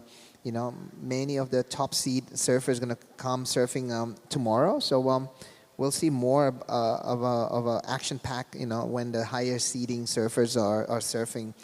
But you know, yeah. So far, Keanu Kamiyama putting a strong performance. And here we go. This is Masamune Uno. Ooh, little barrel. Look at him. He found a bit of shade out here. That was so fun. Really jams it in the pocket, though. This is your current heat leader, Masamune Uno. Does it again. Love how he pushes the tail there. He got that shade in the beginning. 2 solid turns to finish things off. He will be getting rid of that 433. I mean, who doesn't love a good little barrel? Oh, yeah. You know, the best way to get, you know, away from the heat is staying under the barrels, inside the barrel. So, yeah, Masamune, I would love to see the numbers and the replay again of that wave. You know, he managed to get a barrels just in front of the rocks, actually. Yeah, that's a bit of a sketchy area, but he had all the control in the world. You know, many of these surfers come here, I'd say a week or even 10 days before the contest start to get their reps in, test their boards out, and really get a feel for the wave. Now on your screen, Pradeep Pujar looking for a 4.24 to get back into this heat and keep the dream alive. This wave kind of tapering off, not really giving so much opportunity as maybe Masamune Uno's waves have been given. You could really see the difference in maybe the wave selection. Masamune has been really pushing on those bigger sets and kind of wanting to get those big scores. Pradeep maybe catching one of the insiders that just the judges really love when you're on a solid looking wave. Yeah, but Pradeep only looking for a 4.24. And, you know, he did a couple of great maneuvers before that one. Here we go. This is Masamune's barrel. He's a little bit in there. You know, we still can see the, you know, the front side of the boards. But, you know, either way, getting a barrel is always a good feeling to have, and especially when you just slam into 2 more strong maneuver right there. And Masamune's last wave is a 5.77. So, yeah, he replaced his second highest score with a 5.77. All right, Ram Kumar now. He wants his spot. Unfortunately, goes down there, doesn't get past that section. 2 minutes, 20 seconds left in this heat. Will they get one last chance to get back into this heat? This is the Short Tempo Classic QS 2000. It is currently 11:35 here in India. It has been an incredible morning of action. We've had the first round of the men's QS, the first round of the women's QS, This is the round of 48, heat 4, and we will be finishing off today with the men's pro junior because the juniors are in this event as well. The first time ever in the history of surfing in India that they, provide a pro junior for the up-and-coming surfers, and it's going to be such a great opportunity for these young athletes. All right, couple replays. This is Masamune Uno's 577, beautiful little shampoo to start things off. Gets around this section, and this is where he really gets to work. Pushes that board around here, gets past the section, one more turn, and so it was such a great little combo of turns.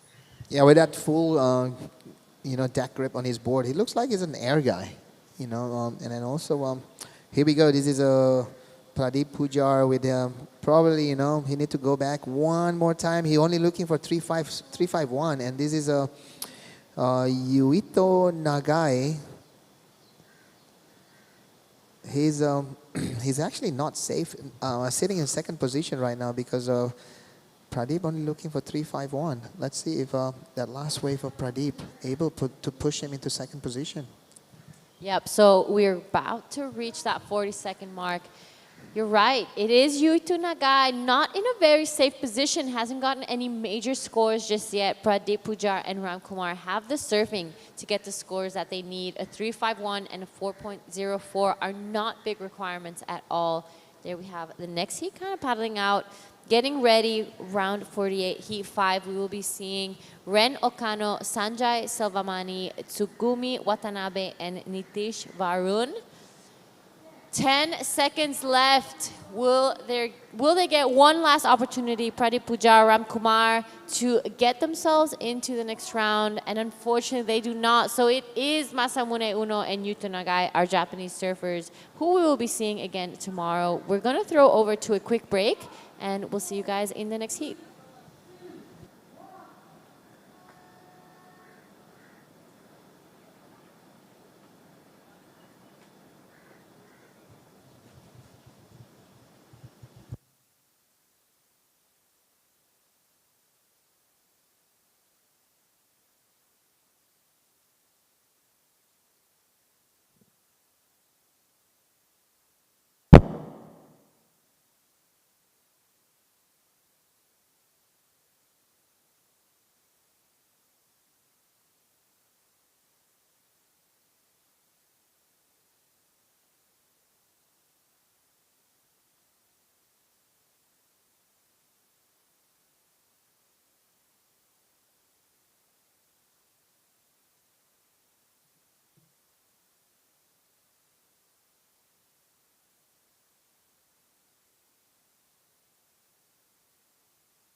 All right, all right, all right. Welcome back to the Shore Temple Classic QS 2000 and Pro Junior.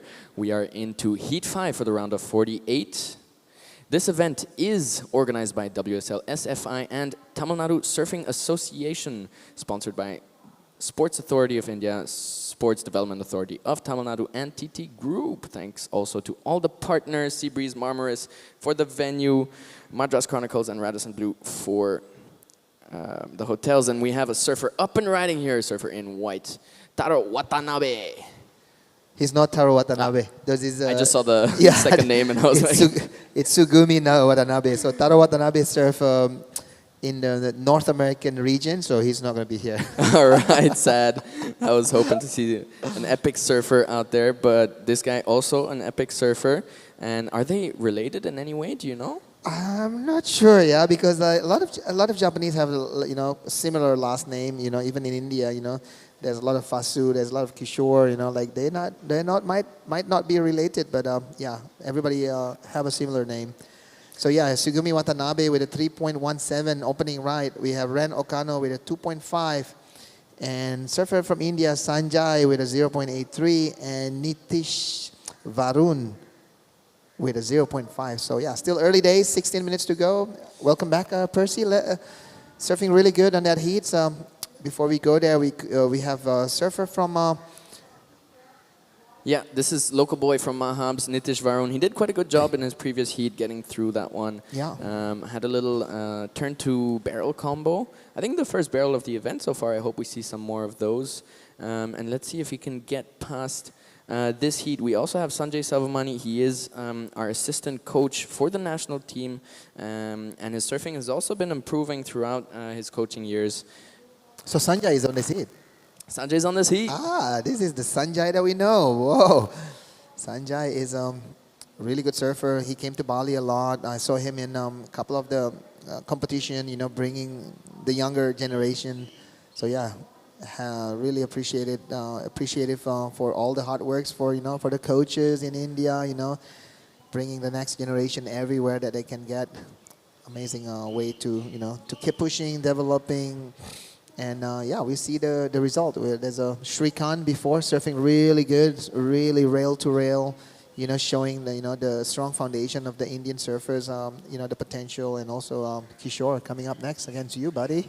All right. Yeah, and Shrikant also in that previous heat, staying on the rail to rail, but we do know that he can go up into the lip, super vert for some really good turns. He got a 7.67 on just one turn in the previous contest.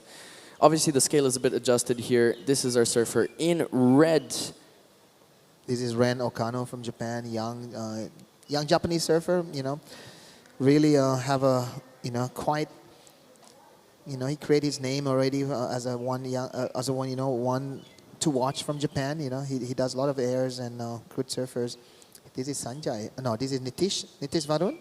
This is Sanjay. That's Sanjay, Sanjay, the coach. And that was a solid turn on that finishing section over there. The waves look absolutely firing as we have our boy in white. Ooh, trying to get a barrel there from T. Watanabe. Just a little off rhythm on that one as it was a bit bumpy and he lost that wave, but it looked like a beautiful one. He'll be a bit frustrated with that, but he's anyways still in the lead with a 3.17. And he'll have plenty of time with 40 minutes and 15 seconds to get out back and get a backup. This is the first, we just passed the 5-minute mark, so this is really the period where the surfers are starting to get their heat openers and just get a backup, and after which they're going to start to be building on their scores and get some solid numbers to really make sure they have a tight hold on that first or second position. But yeah, this is so after the opening exchange, we see Tsugumi Watanabe in first with a 3.17, and Ren Okano in second with a 2.50. We'll see where they build from here. This is that turn from blue. Solid hit on the closing section. Drifted the fins a little bit, and that's our assistant coach. Should not call him assistant, just call him coach.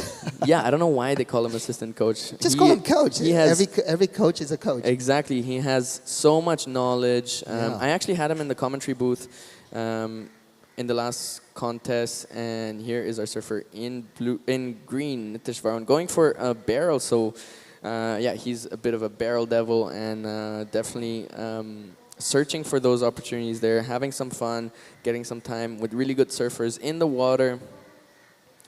We are still with the 20-minute format, I believe, and the waves look like they're pumping even more than at the start of the competition. So plenty of opportunities. Here's our surfer in red, Ren Okano, with his opening ride. Nice drawn-out cutback, finishing it high so he maintains speed, and then closing that one down. On the finishing section, Sanjay Savamani, a 4.10 for that finishing turn, and here is Tsugumi on his backup.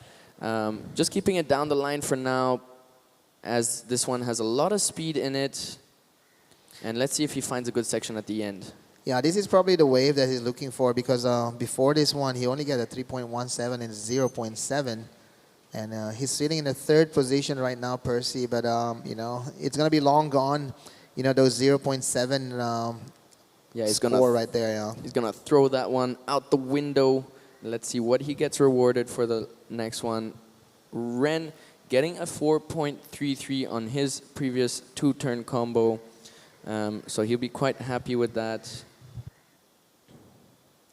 And last of Tsugumi comes in at a 3.40, so that's a good backup. Now he'll be looking to get rid of the 3.17 as we see.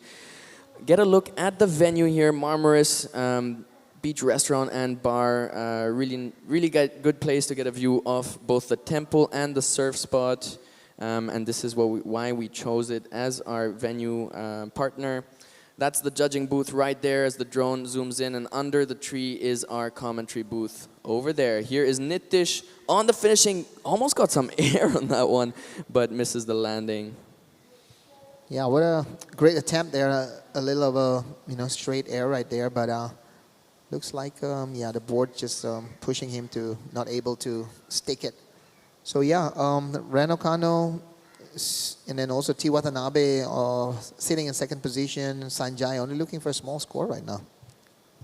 Yeah, really important with aerial maneuvers to keep that body but weight above the surfboard. Here's our surfer in white with another long drawn out. I think this is just a replay from our surfer in white. So that was the long wave, the one he got the 3-4 on. Just keeping it a little bit down the line. That's why they didn't reward it so much. Ren here laying that board on rail, smashing it down.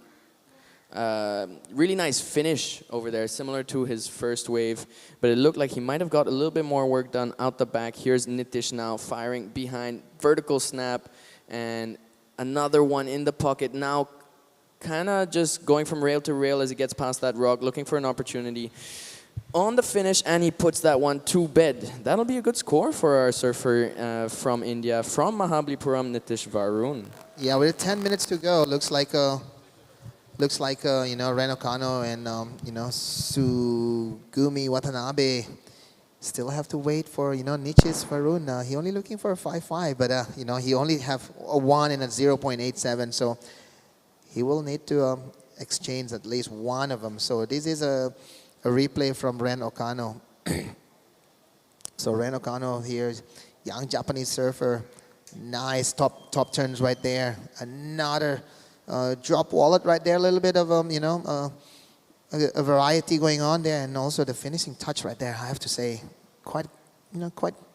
He's gonna get a good number for sure. Yeah, solid competitive surfing there from our surfer in red, Ren Okano, and he was definitely gonna. I feel like that's gonna go to the best wave of the heat so far, and it does, a 5.83 for that one. The 3-turn combo, I believe.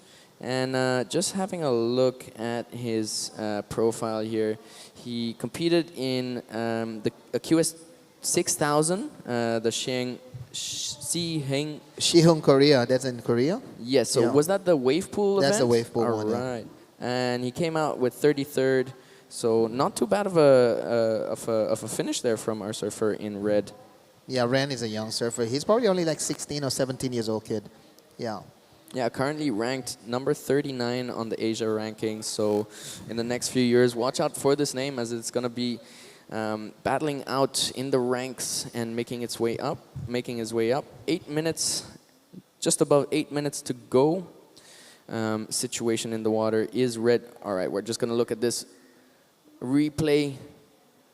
A little bit stuck on the first and second turn, a bit under the lip over there. So this is a replay, I think, of that same wave, the 3.40, and it's just a little bit down the line, not quite able to go vertical and critical, which is why the score wasn't rewarded so much. Sanjay Savamani looks like he's getting a backup. I'm not sure what he did out the back, but looks like Tsugumi up and riding again. Yeah, live action right there. It'll be interesting what Sanjay you know, what the number he gonna get on that one, because he only looking for a super small score right at 2.47 is it's something that Sanjay can do, you know, with his eyes closed. And the waves are absolutely pumping as Ren up and riding again. Puts that one on rail, up vert, but just loses the finish. Not to worry, he's still in the lead, but will be a little bit frustrated with that one, as every round is also practice for the next round. So, but lucky that he gets rid of these kind of falls in this round, the round of 48, as he moves his way towards the finals, because the finals is the destination, and that's what everyone here is fighting for. The finals and a win, hopefully. Super excited to see who will be taking out the win for this QS. I think the highest ranked surfer here is Kanoa from Korea. Yeah, he could be Kanoa Hije from Korea, yeah, because he did pretty good on the QS in Korea, and we'll see. Like, Sanjay got a 2.9. He moved into second position, Percy. Yeah. All right, great to see an Indian name up in that second position, and hopefully he'll be keeping a good hold of that as Ren is firing off into the lip again for two massive slams, putting that one to bed. He's looking to improve on a 4.33. Let's see. What do you think? Yeah, it's a strong combo, you know, for sure. The judges love to see a good combination, and then that's what Ren did. A little bit stuck there from Sugumi Watanabe, looking to replace that 317, and he's looking for 361 to move into second. But still 5 minutes to go, 5 minutes and 30 seconds to go. Here we go, Nitish Varun, just a little bit stuck on that one. Yeah, a little bit late to the party, Nitish Varun. Using priority on that one, Sanjay Selvamani now with priority has a chance to take the lead, needs a 6.06. Let's see what he can do. Show us, Sanjay. With 5 minutes and 15 seconds on the clock, this is when the competitors will slowly start to defend their positions. But you can also do that in attack mode. Sometimes the best defense is attack, and Sanjay has a chance to do that here by upping the requirements for the surfer in white, Tsugumi, who hasn't really been finding the rhythm here in Mahabs right now in this heat. I'm sure he has really good surfing, and it really looks like it, but not quite connecting with the waves. He got good waves, but not quite connecting with the right sections. And the right maneuvers. So we'll see if he can pull something off in these last minutes. Only needs a 3.61 to advance. Definitely very achievable. And he's sitting in second priority. So he's probably going to try to sell some waves to Sanjay Selvamani, who is sitting in first priority. We can see them sitting in the lineup there with the drone view. We have Nitish and Sanjay at the peak with Ren and Tsugumi a little bit further down. So for now, Tsugumi not putting too much pressure on Sanjay. Maybe happy to have a little bit of distance so that Sanjay doesn't have a chance at blocking him.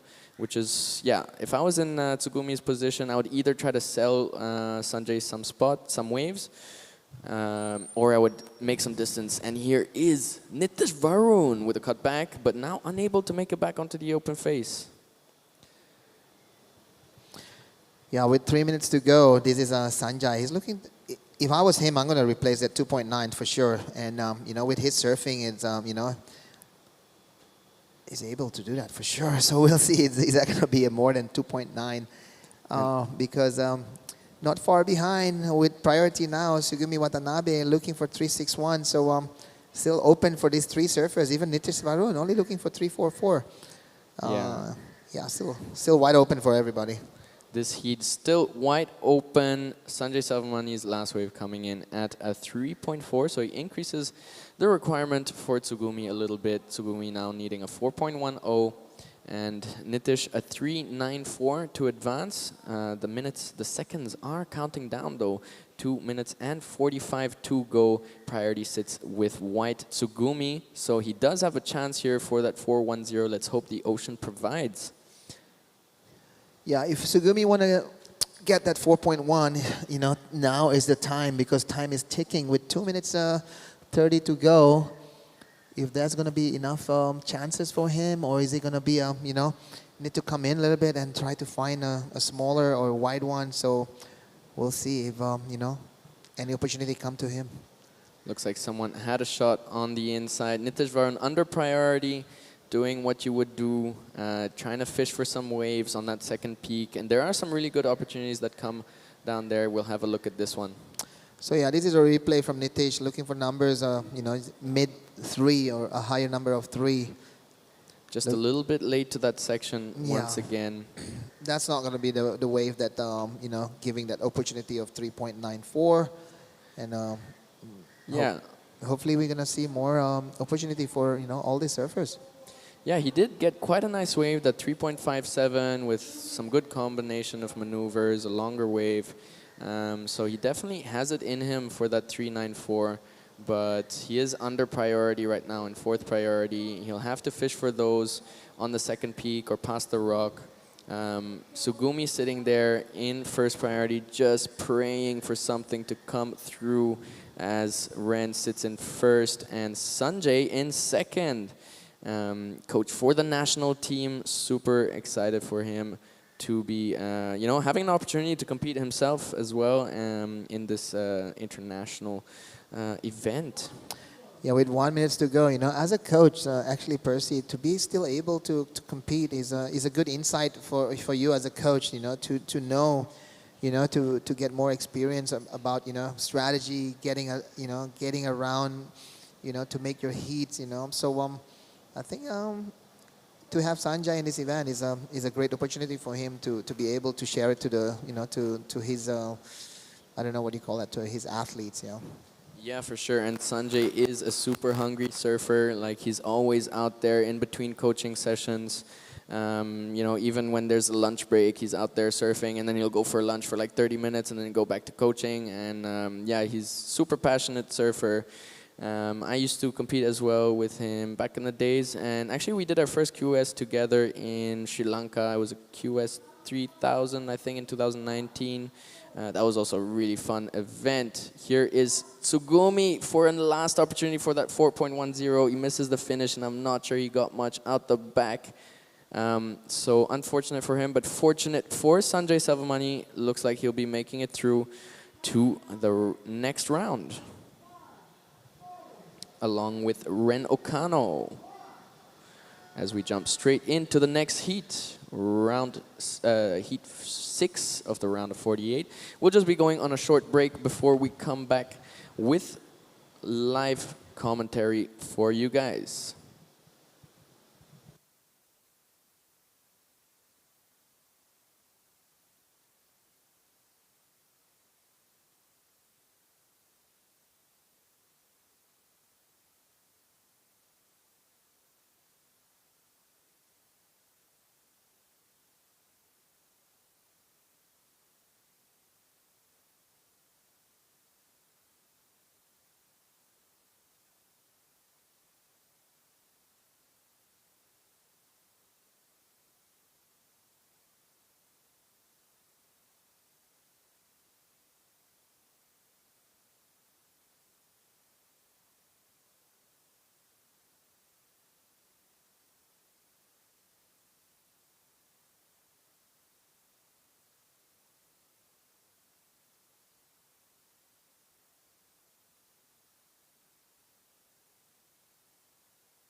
All right. Welcome back to the Shore Temple Classic QS 2000 and Pro Junior.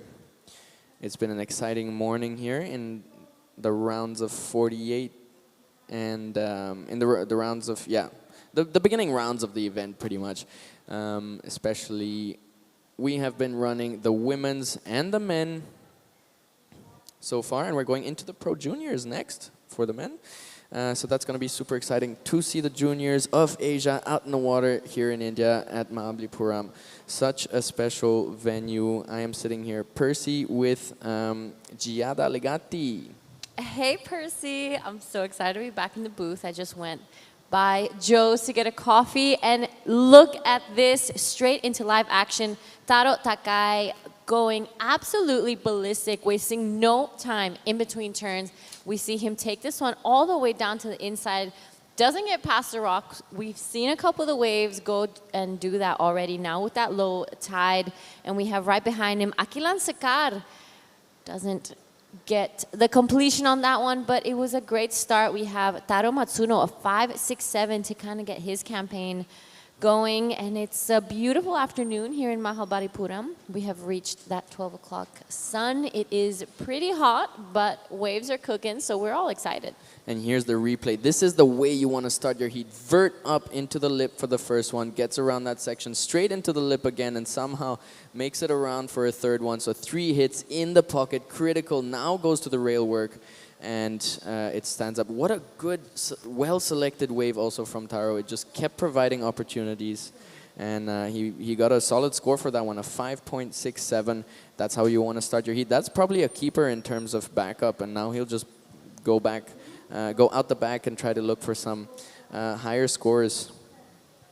Yeah, absolutely. Something that I've noticed is as the tide keeps getting lower, those sets are really starting to peel and go all the way past the rock. We didn't see that happening this morning when the tide was much higher, but now it's starting to get really bowly. It's going to start showcasing some incredible surfing for the guys, and especially for the Pro Juniors. You know, this is the first time ever that India hosts a Pro Junior event, which is a huge moment, I would say, especially for that first heat. It's going to really set the standard. It's great to give the opportunity for that next generation and show them, you know, this is what the highest level of Pro Junior surfing is.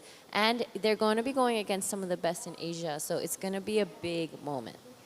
Yeah, super cool. A little bit of morning sickness this morning with some southern winds, which tends to do that. That was Akilan with a nice wraparound to start and then went up into the lip, but just not the best wave. I guess he was just trying to get the ball rolling and get the jitters out, but he'll be out back looking for priority and for a better wave. He is a really good surfer, super good technique. Even though he has a smaller frame, he really manages to get that board in interesting, critical portions of the wave. We have 2 Taros here in the water, Taro Matsuno and Taro Takai. Taro Matsuno in red taking the lead with a 5.67 and Takai in second with a 4.67. So these guys really starting the heat solidly now. Takai up and riding again with looks like a few solid hits on the first section and now behind the rock for some more action. So Takai putting in a backup already in the first 10 minutes of his heat. That is competitive surfing, guys. Absolute magicians in terms of selecting the right wave. Look at how critical he got on the rail on that first carve. Backed it up with a combo in the lip. And then just a check turn there and a float to get to this section here where he went up into the lip once again. And a finish as well. So really... collecting up all the points he could on that one, and here is the other Taro. All right, Taro Matsuno, current heat leader, nice swooping cutback to get back to that power source of the wave. Didn't see any more potential on that wave, so decides to pull off a 5.67 to get things started. He's going to be backing it up. Right behind him, though, Som Seti now gets around that section. Gorgeous kind of jab there. Unfortunately, wasn't able to really ride out of it, but get things started for his campaign a little late. We're gonna we just reached that 12-minute mark, so it was good for him to kind of get that ball rolling, kind of get a couple waves and turns under his belt. He doesn't want to be waiting too long, otherwise those nerves really start to, trickle in and start affecting your performance. And we're going to be watching some of these replays. This is Taro Matsuno now. Gets around the section. Good swooping cutback, but here we saw him pull off. He didn't see so much potential. 5, 6, 7, so he knows what he's looking for. He's done it before. He wants to back it up pretty quickly, but I do think it was Taro Takai who's going to be getting the really good part of that exchange. Yeah, that's for sure. Choosing the better wave in the exchange, it was almost a replica of that other really long wave that we saw. But just a little bit smaller, and he managed to do lots of really good turns on it. So really curious where the judges are going to go with that. It comes in at a 5.83. So he definitely ups himself and gets even a better score than his first one. That is how you want to surf your heat. You really want to be building on your scores every time you pop up on your surfboard. And here is Matsuno up and riding again, getting past that first section, now into the lip. And drops the wallet right in front of the rock and hits the finish there. So not as good of a wave as Takai, but still really looks like he's trying to put together as big a score as he can and convert that opportunity into a keeper.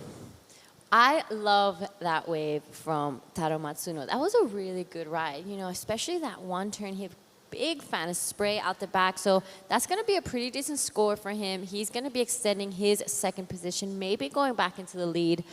4.84 to go into first, so that's not a huge requirement. He can do it. This is the replay. This is the way we're talking about. Love that. Big fan of spray. Gets around the section, lays it back, giving variety. The judges love to see that, love to see something different, and finished it off really strong. So after you've seen a bit of repetitive surfing throughout the day, seeing something like that kind of refreshes the eyes and kind of makes those judges want to drop a pretty decent score. And he does go back into the lead. It gets a 5.53. On your screen, though, that is Akilan Sekar wanting to keep his dream alive here at this QS 2000. Big cutback, doesn't get past that section. A bit of a smaller insider, so doesn't have the huge scoring potential that maybe the waves that both the other Taros have been picking. Yeah, for sure, and maybe kind of sticking with that strategy of like building on his scores with some like smaller waves at the start, and then going to the bigger ones. But when you're surfing against Taros that are putting 4s and 5s down on the scoreboard, you gotta wait out there for a really good wave and give it your best. You gotta treat this like a finals, because otherwise it will be your final heat.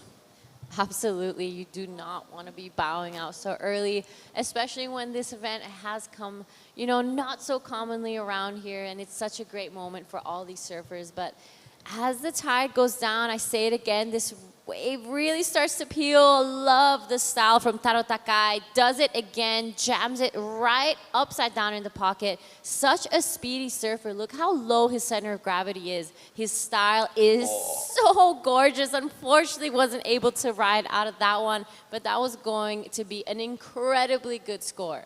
I think that was probably the best turn I've seen all contest so far, if he made it out, of course. I wish he did. That was so beautiful. I love his style. It's very nonchalant. It's very relaxed. It doesn't give that rushed feeling that maybe some of the other surfers sometimes give. So I love watching Taro Takai. He is an incredibly talented surfer from Japan. He's currently in second. A 5.37 is what he needs to get back into that first spot. He wants to secure his positioning. He doesn't want to bow out early, but it is Akilan and Som with a bit of work to do. Some pretty solid requirements as well. Here's a replay. What do you think? Yeah, I think that was a really good wave from Takai. Super good wave selection in general, Takai. And, getting past that rock, yeah, those waves really are connecting. That turn there was absolutely radical, but just missing the finish on that one.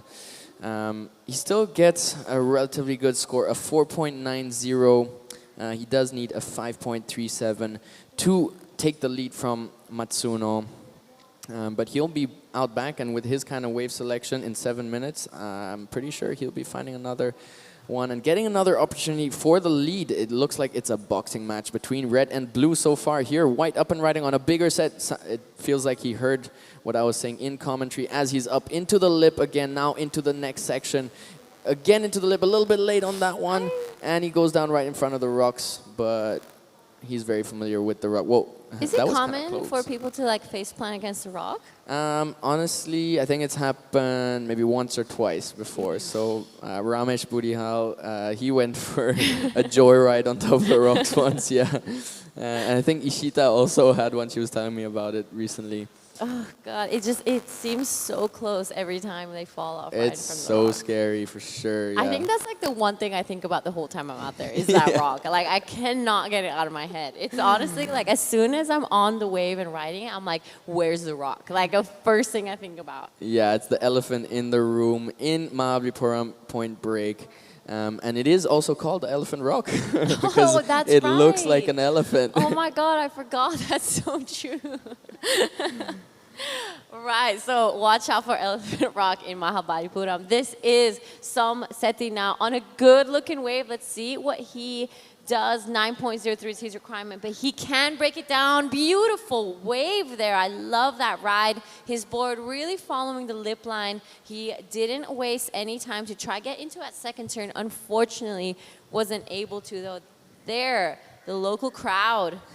The biggest fans of surfing in India, the cows on the beach under the Red Bull tent. They are the only ones there from sunrise to sunset watching all the action.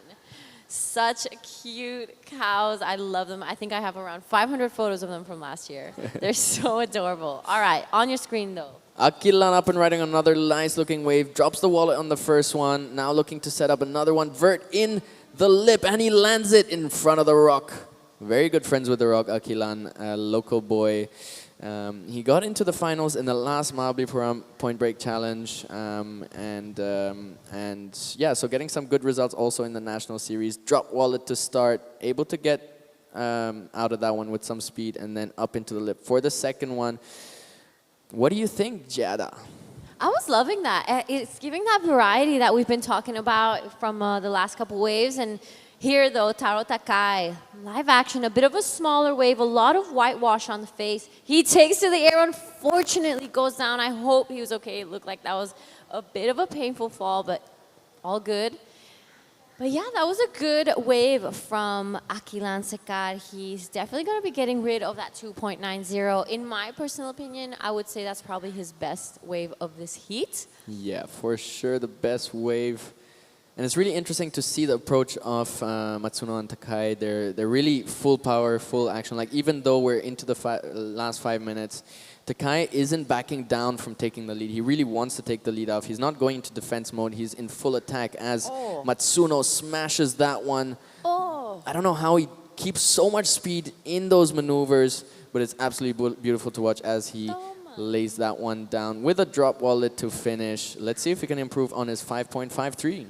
That was sick, actually. I really like that wave from Taro Matsuno. He had a lot of flow throughout it. He gave variety, like we've been talking about. He gave that, you know, refreshing look to it, bit of layback, really tight in the pocket. He never really got stuck behind or lost a beat in that wave. Right behind him, though, Som Seti. Good looking wave here. Does manage to ride out of it. Shows that completion. 8.36, though, is his requirement. Yeah, the requirements are quite high for our local surfers, Akilan and Som, but nonetheless, still trying to put on a show. The last of Akilan, I believe, came out at a 3.83, so that was his best score, but not quite enough to get him up into second position.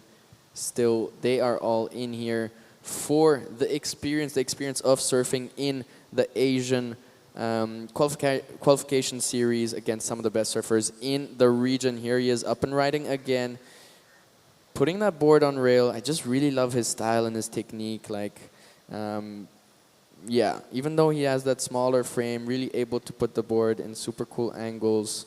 And yeah, I'd like to see him, you know, getting a bit more coaching opportunities, spending more time in the gym, doing more work, you know, because I think he has really a lot of potential in terms of his surfing in the coming years.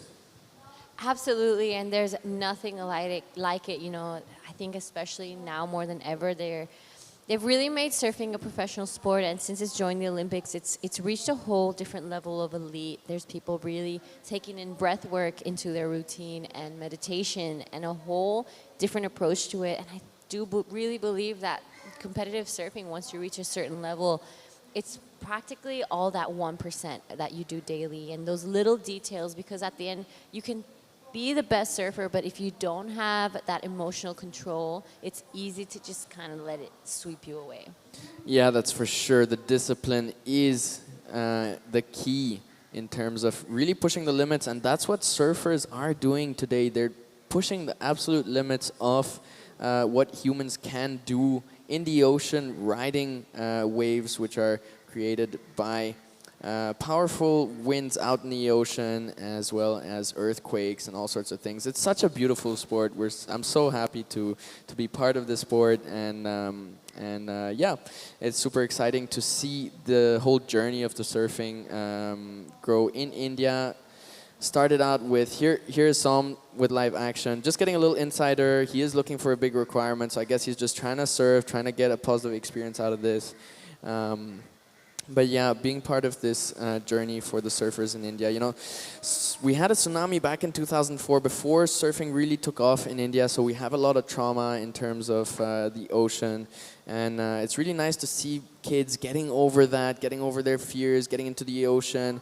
Surfing, really helps them to start to learn about swimming, about safety, about all sorts of other things, and it's also a connection to health. Once you start especially competing and going into becoming an athlete, you really need to put effort in terms of your nutrition, in terms of your fitness, in terms of your mobility, in terms of all these different aspects which come around like you were talking about.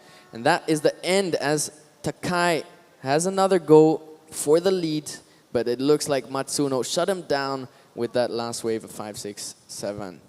And we'll go on a short break before the next heat.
Waves are cooking here in Mahabalipuram. We are on that mid-tide. It is peeling all the way past Elephant Rock. The gorgeous temple behind us is shining through. And it is now Ramesh Budihal, Ricky Tomoshige, Taiyin Arun, and Tipi Jabrik in the water.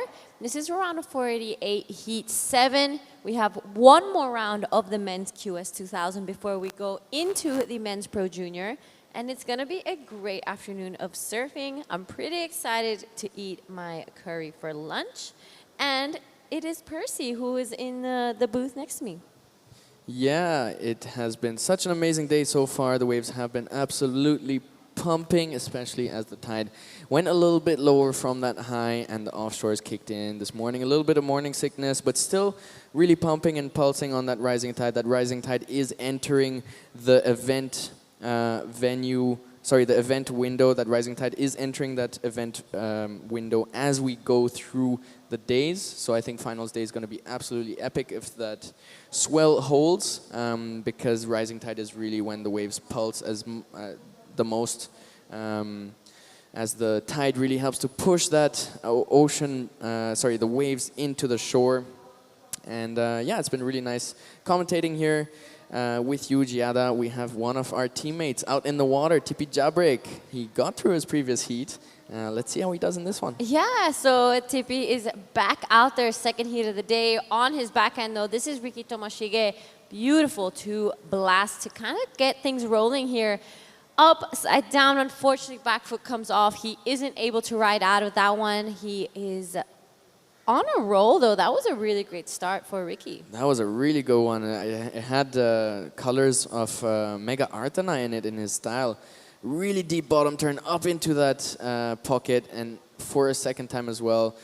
So that combo, that first strong maneuver and then the combo will really get him. If he got that finish, though, I wouldn't be surprised if that went up into, you know, the mid fives or so. TP up and riding now, flowing through that first section up into the crumbly section once again, and he shuts that one down. Right, beautiful surfing from Tippy. So I personally got to ride his board in my last heat, and honestly, that thing feels so magic. I think he said it's a mixture of the Goldie as well as the, not the Fever, but I think he said, I'm gonna have to get back to you, but it's a good mixture. Our shaper back in Bali from CI, Chris McCutchinson, got it done for him, and it feels magic. That thing felt really good out there. It felt like a gun for me, but if you guys are around town, you should definitely get yourselves one of those. But back to this heat, Riki Tomoshige first started competing on the WSL in 2022, only did 3 Pro Juniors to kind of get things rolling for him.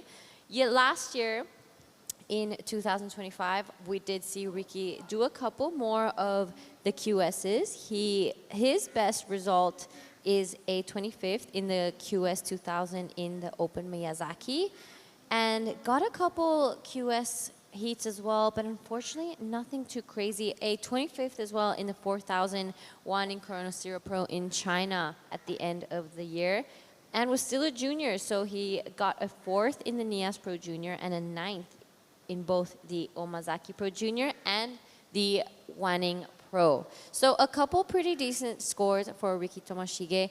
Nothing too crazy, but I'm sure that this year he's going to be wanting to push the limits a little more. We didn't see him in Korea, so he will be, you know, really wanting to push and get a couple heats under his belt here. Thank you for the background on our surfer who is currently in the lead. Ricky, beautiful surfing on the backhand, super in the pocket. That last wave of his, the first section wasn't necessarily standing up so much. It didn't have like really much of a thick lip or anything, but he still managed to get so vertical on it and got rewarded with a 5.17 for those 2-turn combos, not managing to get the finish on that one. So I wonder where the score would have gone if he had the finish. It looks like the wind is turning a little bit, but honestly, I kind of like it sometimes when it has a bit of that crumbly section to hit and drift the fins. But if it's already turned now, that means that, you know, as the onshore keeps going, it will send a lot of ripples and a lot of mess this way. So I hope we can run as many of the men's and juniors heats as possible. Yeah, it's really the sun which generates this onshore. As soon as the sun is out, as it has been today, it really heats up that air on land and pulls in the cool air from the ocean. Yeah, it kind of switched pretty quickly. It kind of felt like in a minute it all just went onshore. But this on your screen is Tayin Arun on his first wave of the Heat 7 round of 48. Loving his act, a bit of a smaller insider one, but did get a couple really nice turns in. Yeah, good energy though from Tyen, and that'll just be his heat opener. He'll be going out back, looking for some better waves. Um, Looks like we'll have all of our surfers having opened their heat. Um, Ricky with the 5.17, Ramesh with the 3.83, Tippy with the 3.4, and Tyen on the last one with the 2.73. So that kind of sets the stage for the first exchange, and we'll see where these surfers go on their backups. Two surfers from India, so they have a chance here at getting through to the next round. Exciting moment. So Ramesh actually joined the QS here in 2023. He ended up getting a 25th in the QS 3000 when they did the Tamil Nadu International Surf Open. So already has a couple heats and WSL experience under his belt. So hopefully he's going to be able to take it out on this heat as well. Ramesh, probably one of the local boys out here. Ramesh is actually from Kovalam, Kerala on the west coast. So he's from another state, Karnataka, but he grew up surfing in Kerala. And yeah, I grew up with him competing with each other. It was either him or me winning, usually in the under 16s. And it was super fun growing up with him. Here he is up and riding again. Beautiful carve to start. Putting that board on rail. Looking now for the wave to stand up a bit. Oh, and just pushes a little too hard on that third carve. I think he would have hoped to be able to get another section where he could go a little bit more vert into the lip, but unfortunate with that fall. It will still be a backup. Here is Tyen up and riding with a two-turn combo. So Tyen, if I'm not wrong, has represented India in the past on more international stages. Here we have, though, on the screen, Riki Tomoshige. Beautiful upside down blast. Unfortunately, doesn't really hang on to it. I don't know if the judges are going to deem that complete. It was he was hanging on for dear life on that one. Wants to back up that 5.17 pretty nicely. That wind really a lot of change in the wave now. Yeah, for sure. Conditions have shifted up. This is Tyen on his two-turn combo. That'll be a good backup. Might even up his 2.73. Ramesh was waiting for that backup. And Ricky really, firing on that one. But maybe pushing a little bit too hard, trusting the waves a little bit too much. It is still India. This is the last bit of the swell coming in. All the way from Indonesia, so it doesn't hold that much power into it, and you sometimes have to hold back just a little bit to make sure you finish those maneuvers. But he did quite a good job of almost making it out that one. He was laid back in the wave and still trying to get on there for the finish. Yeah, just a 2.53 for that one because of that fall, but nonetheless a backup. Yep, we just passed the halfway mark of this heat, 9 minutes, 20 seconds. It is still Riki Tomoshige in the lead, 5.17, 2.53. Ramesh Budihal, 3.83. We're waiting for one more score of his to come through. Tippy Jabrik, a 3.4. He's been a little more quiet this heat. Hasn't been really hunting and looking around, but it's still early days. Tippy Jabrik loves a good ride. He spends a lot of time surfing the river mouth back at home. Him and his daughter, Suri. There we have a couple scores. Ramesh, last one, a 3.43, so does extend his lead slightly, putting 1 foot into that next round. He really wants to be at round of 24, probably going to be on tomorrow. We have one more heat of the men's round of 48. Ryuichi Inoue, Ajish Ali, Gwint Janke, and Selva Kumar. It's the last heat of the men's QS before we go into the men's pro junior. Exciting afternoon of action. Yeah, super exciting to go into the juniors. Really excited to see what they have for us. The juniors in India have been stepping it up quite a bit in the past couple of contests. One of our juniors, Harish from Mahabs, he took out some bigger names in the last competition, and he made it to the finals in the men's category. So that was really exciting to watch. A 14-year-old up against the men's, and another couple. Okay, here we have Ricky up and riding again. Yeah, that one just running quite fast. But I mean, I'm curious to see if we're gonna see any airs because with that wind turning, it could help to stick the board under their feet. Tipi looking to roll into this one. All right, Tipi unfortunately just goes down as we were about to kind of get things started there. Maybe a bit of a wind situation there. Tipi gets back out. Right behind him, though, Tayin Arun on a good-looking wave. Let's see what he manages. Beautiful bottom turn. Nice spray to get things started. Slams this one shut. So just a two-turn combo there for our surfer. Tayin wants to get rid of a 273 and give himself a fighting chance to continue into that round of 24. So big change in conditions. Yeah, another two-turn combo for Tayin. I'm not sure if it'll go. It does go a little above his previous wave at 3.80. He bumps up into second, and Ramesh now needs a 3.74 with 6 minutes and 45 seconds to go and priority. He has a good chance of getting that. Yeah, TP Jawbreak. It didn't really look like he wanted that wave. It wasn't ideal, but since it had been quite a bit of time, I think he probably just went, to make sure he gets a backup or so.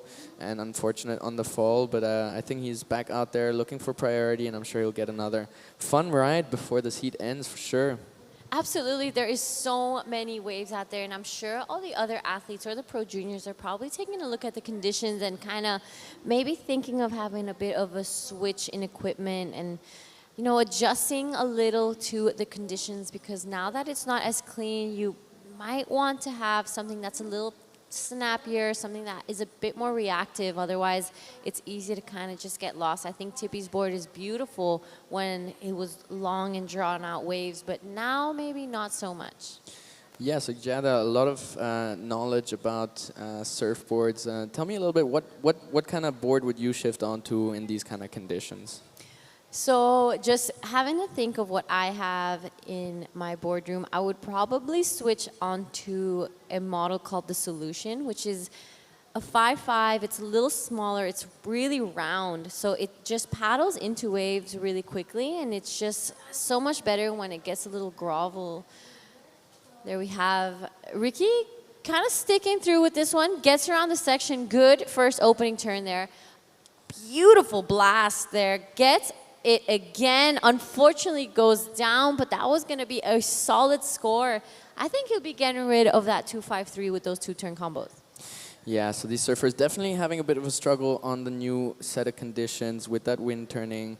Blue now, Ramesh up and riding on a little insider. Interesting decision here. He only needs a 3.74, maybe that's why, but will he make it? No, he doesn't make the finish on that one. So it looks a little bit tight for our surfer in blue, Ramesh. I think he might have used priority on that one, so interesting decision. Tipi Jawbreak with priority now out the back, having a chance at that 4.17 that he needs to advance. And Tayin sitting in second right now. He'll be looking in these final minutes to keep a hold of that. I'm wondering if he's going to keep attacking or if he's going to go on the defense. Here's the replay for Red as he got around that section somehow and then up into some turns. Yeah, Tibi had to kind of pull off. I think Ricky had priority, so a bit of a dodgy situation there. You really want to be careful when someone has priority. But this is Ramesh taking a look at this one. Nice turn there. Don't think this wave has any more to offer on the inside. This wind kind of making it all crumble a little bit more. Ricky, this is the replay of his last one. We're still waiting for that score to come through, but just as he got around the section is when he really started to get things going. I love that turn. So much flow throughout it. He didn't waste a lot of time between that first and second turn. We see Tippy kind of pulling off. Not sure if he got anything done out the back. But Ricky is looking like he's in a really good flow state. Yeah, and he actually did improve his situation a little bit on the last one of 4.30. The requirement now for Tayin is a 5.64 as he goes to looking up the requirement on Ramesh Budihal and keep a good hold on his second position. Tippy now up and riding with looks like a two-turn combo.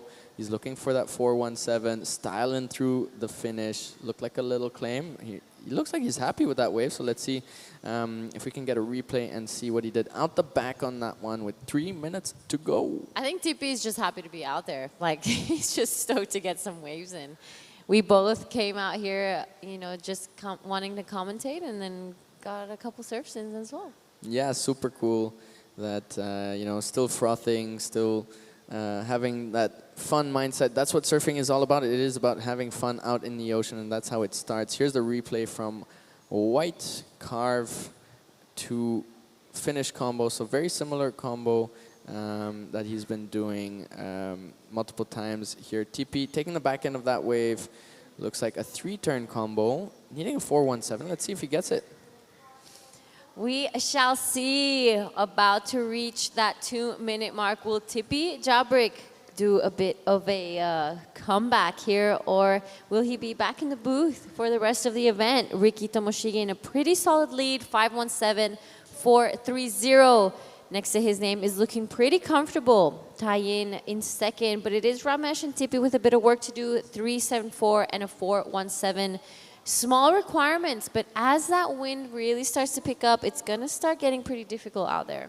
And there was a bit of a paddle battle opportunity there between Ramesh and Tyan. Tyan obviously holding second position. Ramesh in third, so I'm surprised Tyan didn't really battle it out as fast as he could to get back priority, because Ramesh now looks like he's going to get priority and might have a chance of getting that 3.74. Not a big requirement, but looks like priority hasn't been established, and Ramesh almost went for a sit, so Tyan taking the opportunity there and trying to paddle past Ramesh.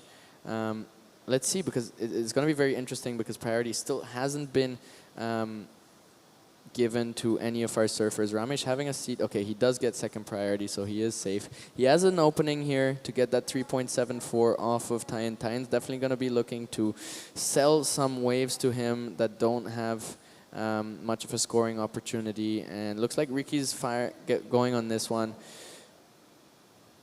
All right, good looking wave here for Ricky. He's had some exceptional wave selection throughout this heat. Gets that first check turn in. Here starts to ramp things up as the wave offers a little more. Let's see if he gets a solid finishing, and he does.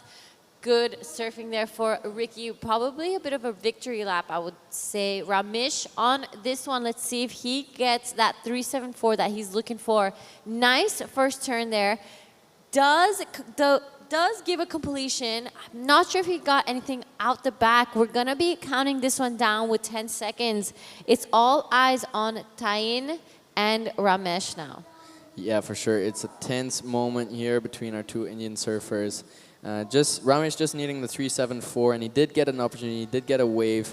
Tyan feeling a bit frustrated that he wasn't able to defend his position. But Ramesh not really able to get that much done on the wave. So we'll see if he gets something out the back. If he did, he could get that 3.7 he was looking for. And this is Ricky on his previous one. Just a bit of a victory lap, probably. You were right. Maybe also, like taking that opportunity and not giving it to the other surfers in the water. Drifting the fins a little on that last one. Just feeling the rhythm as the results come out. Tyan does keep a hold of that second spot and progress to the next round together with Ricky. And that was it for this heat as we go on a short break. Until the next one.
Wind has picked up here in the round of 48, heat 8 of the men's QS 2000. This is the last one before we jump into the Pro Juniors, the men's side of the Pro Juniors as well. So it is Percy in the booth with me who's going to be calling this heat. Yeah, thank you, Giada. It's been such a great event so far. Just having all these surfers from all over Asia here on these coasts, and the waves were pumping absolutely. But now we just had some changing conditions with the winds coming in from the ocean, onshore winds, and I'm quite surprised the wind turned, to be honest, because like it is quite cloudy out there, and usually when it's cloudy, it keeps the temperatures a bit lower and doesn't get those onshore winds. But I guess the sun really got through and did get that onshore wind on. As we see our surfer in red here, having a shot on those waves, drifting the fins on that crumbly section, but overcooking it a little. All right, that was Ryuichi Inoue. We already have a score from Selva Kumar, a 3.33 to start things off for him. Ajish Ali and Gint Janke are a bit more quiet. We only are 5 minutes into this last heat of the round of 48. It's going to be pretty exciting going into the Men's Pro Junior, the first time ever in the history of surfing in India that they will be doing a WSL Pro Junior event. So it's going to be a big moment. We will be seeing Ricky Tomoshige, Kishore Kumar, Prahad Siam, and Jivesh in that first heat for the Men's Pro Junior. Yeah, super excited to get into the juniors for sure. And we just reached the 5 minutes mark in this heat, and our surfers in green and red had to go at some of the waves. Green getting the advantage on the first exchange with some completed maneuvers. Red just incomplete on that last one. It looked like a really good turn, but unable to get the fins back in the water and ride out with control. So we'll be looking what the others have to say as they are also looking to open up their heat. Ajish Ali from Kovalong. But he has spent quite a bit of time here in Mahabs and also tried to spend some time here in the last couple of weeks. Really good style as well, power surfer, goes quite vert in his turns, big drawn out car, so I'm excited to look at what he has to offer here in this heat. Hope the waves give him some opportunities. Sanjay Selvamani, aka Snappy, for his backhand attack. Yeah, getting the edge with the 3.33 in that first exchange. But yeah, Ryuichi will be looking to get a good wave and a completion out back. He is under priority right now. Gonna be fishing for some waves under priority. Let's see what they can do. Yeah, a huge change in conditions, I would say. It's been such a gorgeous morning of surfing up until, I would say, 15 minutes ago, where it just all switched and changed. So the Pro Juniors are definitely going to be wanting to have a bit of a change in their equipment and adjust so that it's something a little punchier, a little snappier, because you want to be able to get as much of an opportunity out there. Any wave counts, and I think it all comes down to those little details at the end when it comes to such a high level of competition. Yeah, for sure. It's definitely down to the details. I remember reading some stuff about coaching and how like some of the football coaches go down to even the most minute details in terms of how their athletes tie their shoelaces in the morning, you know? So like if you're like super on point with your whole life, that's how you can make sure to be super on point even when the conditions drop out from underneath and you know, give you these kind of scrappy conditions to work with. Are you able to stay on your game, to shift up strategy, and to still scrape together some good scores?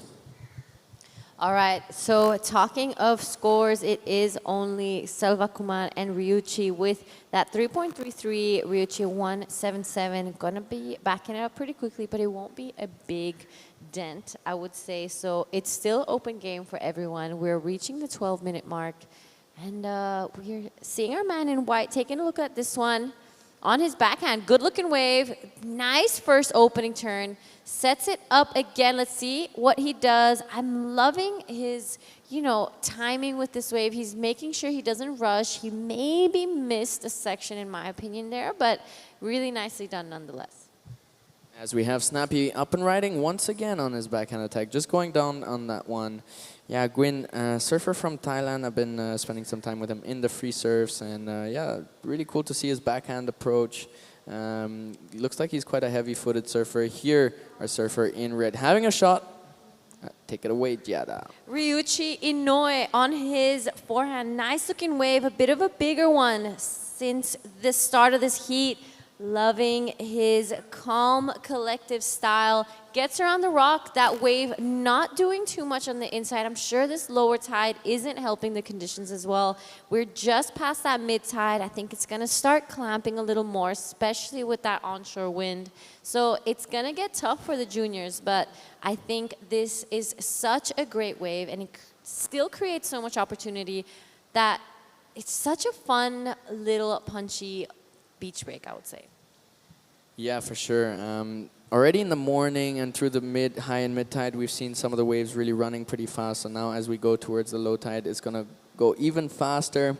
But a lot of the surfers out here are absolutely incredible at generating speed and getting past these sections, as we've seen in some of the previous heats. So looking forward to see how they negotiate these conditions.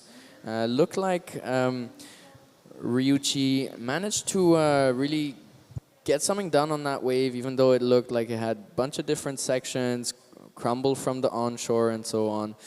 So let's see what kind of score the judges go to with that last one. Gwyn getting a 3.10 on his heat opener. That's not too bad in terms of the conditions available right now as we hit the 10-minute mark. All right, we've reached the halfway mark of this heat. It is our surfer from Thailand. Taking a look at this one, wants to get around this section, sets it up nicely. Good opening turn there, stays close to the pocket, close to that power section of the wave. It's such a critical thing when it starts to get a little scrappy, like you said. Finishes it off, that firewire looking pretty good under his feet. Right behind him, it's Ajish Ali cashing in his priority, his first wave of this heat. Beautiful turn there, wraps it around, wastes no time in between his turns. Let's see, this wave selection was incredible. Took his time to really stand up and get his feet on the wax, but I think that was a smart move. Yeah, waited 11 minutes for this one, and it paid off. That was a beautiful wave. Yeah, he is a bigger frame, so he does need really quality waves when it comes to surfing. Also to feel in rhythm with the waves. Yeah, I told you he had that really nice, rail-to-rail classical kind of style, and yeah, super happy for him to see him on a nice wave out there. And let's see where the judges go with it. Here's the replay. Sets up that first bottom turn into the lip for the first one, releasing a little bit on the top for some more speed. Then just a little check turn to hit this one again, keeping his nose pointing a little bit down towards the face of the wave to make sure he generates enough speed and maintains that speed. Down the line, it was just the three main turns, so we'll see where it goes with that one. But he does only need, oh no, he got a 4 on the last one, and now he only needs a 0.9 to progress.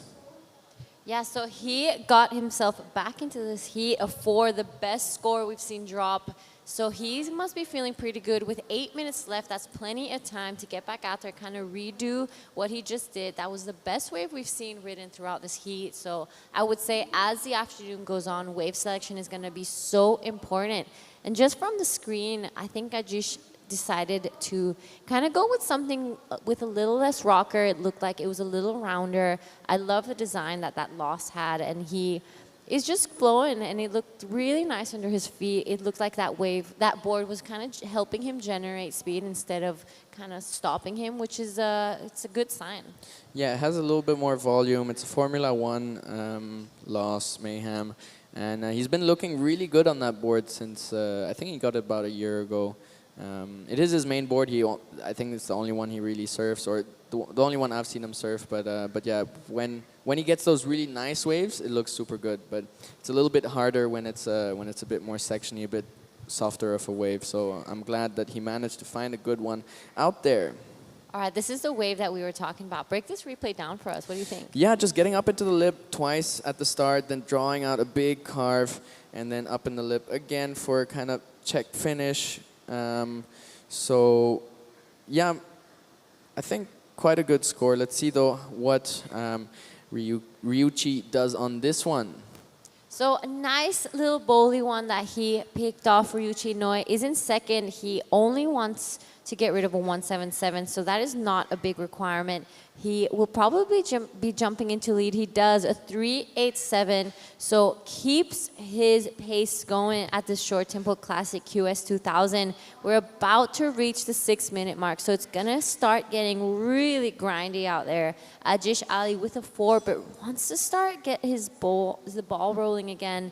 He doesn't want to wait too long, otherwise it's easy to kind of get those nerves trickle through, and we don't want that happening. So there is a replay of Ryuichi Inoue. What do you think of that last one?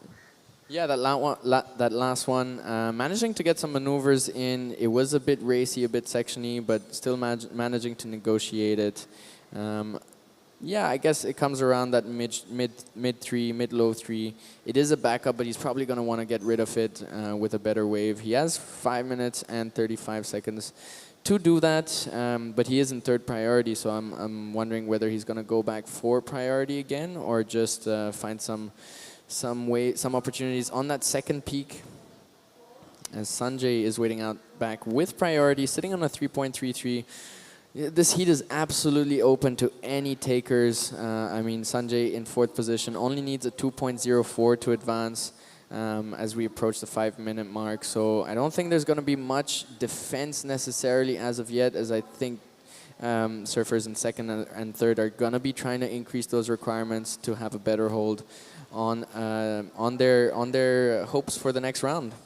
All right, a couple replays of what's been going down on this last heat of the men's QS. Good opening turn there for Ryuichi Inoue. Really keeps the speed. This wave bowls up. He takes the opportunity. Love how he pushed the tail on that last one. So he really wants to keep his dream alive. 387 was his last one. And it sounds like you know quite a bit of Ajish. Tell us a little bit about his background, where he's from, where he grew up.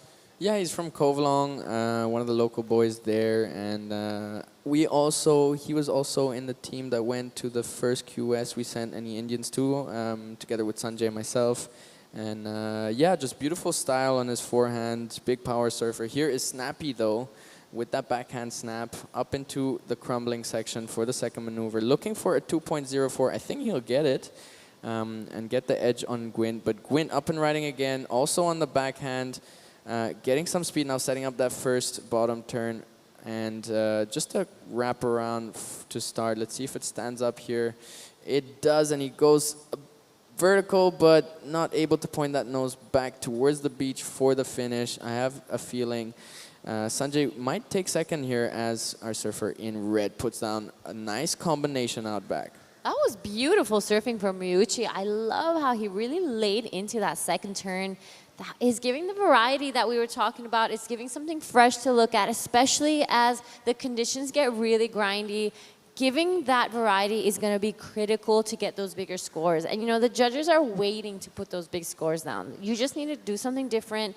Give yourself the opportunity. So really nicely done for Ryuichi. We're waiting for scores for 3 surfers. Ajish out the back with priority, sitting on the best score of the heat for now. Doesn't need a big score at all to get back into this heat and take Gwyn down to third. And it looks like there might be a couple of opportunities on the horizon. Ajish is having a look on this one. Let's see if it offers up. Down the line, getting past that first little rib. It stands up. Let's see if he can go into the lip. He does, but keeping the board down. Now going for a jam in the pocket. And a third combo, just loses that third one. He doesn't need much, though, to advance. Just a 1.37. You'll probably get that. 2 minutes and 30 seconds to go. It's going to be a tense last few seconds and minutes in this heat. As Ryuichi up and riding again, drifting the fins.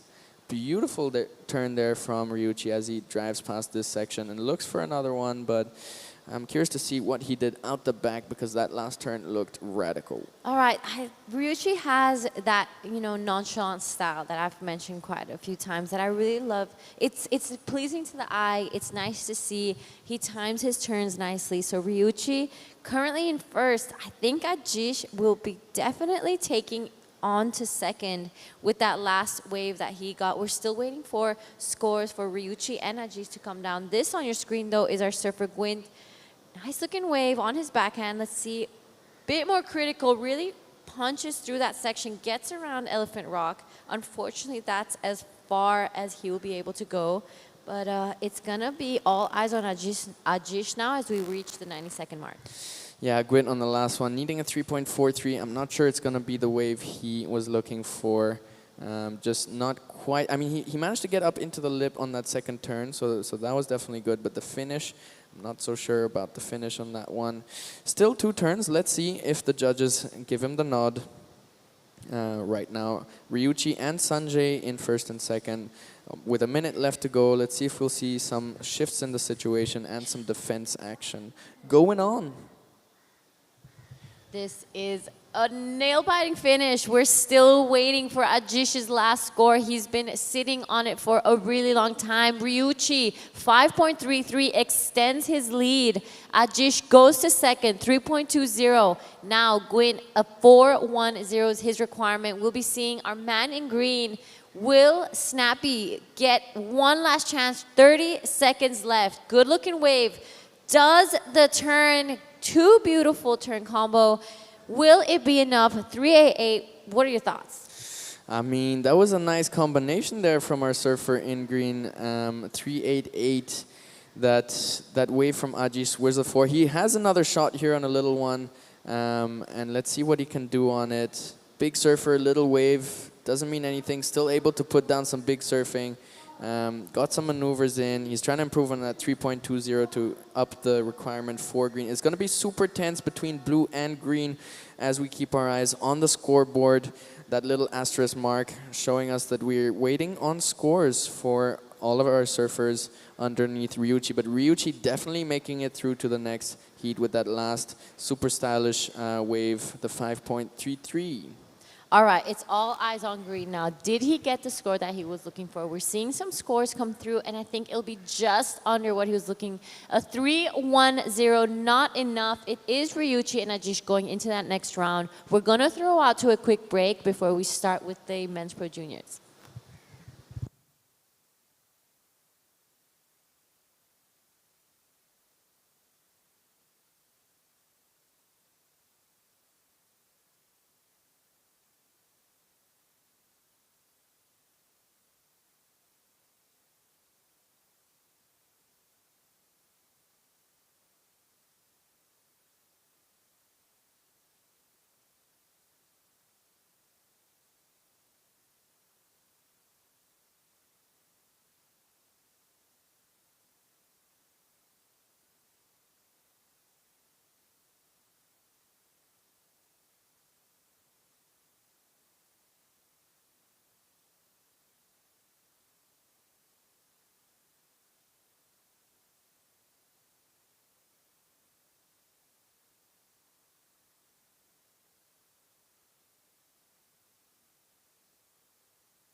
All right, we are back on with live action. In the water is Prahlad Sriram in white, Jivitesh L in green, Ricky Tomoshige in red, and Kishore Kumar in blue. Exciting to get going with the Pro Juniors now. First time ever in India. Percy here in the live commentary booth together with TP Jabrik to cover this heat. Yes, Percy, welcome back. This is our junior division actually in the water right now. We're going to see Kishore, one of the big name from India. Would love to see him get an opportunity to get some good wave here, and also Prarat from India, and also Jivitesh. Yeah, GV also Yeah. local boy. His father owns a hotel down the beach where pretty much all, like a good bunch of surfers go to stay. There's like a community kitchen and also like a community dining space. So it's a really nice place to. A lot of people get like a month, 2 months, 3 months, just stay the whole season down here on the East Coast in Mahab's training, because this is one of the best waves, and we have a lot of contests here, so a lot of action going on, a lot of training camps, and it was really fun to see actually in the last couple of weeks before the national competitions. We had so many training camps going on, so many coaches on the beach. I think on one day we had like 4 training camps going on at the same time for different teams. This whole the professionalization of surf development is really coming underway here in India, and it's proving to be quite fruitful, especially for the juniors. In the last Mahabalipuram Point Break Challenge 2 weeks ago, we had some of the juniors surfing in the men's. Harish, actually a local boy, he took on the men's and made it all the way into the finals, taking out some of the bigger names in the top 4 rankings. And Prahlad Sriram and another of the juniors also managing to get a win off Kishore in one of the heats in the juniors 18 and under. And here is our man Kishore, one of the best in India. Look at that backhand attack. Vert on the first maneuver, just over pushing a little on the second one. But that first maneuver just showing a little bit of what he has in store for this QS. Let's see how far he gets with it. 16 minutes to go. Looks like our surfers have all opened up their heats. A 377 for a surfer in red, Ricky. And just a few throwaways for Prahlad and GV. But Kishore will definitely be putting something on the board with that one turn. Yeah, condition is a little bit, I have to say, more challenging right now, Percy, because the wind just came from the back. And that's become like one of the factors that the surfers need to a little bit more selective. It's not like every wave can offer you like 3 maneuvers right now. So, you need to kind of see which waves are, open more, and which one is like shutting down as a section, because now the section is not clean. There's more wind from the back. So it will be challenging a bit more. But Kishore Kumar putting a 377 also with that one maneuver. But imagine if he can stick that last maneuver. He could get a bit of a bigger number there. Yeah, for sure. And conditions are super challenging. They've just switched from 1 second to the next, just turning around to that onshore wind. And I'm super surprised actually that the onshore came in, because it is quite cloudy. Usually when we have cloudy days like this, it just stays good wind conditions like all day long, all through to the evening surf, where the crowds kind of, dribble out a little bit, and you can get a good chance of having some nice waves out the back. But now the onshore coming in, much more of a challenge for our surfers. They're gonna really have to change up their strategies and really try to scrape together some scores based on what opportunities come. And they can't rely on sitting out the back and finding like one good opportunity, because it might come, but it might also just shut on them and things like that. So I'm curious to see what kind of strategy these guys adopt in the coming rounds, coming heats. Yeah, to see a wave like this is actually, Percy, this is still, like highly contestable. As you can see, this is a replay from Kishore. First maneuver, nice and strong. Just a little bit overdo it there. He's unable to, stick that tail right there. Oh, it is challenging out there, Percy. Yeah.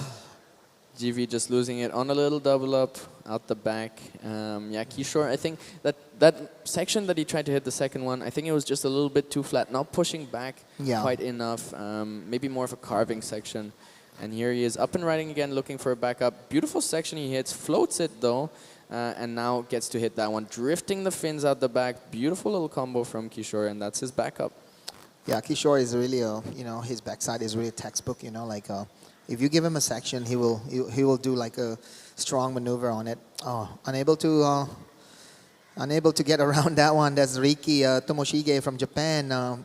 He's surfing back to back. He was surfing earlier one hit before this one, and he made it, and then now he served on his junior division. So a lot of work there from the young Ricky from Japan. Yeah, but he doesn't look phased. He looks like he has a lot of energy to put out there in the ocean, and maybe even a bit too much, sliding out on that turn there. A little bit of a drift. This was the wave from Kishore. Yeah, nice little floater there, just to set up for that last maneuver. It could be, best his 377. Yeah, we'll see, because that was a completion. Strong surfing. Yeah, there was a. Is it a what number was that? That came out as a 5.83 for Wow. Kishore, so quite a good score. Quite a nice read on that wave in terms of floating that first section Yeah. to get out to that second one, which he really was able to push the fins out on. Yeah, and then if you see this one, I'm pretty sure the judging is changing the judging criteria right now, because the conditions are different. Surfers need to adjust right now, and then as a judging panel, they need to see every condition offered different scores. So that 5.8, is it 5.8? Yeah, 5.83. Yeah, 5.83 is just like showing, there is a new judging criteria. If you put like a combo on this kind of a situation or condition, you might be rewarded. But if you serve on the better condition before the wind came, you need to maximize the whole wave. Yeah, for sure. I saw those combos really coming up quite a bit higher, where you had those long waves with a lot of maneuvers. But now with a bit less opportunity, given the conditions, the numbers are going higher for, just that one big maneuver. As we see Ricky here up and riding, 2 hits out the back, just losing the finish on the second one on a little insider, trying to get the ball rolling on the inside. He is sitting on a 3.50, so he definitely is in conversation here. Looks like Kishore was looking under priority, but decides to paddle out back and regain priority before Ricky joins the lineup. He got a 3.77 on his previous one. Sorry, he has his backup of a 3.77, which is what he's trying to improve on. And Ricky getting a 2.33 on his backup. So, but he'll probably want to get rid of that one. Here we have Prahlad Sriram going up into that crumbly section, out successful. There is a maneuver, there is a score on the board, but he's definitely going to need a little bit more if he wants to get into second position, needing a 5.23 to advance, as the wind conditions are looking pretty strong. Everything around us here is shaking in the wind. So this wind really just came out of nowhere. The last couple of weeks we've been having some really good wind conditions, super cloudy, like rain in the evenings and stuff, and good winds all day long. But here, turning pretty early, it's just 1 o'clock. I mean, it is 1 o'clock already, so that does make a little bit of sense. We are running a lot of heats, getting on into the later part of the day. I didn't see the time coming. It's already 1 o'clock, and it feels like 10 a.m. just because of how much fun it's been here at the Short Temple Classic. Ricky trying to scrape together a score here on a drawn-out little insider. He finds a vertical section at the end and rides out with control. Very critical for him to ride out with control on that one, as he'll look to go for the runaround and get a proper score out the back. This might be his keeper in terms of a backup, but he's definitely going to look to get a stronger score as he runs and races back out to get the runaround and get back priority. Kishore is standing in quite a strong position right now with the highest score of the heat, a 5.83. He'll be looking to have that as his backup and up the ante on it. With the next wave sitting now in second priority, he's going to look for priority as GV uses his priority on this one. Not a great decision because that one didn't have any scoring potential. The requirement for GV is a 5.43, so that is quite a high requirement. Prahlad on his last one getting a 2.47. His requirement is a 4.60. He definitely can get there. He has some pretty good surfing in store. He's quite a small frame. I mean, he surfs in the 14 and under category. but he is able to just use technique rather than power and strength and weight to get some punch into his maneuvers. This is that wave from Ricky, getting nice and vertical on the last turn, and that's where all the money is going to come from as we go down to 8 minutes on the timer. Yeah, just 7 minutes and 45 seconds. Kishore, well, not a local, but he has spent so much time at this break that we can almost call him a local. Definitely the local in terms of countries.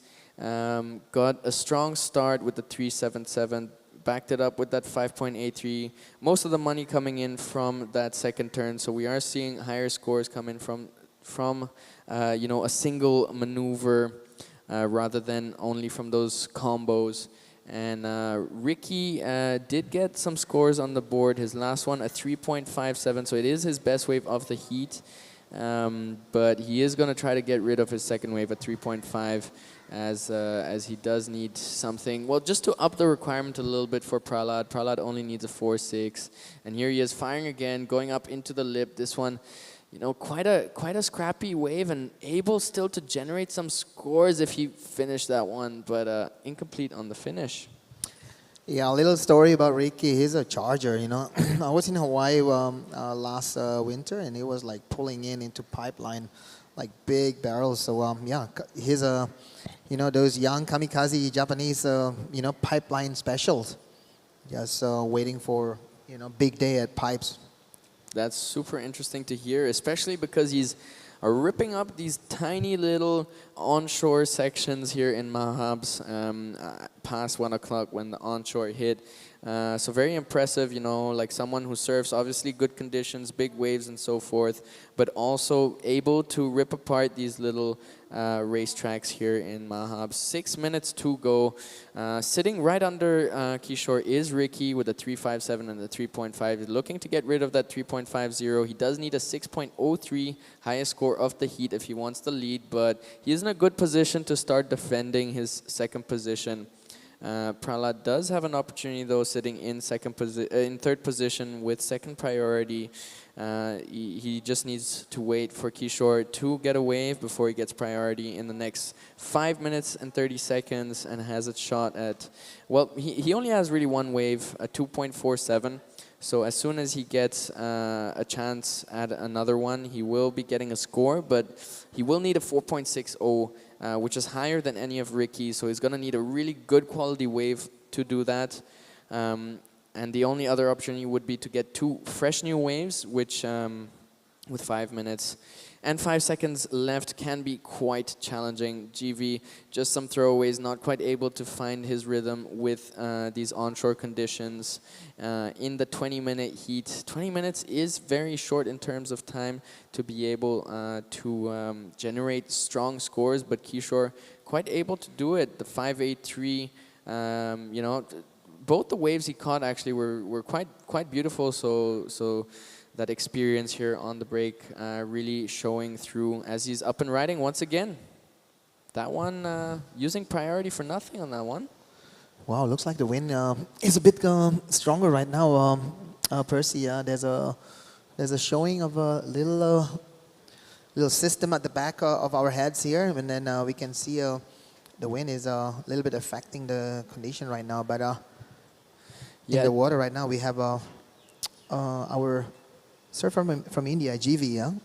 Yeah, so GV was able to get some maneuvers in. That was the first one he really managed to put the board a little bit on rail.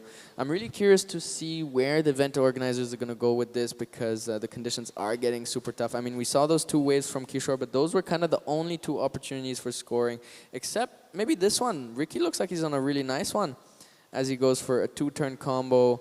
Now carving the 3rd one, and looks like he'll even have some opportunities down the line as this one stands up a little.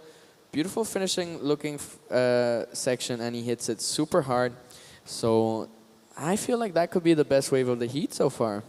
Yeah, he's only looking for a 6.03. Here we go. Start a little bit sleepy. There's a double up going on, but right there, you know, sometimes double up, you know, give that opportunity to do a multiple maneuver, and we can see, you know, that thing, it doesn't slow down at all. And yeah, he got to manage to finish it right there. A little bit, like off time, but still nice and clean right there.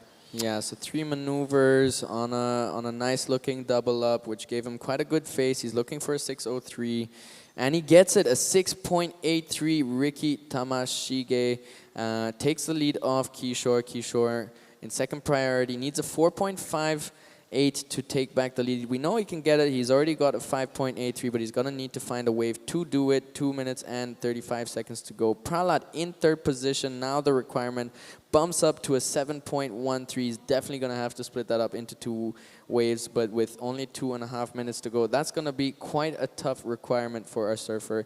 In white, great to see these juniors out here in the water. Sad, however, that the onshore conditions have turned on and really making it a little bit tougher for our surfers to find opportunities, but nonetheless, quite impressed at how they managed to manufacture scores regardless of the conditions. I mean, a 6.83 on onshore waves like these ones, where we only saw 3. I only really saw 3 opportunities in the ocean, and Kishore and Ricky making the most out of that, taking the lead with first and second position. So let's see if the others have a chance to do something. I think it's going to be quite tough, and Ricky and Kishore are more or less going to move into defense mode to try and keep a hold on their positions. I mean, Ricky is quite far ahead. He doesn't need to defend that much, but Kishore is capable of getting that 4.58 that he's looking for, and he's really looking out into the ocean to look for any opportunities. Let's see if the ocean provides. Yeah, 1 minute and 15 seconds to go. Still here at Mahabalipuram. This is the Short Tempo Classics. Really happy to be here. And this is only day 1. Day 2, 3, till day 5 coming up. And then we'll see who's going to take home the title. Is it going to be the defending champion, Tenshi Iwami, or are we going to have a new champions? Because there's also multiple champion that we're going to crown here. The QS men's, QS open, a woman also, and then also the junior boys and junior girls. Yeah, super cool to be having 2 categories here for the Short Tempo Classic. Just 30 seconds to go, and Prahlad did get a shot, but the requirement is steep, a 7.13. However, he'll be happy to have gotten a wave in the water here at the QS for sure. I'm curious to see a replay on that. Percy here sitting alongside Tippy Jabrick at the Short Tempo Classic. Super grateful to have this event come back, to have the WSL come back for the second time. Very promising. Would be lovely to have more and more events. And the conditions really did provide in the first bit of the day throughout the whole morning. Even on high tide, there were some opportunities. And then through the mid tide and the offshore section, we got some really pumping waves and some big scores. That one is over with Kishore and Ricky going through to the next round.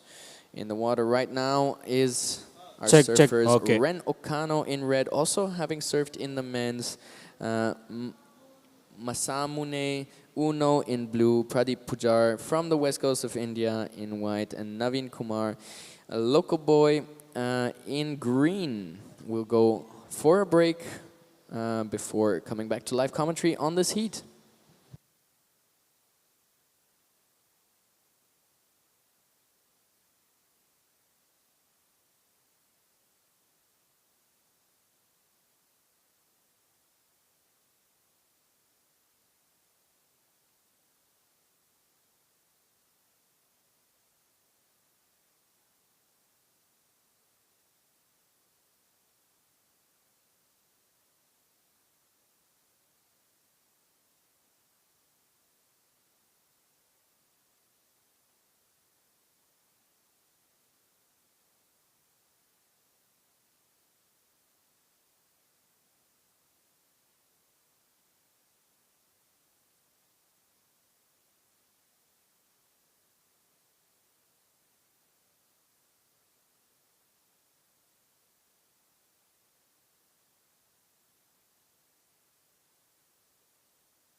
action continues here in the Shore Temple Classic Pro.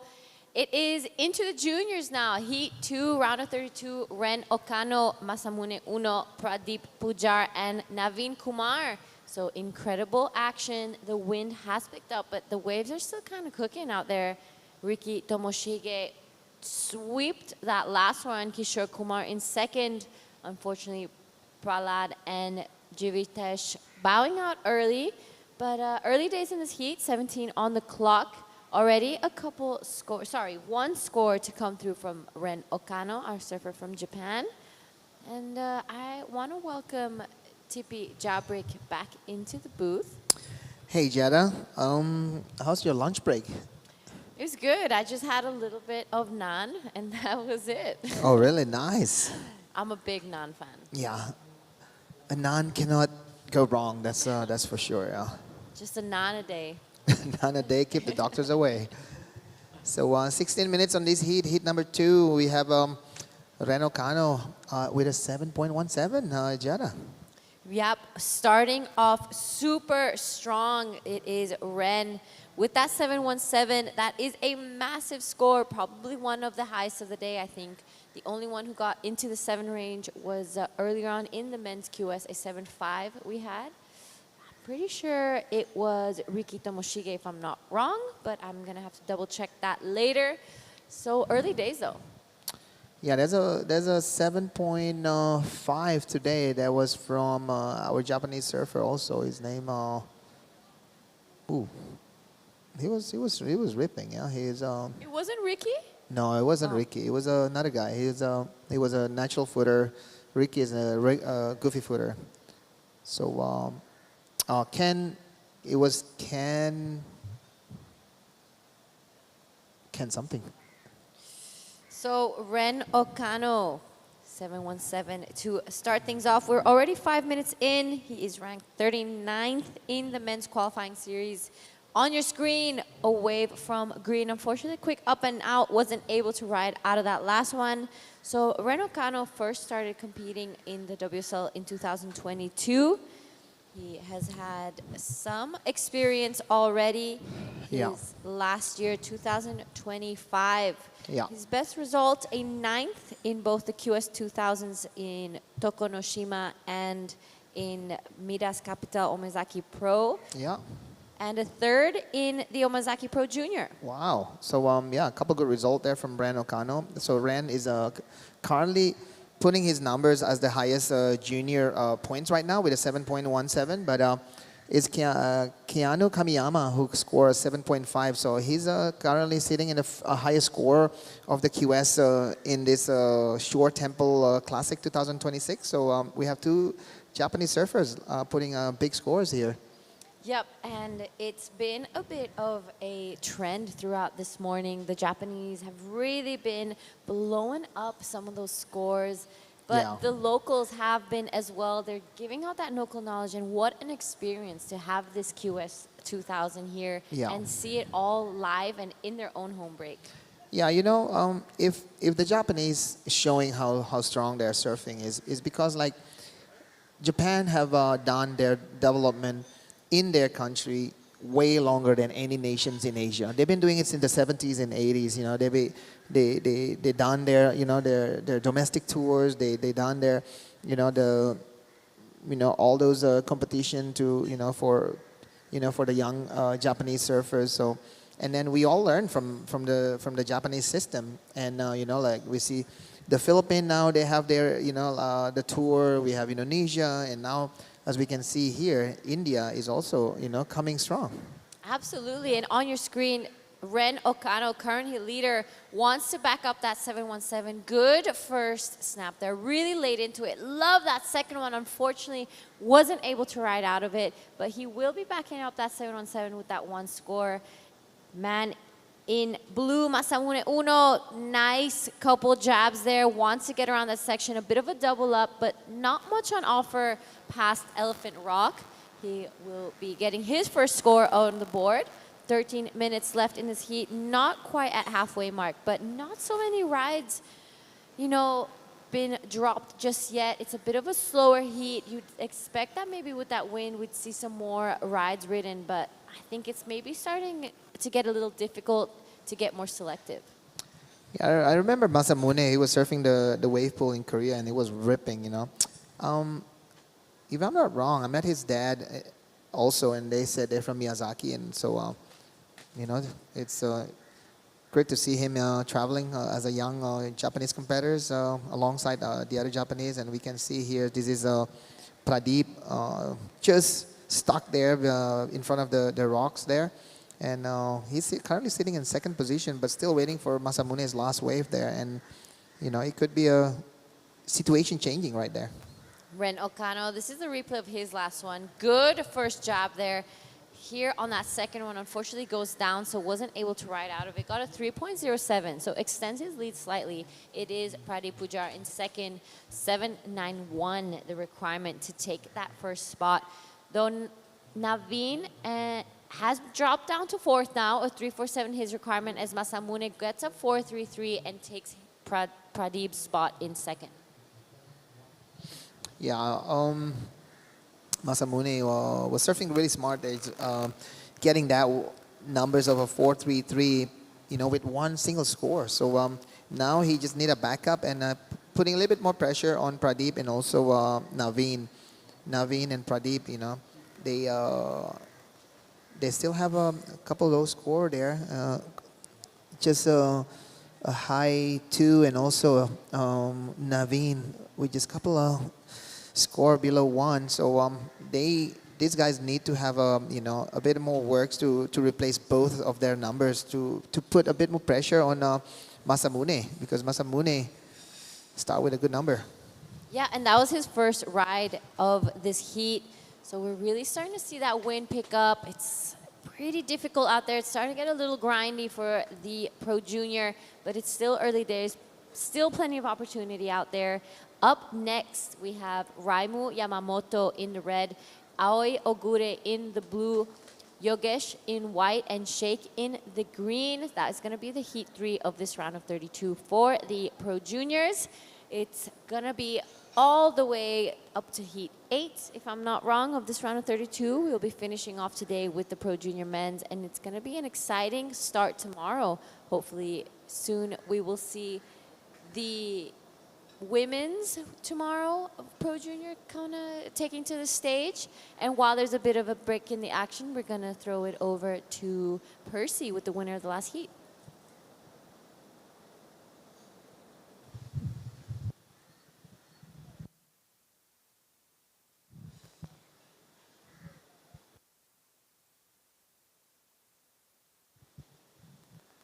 While we wait for Percy to come up, we have Naveen Kumar on a good-looking wave, wraps it around this wave, starts to double up for him.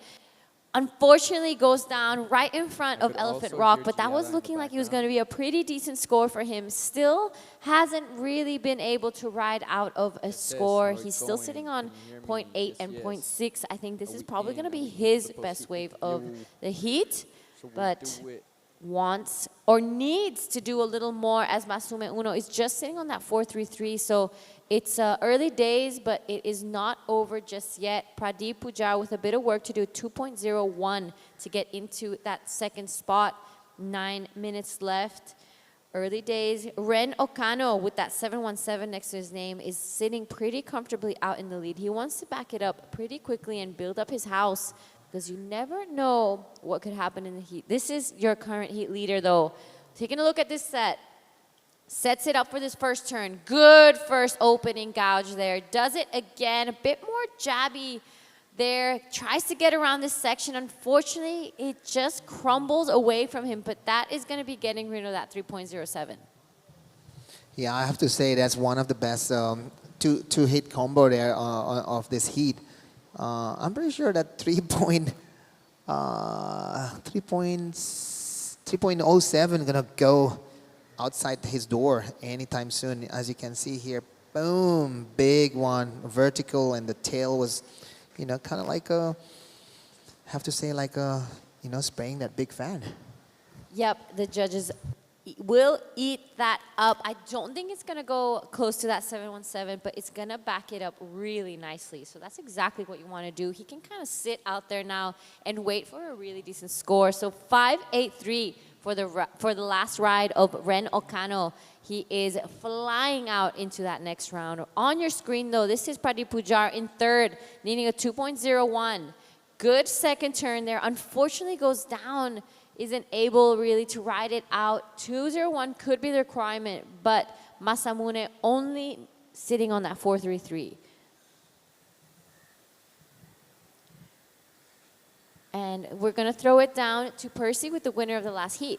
All right, guys. I am here with Riki Tomoshige from Shiba, who just served 2 heats, one after another, one in the men's category, and then in the juniors with just 1 heat for a break. So you surfed it with offshore, with like good conditions, really good backhand attack on the first one, and you were able to get the win on the second one. Did you like change boards in between the two sets, or what board did you choose to ride these onshore conditions? I use same board, but difficult this heat because the waves like onshore, bumpy. Yeah, but yeah, my board did good. So yeah, I used DHD Juliet model. Yeah, that was so good. So. So the Juliet, 1 sword for 2 conditions. He took both those heats down in the men's and in the juniors. Great job, Ricky. Do you want to say anything to your friends back home in Japan, your family, etc.? Yeah, thank you everybody supporting me, my dad, mom, and then my sponsors, my friend. Yeah, thank you so much. Yeah, I'll do my best next year too. All right, thank you so much. You've been surfing really good, and good luck for the rest of the event. Hope to see you towards the finals day. Thank you. All right, thank you so much, Percy. Back to live action. It is Naveen Kumar on that wave. We've reached just past the 6-minute mark of this heat. It's going to be down to crunch time. Ren Okano in a pretty solid lead. So these are the replays. This is what we missed while we were on that interview. This is Masamune Uno backing up that 433, still waiting for the score to come through. Beautiful, stylish surfing. Really, really nicely done. He got 1 more turn here on the inside. So that was a beautiful ride. I think he's definitely going to get back into that second position. It is, though, that 717 that's keeping Ren in a solid lead. Yeah, really great surfing there from Masamune. With 5 minutes to go, he need to get busy because he only have 1 wave of 433, and you know he doesn't need much actually. So here's the Indian surfer. This is Naveen looking for a score.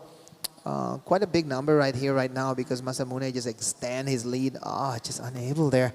So Masamune get a 4.33 and also a 4.17. So yeah, Masamune 4.17 last wave of the last wave. He got the number that he's looking for. Now he's sitting in second position. Jada. Yep, absolutely. You don't want to be reaching those last dying minutes of the heat and not have that backup score that you're looking for. I mean, he has a 3rd highest score of this heat. Ren Okano 717, 583. So you want to be safe. You don't want to be leaving it to the last dying seconds. And he did just that. Masamune is probably going to start trying to ramp things up now. He wants to get a solid second spot. 867 is his requirement to get back into first. So he's probably just going to try stay in second, keep Pradeep and Naveen on maybe the lower scoring waves, because that's probably the heat strategy that would best apply for his situation right now. Yeah, if we can see like right now on this heat, because the condition is like this, surfers doesn't really sit close to the rocks anymore. They kind of sit closer to the elephant rocks, because the potential of the wave right now, it's a bit more like peeling on the inside, right in front of the judging tower. But in the morning, when the when the condition is a bit cleaner, you can go deep. But now there's a section that is a little bit fast, so I think the surfers like reposition themselves because of the condition. And I have to say, Masamune get that last exchange was pretty good, and then he got that score of a 4.17, and situation put him in the second place. So yeah, it's all about repositioning, catching the right wave, and yeah, getting the right score. Absolutely, and I'm pretty sure there's also been a change in equipment with such a drastic change in the conditions. I'm sure we're going to be seeing the surfers opt for something with less rocker, a little rounder. Maybe the tails are going to be changing, a little bit more swallow or square tails. Beautiful surfing there from Pradeep Pujar. Unfortunately, goes down on that last one and wasn't able to stick with it. We just passed that 3-minute mark, so it's starting to get a little intense now. It is Pradeep and Naveen with a bit of work to do. 617 and 633 are the requirements. Yeah, if you're talking about equipment, so yeah, you need to adjust for every condition, or when on your surfing equipment for sure, because like on this condition, you don't want the boards to be like not able to get around all those sections because the section come to you a bit more quick. You need to respond quicker. So sometimes what Masamune is riding is could be the best equipment that you want to have right now. It looks wider. He get around those sections pretty easy, and yeah, maybe we all can learn from all our other competitors what they've been riding. What would you recommend to Suri to take out there if this was her heat? I don't know. Maybe like still using her boards right now because there's not much option on her quiver, but just getting on a better wave. That's a better way to do it. So yeah, that's Naveen Kumar again. Didn't able to stick to finishing the wave. He got quite a lot of wave of in the number of a 2 and a below 1.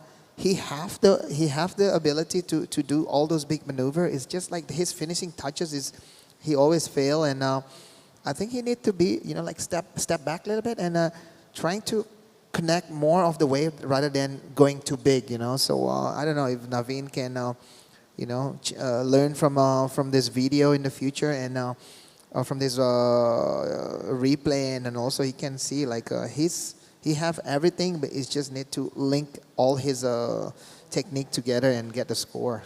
Absolutely. Sometimes it's just as simple as going back to basics and Yeah. and going and slowing down and reminding yourself that you've got this on lock and yeah, as like I said, going back to basics Yeah. and simplifying everything. It's honestly as simple as just getting 2 waves and surfing them well. Yeah. I feel like maybe when people start to get nervous, it's easy to think that you need to do something crazy. Yeah. Whereas all he really needed was 2 waves. Yeah, look at Naveen. He everything is there. It's just like maybe the wave selection, maybe like the maneuver selection that he needs to do. As we can see, here's Ren Okano just on his like victory lap right now. Maybe he want to change that 583 to a bigger number. We'll see. Oh, nice layback slash right there. Boom. Wow. That could be a take out that 583 right there. Absolutely. So I don't think the last of Naveen is going to be going into a change in position. We'll probably be seeing Reno Kano and Masamune Uno into the next round. We're going to throw over to a quick break right after this replay of Reno Kano. Loved how he just kind of waited for the section to come towards him. Here he starts to really push things up. Love that hack. He really laid into it and finished it really strongly here. One last turn, a bit of a victory lap. Absolutely going to be getting rid of that 583. We're waiting for that last score to come through, but that was really, really solid surfing from Reno Kano. We're going to throw out to a quick break and see you guys in the next heat.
Action continues here in the round of 32, Heat 3. Sheikh Davud, Raimu Yamamoto, Aoyaguri, and Yogesh.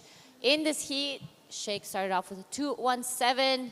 Raimu a 6.00 to get things started for him.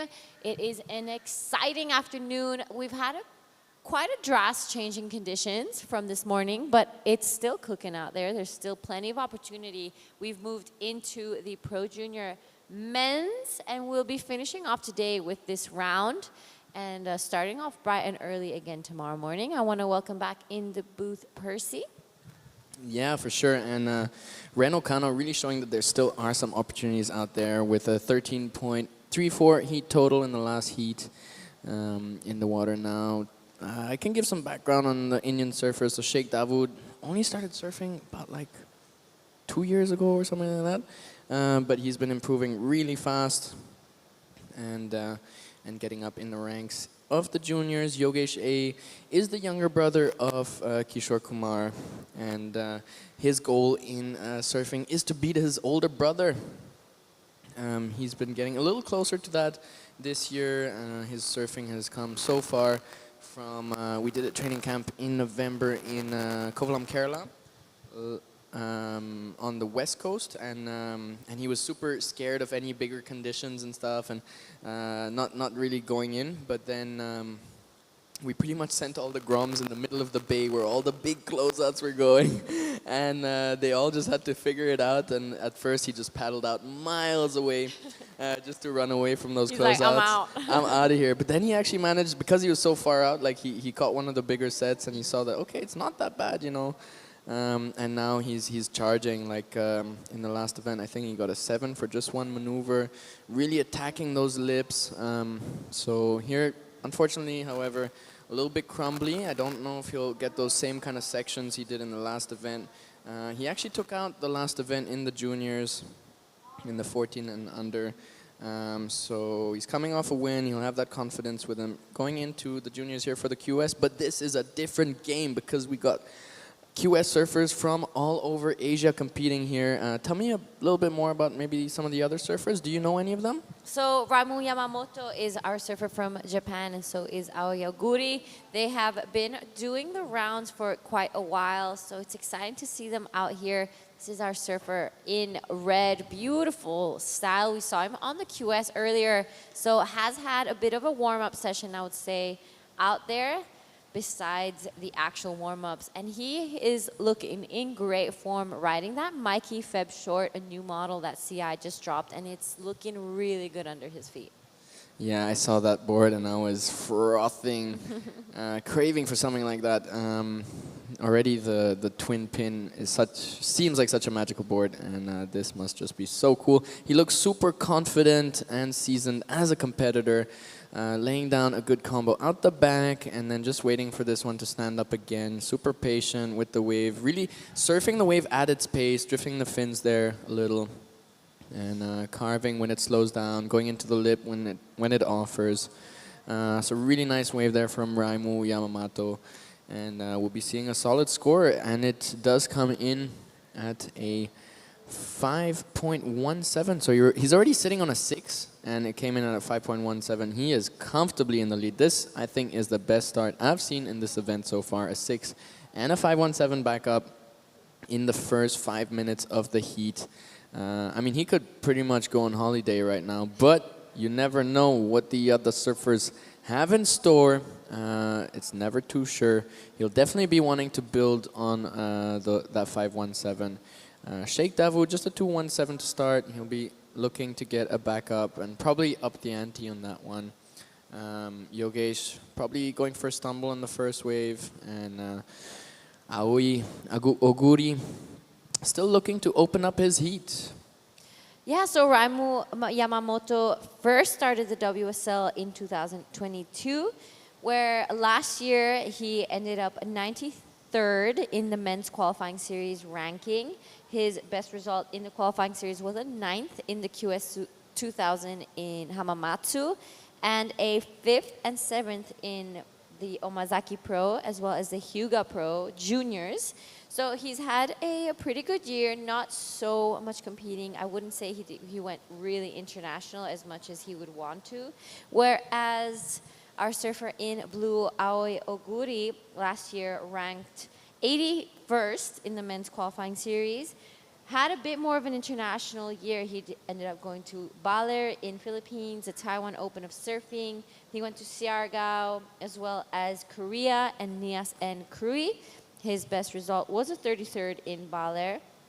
In the Pro Junior, though, he got a 13th in Krui Pro Junior as well as a 17th in both the Nias Pro Junior and 17th in the Omazaki Pro Junior, as well started competing in 2022 on the WSL, more professional tour. So big moments for Raimu Yamamoto and Aoi Aguri. So early days, but both of them have had lots of heats under their belts. They've had a chance at this international spotlight. So they might have a bit more of an advantage over Yogesh and Sheikh, but in saying that, Sheikh and Yogesh have that local knowledge and experience, so it's a bit of a fair game out there.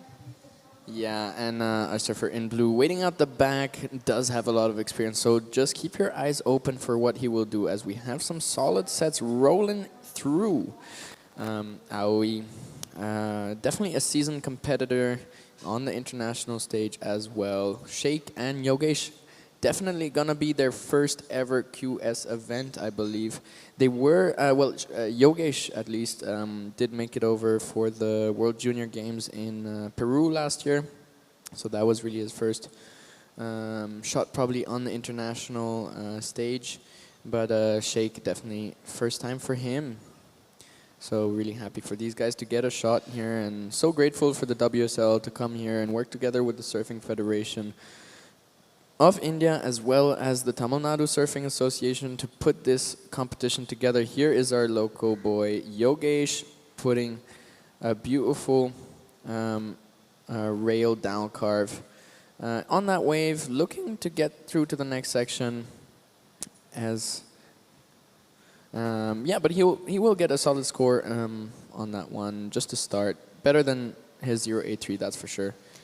Absolutely, that was a beautiful ride from Yogesh. I really love that cutback. He swooped it all the way down, and that down carve at the end was gorgeous. So he's definitely going to be improving his scoreline, in my opinion, getting rid of that 0.83, putting that 1 foot into that next round, which is exactly where he wants to be in this Pro Junior, as he goes up against some of the best juniors in Asia. Coming up next, a heat to watch. Iko Watanabe, Tsugumi Watanabe, Taro Takai, and Arhip Soldon. Sorry, I can't pronounce that. Solo, you can just say solo, I think. But yeah, that is definitely a heat to watch. Hello, everybody. I'm here with Ren Okano from Japan. The post-heat interview with TP Ren, Jabo. you set up a really good score, a 7 and a 6. Tell me a little bit about that wave. Yeah, 7-point wave is just small wave, but really compact wave. So I'm so happy. 10 minutes to go. You like the wave in India? Yeah, I love India. The manual board for Tell me a little bit about your board. What you're riding here in for this event. This is Monster J's. surfers. You can look So at the feeling good. LED for your priority, not the manual board. Not much secret want to say here from Ren. Okay, let us know if you want to say anything to friends and family back in Japan. いつも応援ありがとうございます。今回も両方出てるので勝てるように頑張ります。Back to you guys at the booth. Epic, thank you so much, guys. 717 to start off a heat is exactly how you want to do it. I would be stoked. But yeah, as we were saying, that next heat is going to be incredibly great to watch. Taro Takai, Iko Watanabe, some of the best surfers on the Asian rankings on your screen. Though this is Sheikh What do you think of that one? That was a beautiful two-turn combo there. He's definitely starting to get things rolling and going to be getting rid of that 0.77.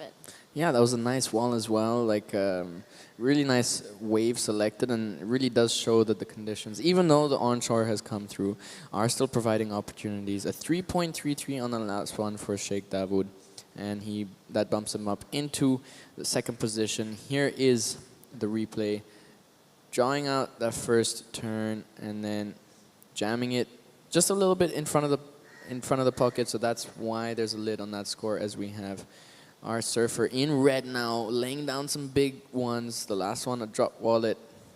Now it stands up a bit, jams it again in the pocket, draws out a nice big carve, and he's looking for a finish. Great wave selection, really showing us that there's some solid opportunities. He's still going on this one. He's like 100 meters down from the rock and even too far for the cameras to capture.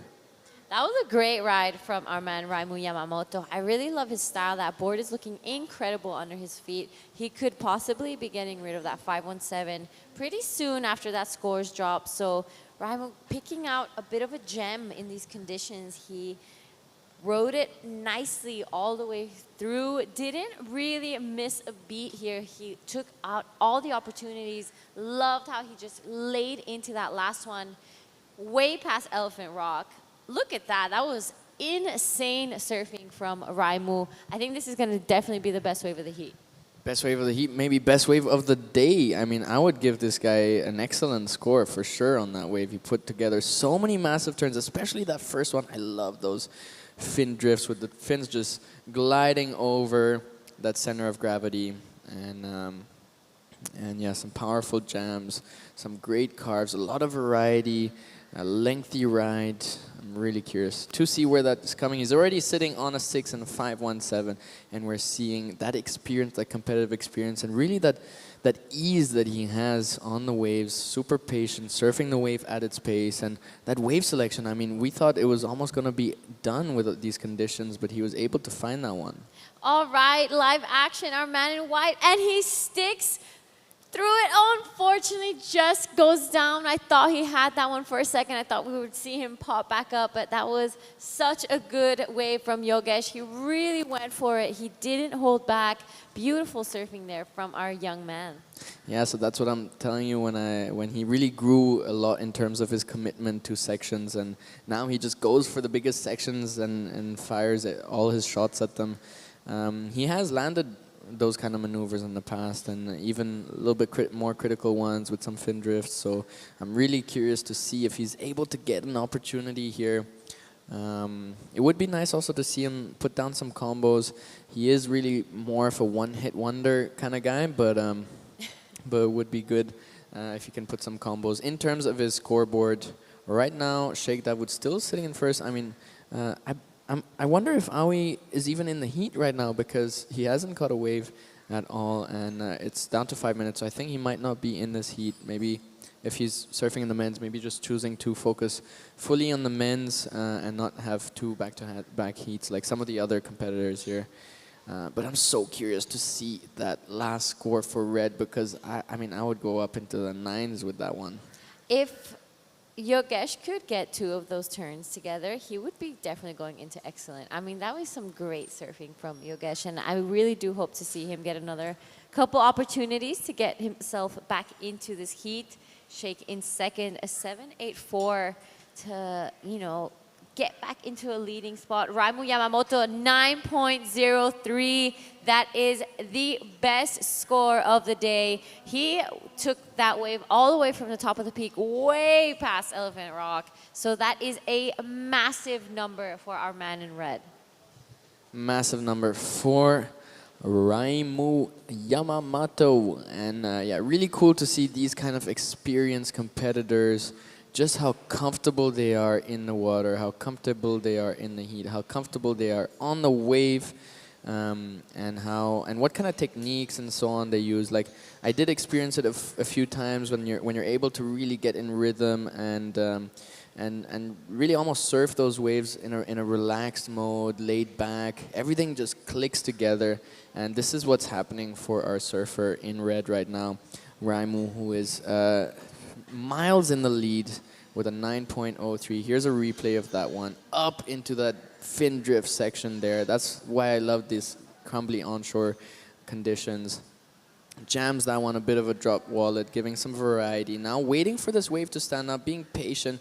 Another solid jam, starting on the rail and then pushing on the tail. This one drawing out the rail turn a little more, just readjusting his back foot and now going up vert for not even the finish, just a down the line kind of snap.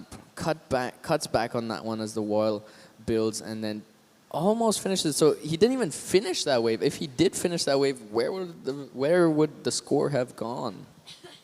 Absolutely. He didn't even get a completion, and he got that 9.03. So it probably would have gone up to that 9.5 if he did get that finishing turn. So best score of the day and the event for now, a 9.03. That is massive. It is 3 minutes up until the end of this heat. It is unfortunate Yao Yaguri wasn't able to do a show up today. Sheikh Dawood wants to stay in second. He needs to find a way to get rid of that 217. Unfortunately, in combo. So if he wants to go back to first, he needs to catch a total of 2 waves to be able to do so. Yogesh, with a bit of work to do, wants to get rid of that 0.87. 3.01 is his requirement to get into first. Yeah, it is a battle for second between these colleagues, between these friends, between these brothers that both train and compete together in the national team and in the TT Group surf development program as well. Yogesh just sitting on one wave at 2.50, needs just a 3.01. He's definitely able to do it, given those kind of turns. And if he would have landed that previous turn, he would have gotten the score probably. Here is our surfer in the lead, up and riding again, just giving us a show of what he can do. 2 big snaps in the lip, getting back into throwing that one real far. He's just going for it. Raimu Yamamoto is comfortable. He's in a great position in this heat. So I think he's probably just trying to push his limits and see how far he can take it on with the jersey on. So this is Sheikh now taking a look at the one. Unfortunately, wasn't really able to scratch into it. But Raimu Yamamoto, new name for me, actually. I haven't seen him so much as maybe some of the other surfers around the Asian QS series. So I'm excited to see what he brings to the table for this event. Yeah, for sure. I think I had a couple of sessions with him in the free surf, and it was super impressive. Like, he just came up to the peak, hung out for a little, picked out one of the best waves, and got a solid barrel on it yesterday. So here he is again, smashing some big turns out the back, trying to push the antiques up. Sheikh Dawood trying to get a bigger requirement on Yogesh towards the last minute of this heat. But Yogesh is out the back, will probably have priority and an opening to get that second position off of Sheikh. Sheikh probably using priority on that one, and a bit of a mistake as there was no opportunity on it, but also blocking that opportunity for Yogesh. Let's see if there's any opportunity in these remaining 30 seconds. He's got to go for whatever appears, and it looks like the ocean might be a little bit flat. Yeah, so unfortunate there for our young man Yogesh. He wasn't really able to string this one together, but I'm sure he'll be walking away with plenty of experience. 15 seconds. Does he get the last chance? What do you think? Let's not count him out completely for now. He gets one of his one hits, but that wave was a little bit smaller. Will it go up into the 3.01? I'm not sure. I think he would have needed a couple more turns to really, or a bigger face to be able to do that. So a little bit unfortunate from our surfer in white. It comes in at a 1.90, and it isn't enough. And with that, we're gonna throw out to a quick break before we catch up with Iko Watanabe, Tsukumi, Taro, and Arhip.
All right, we are back on to live action. Iko Watanabe up and riding on this one.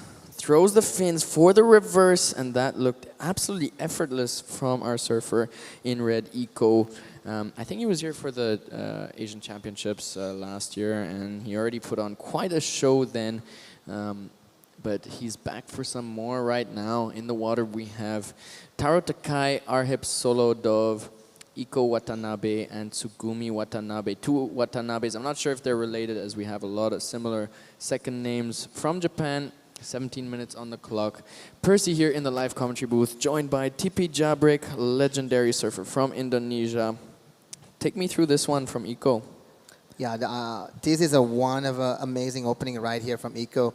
You know, two big turns right there, and then one just you know, kind of like a setup maneuver right here that he's going to do a couple strong maneuver on the inside, and little tricks there. You know, a nice 360 there, and yeah, we'll see if that's going to be one of the best number of the heat, because just the heat before there's a 9.05 from Raimu Yamamoto.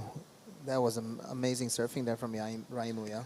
Oh yeah, that was insane. The 9.03, really beautiful put together wave, and that really does show us that there still are some opportunities out there to score. That looked like one of the most beautiful waves of the day so far, and he found it in these onshore conditions. So plenty of scoring potential out there. Iko on his first one, putting down a 7.77 with those combination of major maneuvers and the air reverse. Taro Takai following close behind with a 6.50. Arhip just a 1.67, a one turn. He'll be happy. It's the first time he's competing ever, I think. He's grown up in India, in India, in Goa. But because he doesn't have an Indian passport, he wasn't able to compete in the national series. So he took this opportunity to come down to the QS and compete for the first time. So he'll just be happy to have gotten a wave and to be in the water with these legends. I mean, Iko, quite a seasoned surfer on in terms of QS, and I didn't know he was in the juniors actually. I thought he was already in the seniors. Yeah, I think Iko is one of the main surfer from for the Japanese team. He's representing the juniors event also for the ISA event in all those event in South America, and yeah, Iko is for sure like one of the big names coming from Japan, and yeah, a 777 there for Iko Watanabe, showing what a great surfer he is. Pushing the limits, with those kind of a nice 360 at the end. Anything's still possible out there. And yeah, Tsugumi Watanabe, I saw him earlier on the beach marshal area. He got stung by jellyfish on his face, actually. Yeah. Oh, I heard about someone getting stung on their face. That is so unfortunate. Yeah. Actually, the first time I got stung by jellyfish was on my face, but I heard that this one was pretty bad, right in his face. And the jellies are quite nasty these days. So I hope he managed to treat that one quite all right. But it looks like he's unfazed, as he's already put down a 6.50 in the opening minutes of this heat. It was Tsugumi Watanabe, actually, Percy. So Iko Watanabe, Taro Takai is the one who got a 6.65. So Tsugumi still haven't put any score or a big number yet. He still have a 0.6 on the scoring board right now. So yeah, hopefully Tsugumi is not too much in the trouble situation. But yeah, we'll see. This is Iko Watanabe again. Iko up and riding on a little insider past the rock. Big first turn, floats that first one, then jams it in the pocket. Just waiting for this one to stand up. Floats one more section, it doubles up, hits that lip again, and he rides out. Ooh, looked like he had control there, but it might have hit the sandbank. It looked super shallow on that one. That'll definitely be a backup for our surfer in red, Iko. Yeah, for sure you need to get around that. I have to say that there's a bit of a short breaks going on right there. You need to have a little cushion, or you need to get away to land it from that one, and then yeah, looks like Iko is get pounded on that one. So this is Taro Takai opening his second account right now because he have a 6.5. Taro and Iko is pushing each other right now. Yeah, already some big bills on the first waves, but opening that second account up for some more backup as we will be going to the post-heat interview with Giada Legati. All right, I'm here with the winner of the last heat. Congratulations, 9.03. That is a massive score. Tell us what you're feeling right now. Feeling so good, but the wave was so good, but I couldn't make finish. If I got next same wave, I need to make finish. Yeah, 100%. Yeah. It's already the second heat you surfed today, and you told me it's so hot here in India. So what do you do to stay cool and stay ready? Surf or sleep, yeah, or eat. What have you been eating here? What's your favorite meal? My favorite is Blue in I eat India curry. Was so good, but I can't eat spicy food. Little spicy for me, yeah. Just wasabi? Wasabi is spicy, but it's little different spicy, you know. Yeah. Absolutely. And is there anything you'd like to say to your friends and family watching in Japan? 今のヒートはいい波乗れたんですけど、ちょっとフィニッシュ決めれなかったので、ちょっとそこは反省点として、次多分明日になると思うので、明日も引き続き応援よろしくお願いします。ありがとうございます。Arigato. Back to you guys in the booth. Thank you so much, Giada. Raimu Yamamoto putting down the biggest score of the day so far on these onshore conditions, finding a beautiful wave and really linking through some beautiful maneuvers with variety and criticality on each one of them. Here is our surfer in blue up and riding, finding a section, a little crumbly section. Now it looks to get ahead of the next one, and he might get a chance here, just a little oncoming section, but I think that one will run out. Let's see if he got anything on the back of that one. That was Sugumi Watanabe. He got a 2.43 previously, or sorry, it came out at a 2.43 the last one. So he'll be looking for something a little bit better as the heat goes on. And yeah, Raimu really putting together some massive turns. Iko now taking the lead in this heat with a 7.17 and the 5.83. Taro Takai in second. Beautiful surfing from Taro as well, 6.5 and a 5.07. Great way to start the heat. He's definitely still in conversation for that first spot. Just needs a 6.51 to take the lead from Iko.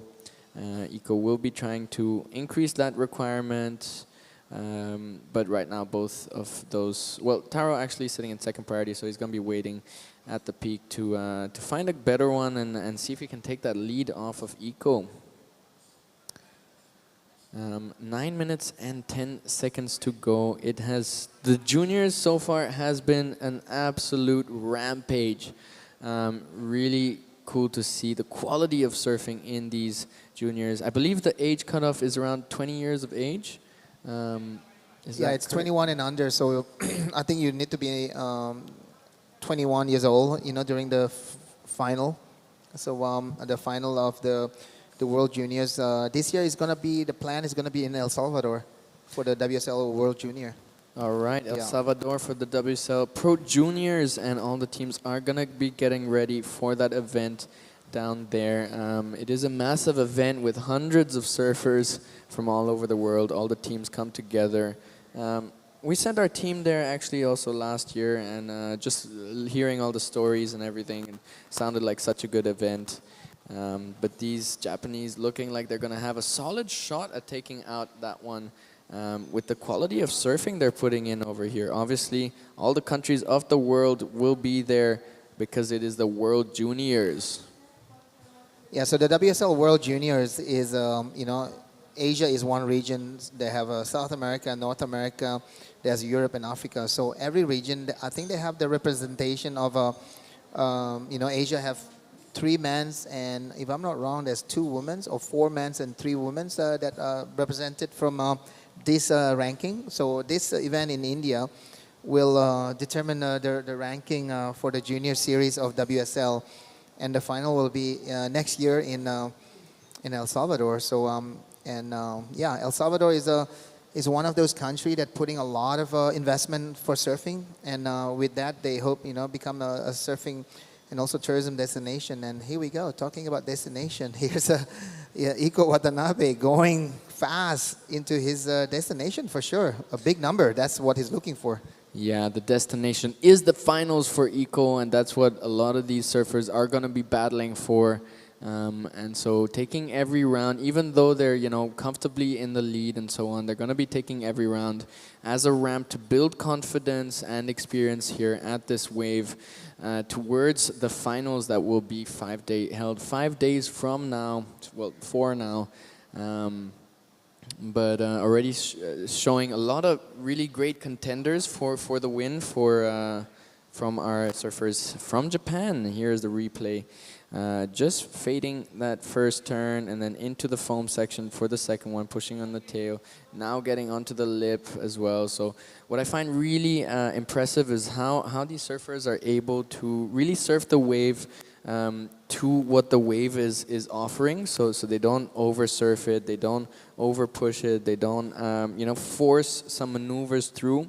They're really aware of what the wave is offering them and reading that, and in lightning speed reacting to that and putting down the maneuver that will both give them the points that they need as well as maintain the speed that they need to get past the next section, and also to finish those maneuvers with control. So really impressive from all the juniors here in the Short Tempo Classic Pro Junior. We are down to almost 5 minutes, 5 minutes and 35 seconds. Percy here sitting beside Tipi Jabrick.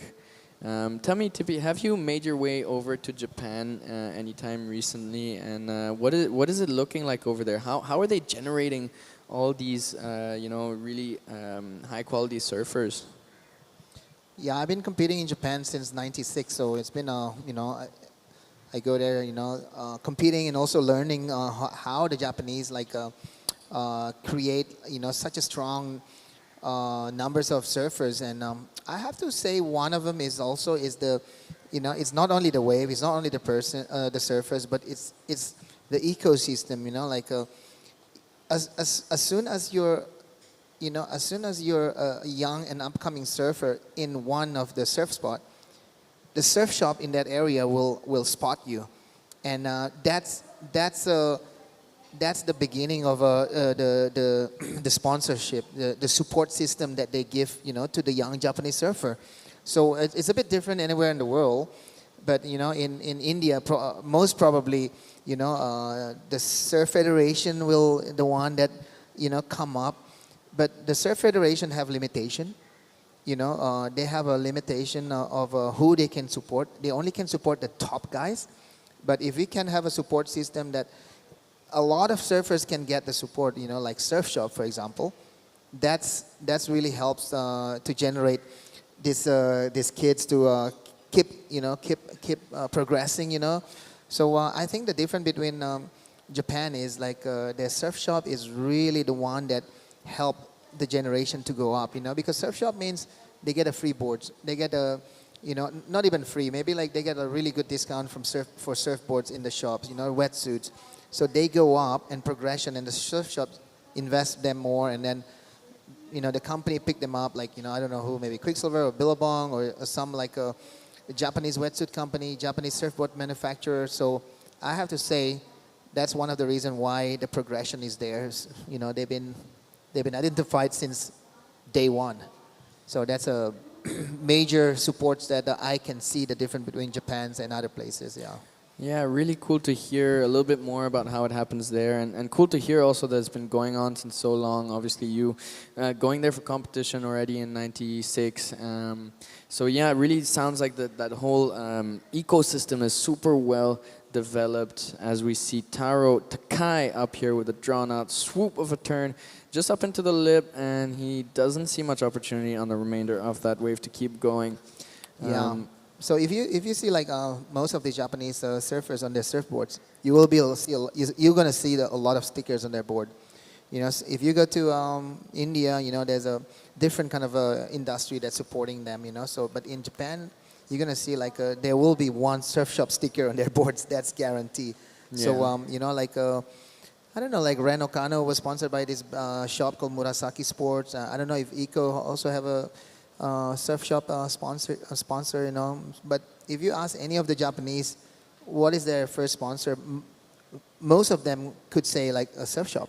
Yeah. That's super cool to know and to Yeah. hear, and yeah, I mean that's also a little bit how it was back in the day for me as well. My first sponsors was my surf school, you know, and that, I mean, they're the ones that are right there. They're the ones that know you, that know your parents, that are, you know, there with you, and they can give you opportunities to improve in your surfing. They can give you some coaching, they can give you equipment, they can give you all sorts of support. So really nice to hear how that whole ecosystem works out there in Japan. And there has been some efforts also, definitely notable efforts from Mumu Surf School to mention, because he supports a lot of the surfers here in Mahabalipuram. And there's a whole team of them that have been developing. And what's cool about, what I really like about what they've been doing is they have this kind of structure where like the most senior guys will give some coaching to the less senior guys, and it keeps going on down the line. So Sivraj Babu, our top ranked athlete right now in the national series, coaches like 5 other guys which are like just under the 5th, I think the 4th or 5th ranking. And then those guys will also give some sessions and trainings with the cameras and all that for like the up and coming Groms. So creating that kind of environment with the surf shop to support.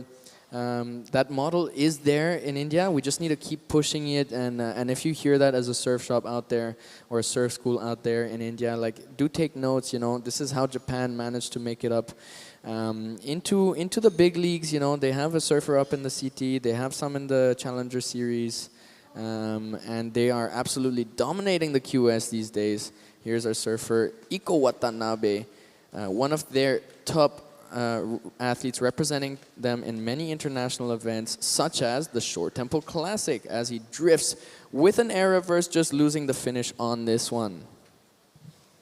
Yeah, that could be one of you know, good scoring potential right there from Iko. But with you know 10 seconds to go, looks like Iko is pretty safe in first place, and Taro Takai also, you know, unfortunately for Sugumi Watanabe, unable to get a better score. So yeah, congratulations to Iko and also Taro Takai. As we will go for a break at the start of the next heat and join you back for the next one, heat 5 of round of 32s for the juniors.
Sunny afternoon here in Mahabalipuram. Action continues here in the round of 32, Heat 5. We are finishing today off with the Pro Junior Men's. We only have 4 more heats, I think, to finish the day off. Right now in the water is Yutu Nagai, Ram Kumar, Yuma Nagasawa, and Gwyn Janke. So it is going to be a beautiful heat. Iko Watanabe swiping that last one away. We're going to shortly be seeing him on the interview panel with Percy. But on your screen right now is our tie surfer, Gwyn. Unfortunately, going down on that last turn, wasn't able to ride out of it. Yuma Nagasawa, not only a great surfer, but a great rapper as well. We've seen him, you know, bust out some rhymes. So I'm hoping he wins so we can hear it on the post-heat interview. Yeah, so even though condition is a little bit, windy right there, but, some of these junior division surfers made to into like a couple high score, like a 9 earlier, and then we also have Iko Watanabe with a 777 right there on the last heat. So yeah, this condition is looks like could be favoring some guys that already know how to surf and maximize the condition. So we'd like to see if Yuma Nagasawa can get a opening ride also soon. He's currently sitting in the first priority right now, and yeah, 3 surfers. We have Yuito Nagai already opening a ride. We have Gwyn Janki from Thailand also, and Ram Kumar, the local surfer. So everybody have a opening ride, just waiting for Yuma Nagasawa on his opening ride. Yep, Yuma has been competing and he has done quite a few rounds, so he definitely has the experience that he needs to be able to kind of get things rolling here. Early days, only 5 minutes into this heat. It is Yuto Nagai 367. Gwent a 240 and Ram Kumar with a 1. So nothing major just yet. Yuma Nagasawa asking for a bit of an update in the situation there, wanting to know what the rest of the field got on their first scores. So Yuma was currently ranked 31st in the men's qualifying series. He started competing in his first WSL event in 2022, and this is him on your screen now. This is his first ride. Good first backhand turn. Sets it up again to go a bit more upside down there. Really jams it in the pocket. Needs to ride out of it to get the score, and he does. Beautifully done there from Yuga Nagasawa last year. Finished 25th in the ranking of the men's qualifying series. His best result is a 5th in the QS 2000 in the Manukwari Pro. A lot of 17th places in Seong, Korea, 6000, Omazaki Pro QS 2000, and the Tahara Pro QS 6000, as well as in the Wanning Pro 4000. He got a 17th place, and a much better result in the junior tour. He got second 4 times in Krui, Nias, Manokwari, and in the Wanning Pro Junior. So he's had a pretty solid 2025, and I'm sure he's going to be wanting to improve this year. So yeah, Yuma's result last year was he's focusing more on the junior series. As we can see, this is a replay from Yuma.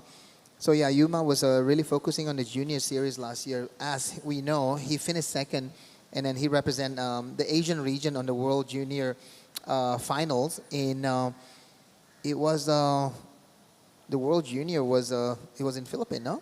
And then yeah, so Yuma get to represent Japan because the first rank was Iko Watanabe actually. Yep, so a bit more info on Yuto Nagai. Last year was his first time competing in the WSL. He ranked 230th in the men's qualifying series. So clearly very new to this international stage. This year, he is back here in India. He did the Hamamatsu Open QS 2000 and the Phillip Island Pro. Did the Phillip Island Pro Junior as well, finishing 49th. So just now, I would say he's starting a bit of a young man, and early days for him as well. Yeah, great insight there from a couple of the Japanese surfers there, Giada. And looking at the number, we have 767 from Yuma Nagasawa. So it's a great opening ride there from Yuma, and yeah, sitting in first position with that. And this is, we have Yuito Nagai, also from Japan. So we have two Japanese, one from Thailand and one from India. So we have Ram Kumar opening right a 1 and also a 0.63. So now Ram only looking for 2.68, but still waiting for Yuito last wave. So conditions still can change here for the surfers sitting in third and fourth position. And yeah, the surfer from Thailand actually sitting with first priority right now. So he's looking for a better score to be in the, advancing position.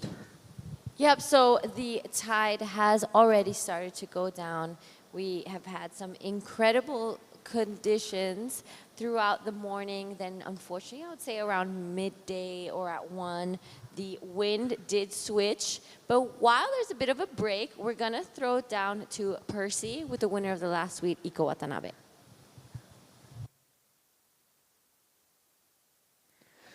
All right, I'm here with the post-heat interview with Iko Watanabe. Great job there, taking the win in the last heat. Conditions are quite onshore, a little bit tough, but you still found really easy waves. Like, you look super comfortable on that air reverse on the first wave.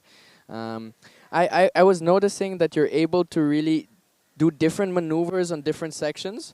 Does that come very naturally? Are you thinking about what's going on, or is it just like it happens and you don't even really think about it too much?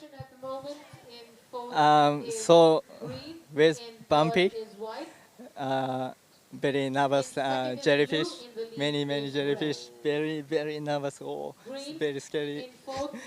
Yeah, 安心しましたそれで。So there was a lot of jellies out in the water, and that's where his mind was mostly at.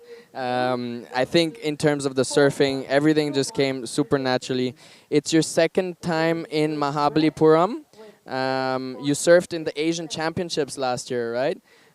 So did that give you some experience, like surfing in this heat? You felt more comfortable than last year?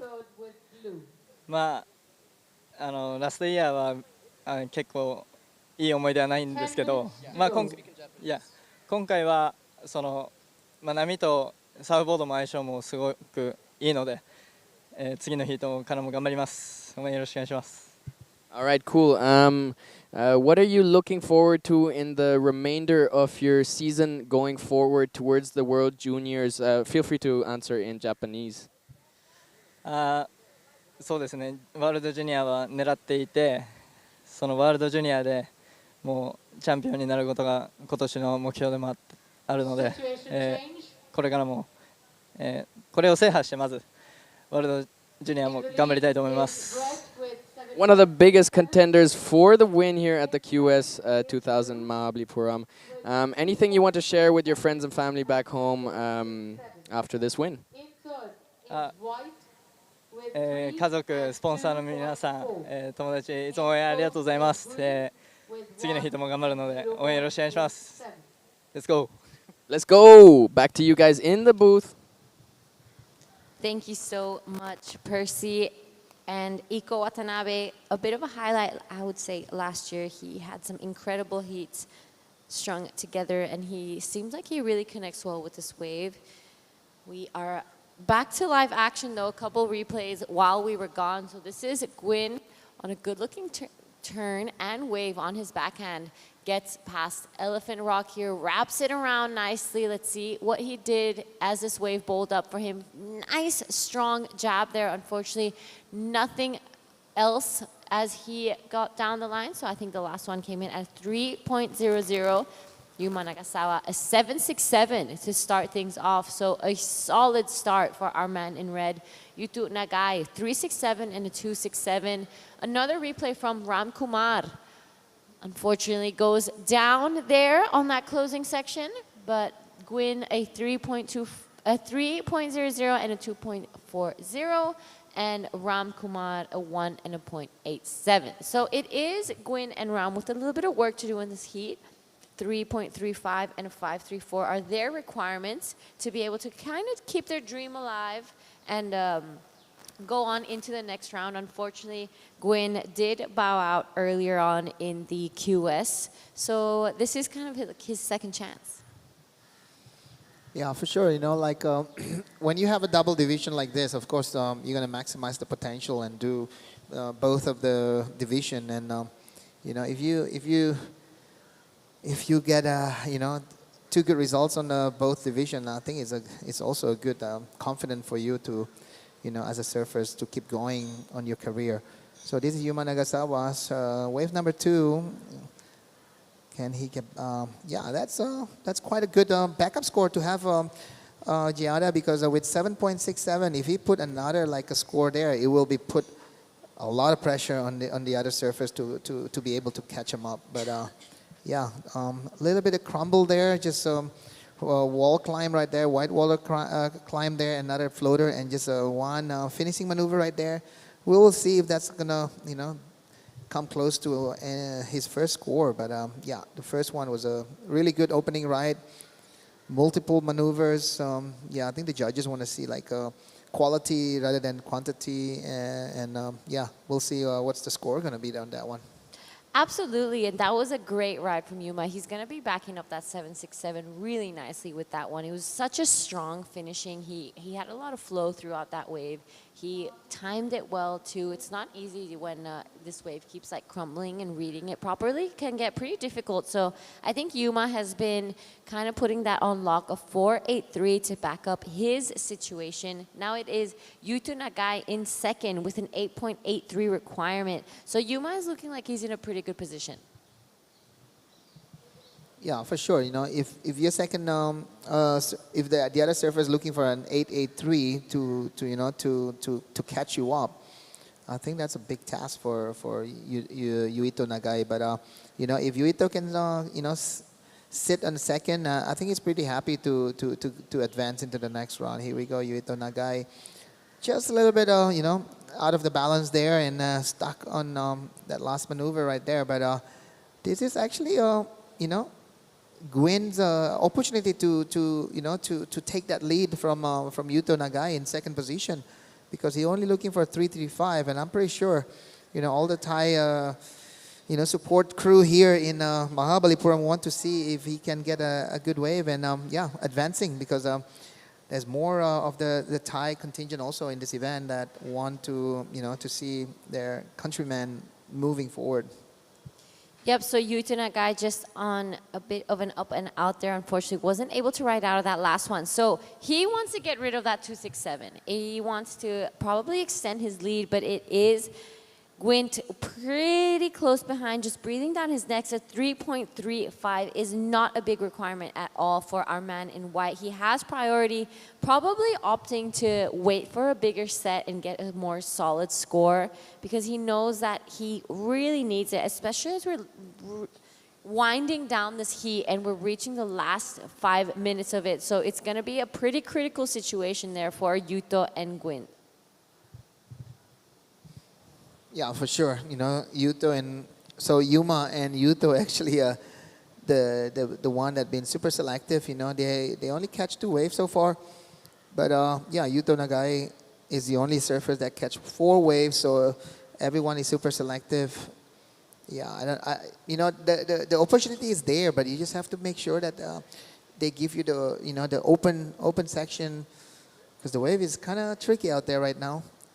Yeah, it's definitely tricky, but there's still plenty of opportunity if you can really time it and read it right. I think right now it's probably going to be, if you're on the best waves of the heat, you're probably going to be passing it, because it's just as that tide gets low and as the wind starts to pick up throughout the afternoon, it really is going to be all about wave selection and how well you time your turns with those waves. We're going to start seeing it clamping down. We had that mid-tide where that gorgeous little 1 or 2 hour window where it was really peeling all the way through past the rock, and we saw some crazy rides. But it's still possible. We saw, I'll say 2 heats ago, a 9.03 get thrown out. So it's still out there. There's still plenty of chances. Yeah, for sure. In every rough condition, there might be a gold out there. So a diamond is in the making. So if you find an open one like Yuma did, the potential is there. He's just try to linking up.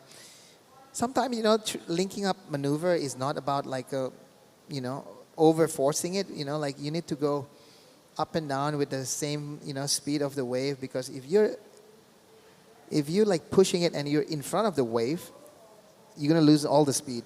But if you like, in the perfect spot, for sure, every maneuver can link, nicely. That's the beauty of surfing. You can surf amazingly on a 1-footer. Also, you can surf amazingly on a 10-footers. So you've been to India before, but it wasn't this area that you were at. So tell us a little bit about your history with India and the surfing, because I remember yesterday they showed us an incredible shot of you with this beautiful wave, and you're kind of pointing at the judges. So tell us the story of that.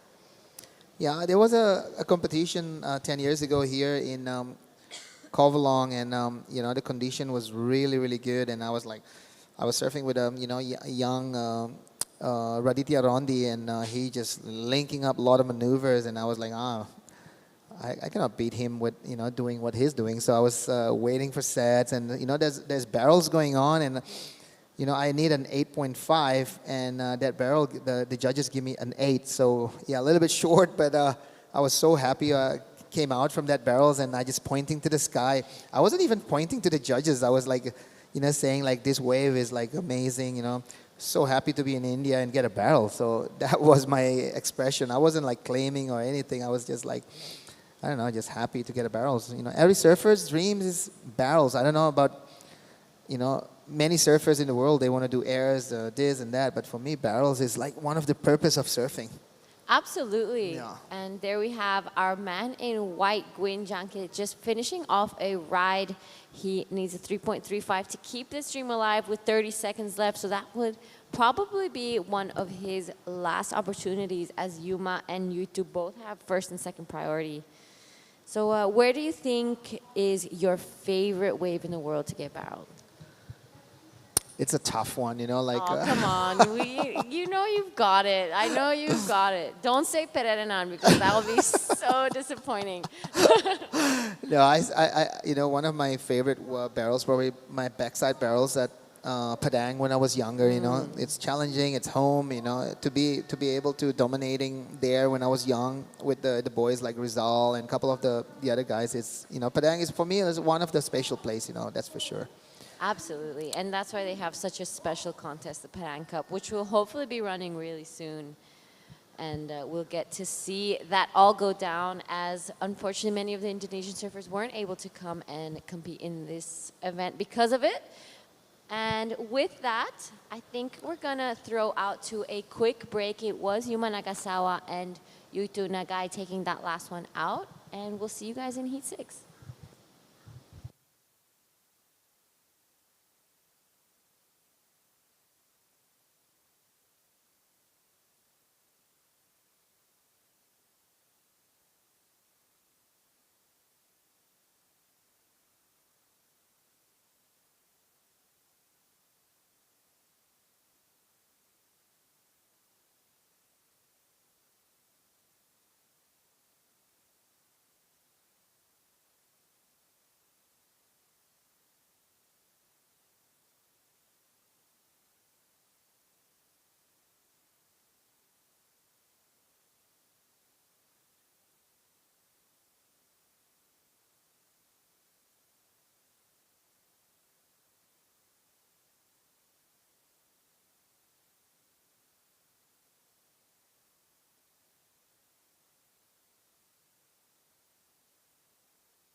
Straight into it, Rendra Attard. Beautiful first turn to get things rolling here.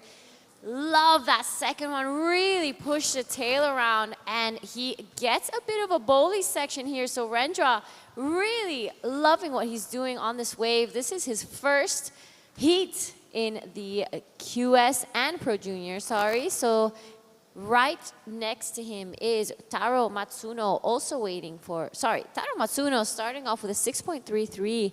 Rendra waiting for that last score to come through. Tayin Arun and Lokesh in the water with them. So 17 on the clock. Round of 32, heat 6 of the Pro Junior men's. Welcome back into the booth. Percy, quickest lunch he's ever had. But the food is absolutely delicious. So nice for our venue partners to have made such beautiful lunches. For all the athletes, here's our surfer in blue with a beautiful one. That's the replay. So 2 turns on the rail to start out. Really nice long wave. That's his like 5th hit on it, and it just provided more opportunities to go on. Just overcooking the last one, and it was a little bit softer as well, but it actually stood up on the end section. He could have had another 2 opportunities on it. Really cool name as well, Rendra Attar. Yeah. That's he is, and he's such a sweet guy. He is from Bali, spends a lot of time in the Bukit and Sanur area. I know he's here with his mom, and yeah, had a bit of a coffee with his mom this morning. It was a great moment to see them here, and they're all loving the act here in India. Rendra's last wave of 5.83. So straight into second, it is Tayin Arun and Lokesh with some work to do. Taro Matsuno, 6.33 to start things off for him. That is an incredible way to get things rolling. Yeah, and the Japanese have been dominating these opening rounds of the juniors. I think we're also seeing some of the guys that are competing in the men's open in the later rounds, in the round of 25s and so on, that are with higher seed rankings, surfing in those junior opening rounds. So we're seeing really those experienced seasoned surfers coming in these juniors. And it almost looks like the juniors are even more challenging than the men's. Here are our local surfers just having a shot at some waves. Tayin got a couple of turns, and I'm not sure if Lokesh got a turn out the back. But we are down to 15 minutes. Yep, we are reaching the back end of today's day of competition. It has been an incredible moment. We've seen almost all of the divisions kind of go out today. We've had the men's QS start things off, then straight into the women's QS, and now the men's Pro Junior. Sorry, we went back to the men's QS before joining back into the men's Pro Junior. So a big day of competition here. It is currently almost 3 p.m. in the afternoon. We will be reaching the dead low tide pretty soon, but I think we're going to be finishing off today with 2 more heats. And here we have it, Taro Matsuno setting up his first turn, slams that one in the pocket. A little bit of a bobble on the last one, and he goes down. Oh, that would have been such a sick wave.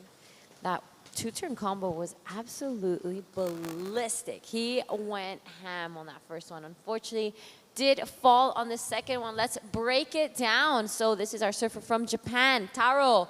Massive first turn, sets it up to go straight away to the second one. Unfortunately, that outside rail just digging on the way down, wasn't able to ride out of it. But that's exactly what you want to be doing in this heat. A 6.33 to start things off, a 3.20. So if he completed that second one, I'm pretty sure he would have gone straight into the 6s again.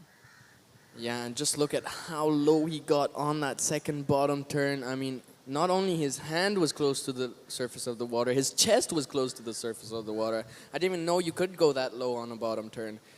So these guys really laying it down, and here is Rendra up and riding again, looking for a backup. 2 nice slashes to start as this one builds up.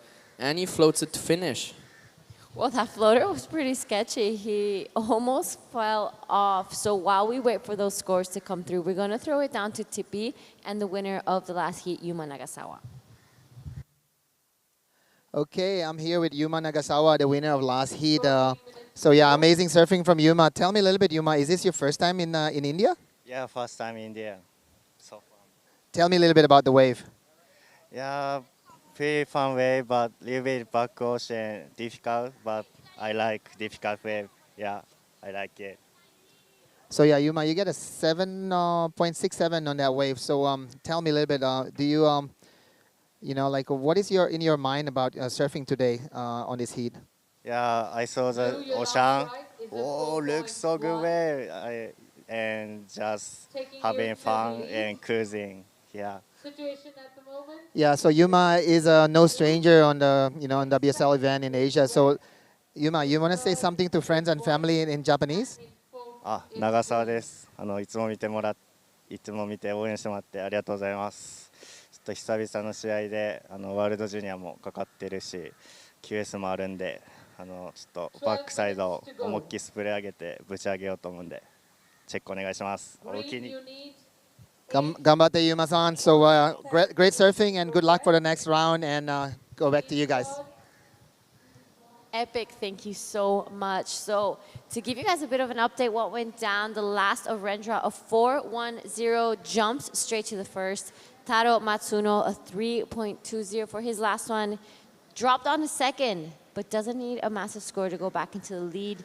Taiyin Arun, 183, and Lokesh sitting on a 0.8 and a 0.4. So, it is our local surfers with a little bit of work to do as we are slowly approaching the halfway mark of this heat. It's going to be really interesting how it all kind of goes down. And it looks like there is a boxing match between blue and red in this heat as they've been exchanging positions in the lead on the last couple of exchanges. So looking forward to some more action in the next 11 minutes of the heat. Taiyin and Lokesh, they do have priority, so they have a chance here at getting some nice waves, and we know they have some good surfing in. Let's see if they find some good opportunities as we see the waves break out the back on that remainder of the temple, maybe the second pagoda hanging out there. Oftentimes when we're sitting out in the lineup, we can see the sets breaking out the back on those remains. And during the tsunami, actually, when the water went back, they were able to see some of the constructions, the carvings, and the blocks that were left behind under the ocean. So that gave them some evidence to look into, which they then did with the National Survey of India. They went for a few dives down there and found some pretty cool remains.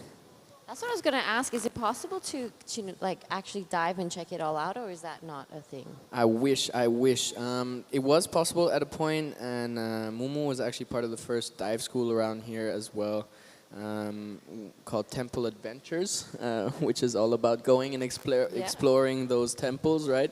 But they did actually close down the diving on these sites. Because they didn't. I'm not too sure why, actually, to be honest, but it's not really that possible anymore to go and dive on it. Ah, okay. It would have been an incredible experience. Oh yeah, to be able for to see sure. that.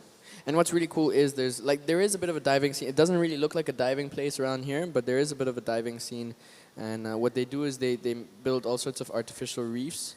For example, just making towers out of palm leaves, or sinking some like old cars, or putting down some concrete blocks or metal structures or whatever it is, and life comes shooting straight back within like just a few weeks or months, and you have these huge groupers like my size down there, and all sorts of schools of fish, and it's really nice to see the life in these oceans. It is hard to get good viz out here though, because we have the sandy, silty bottom, so it doesn't get really that good viz, and lots of currents and so forth.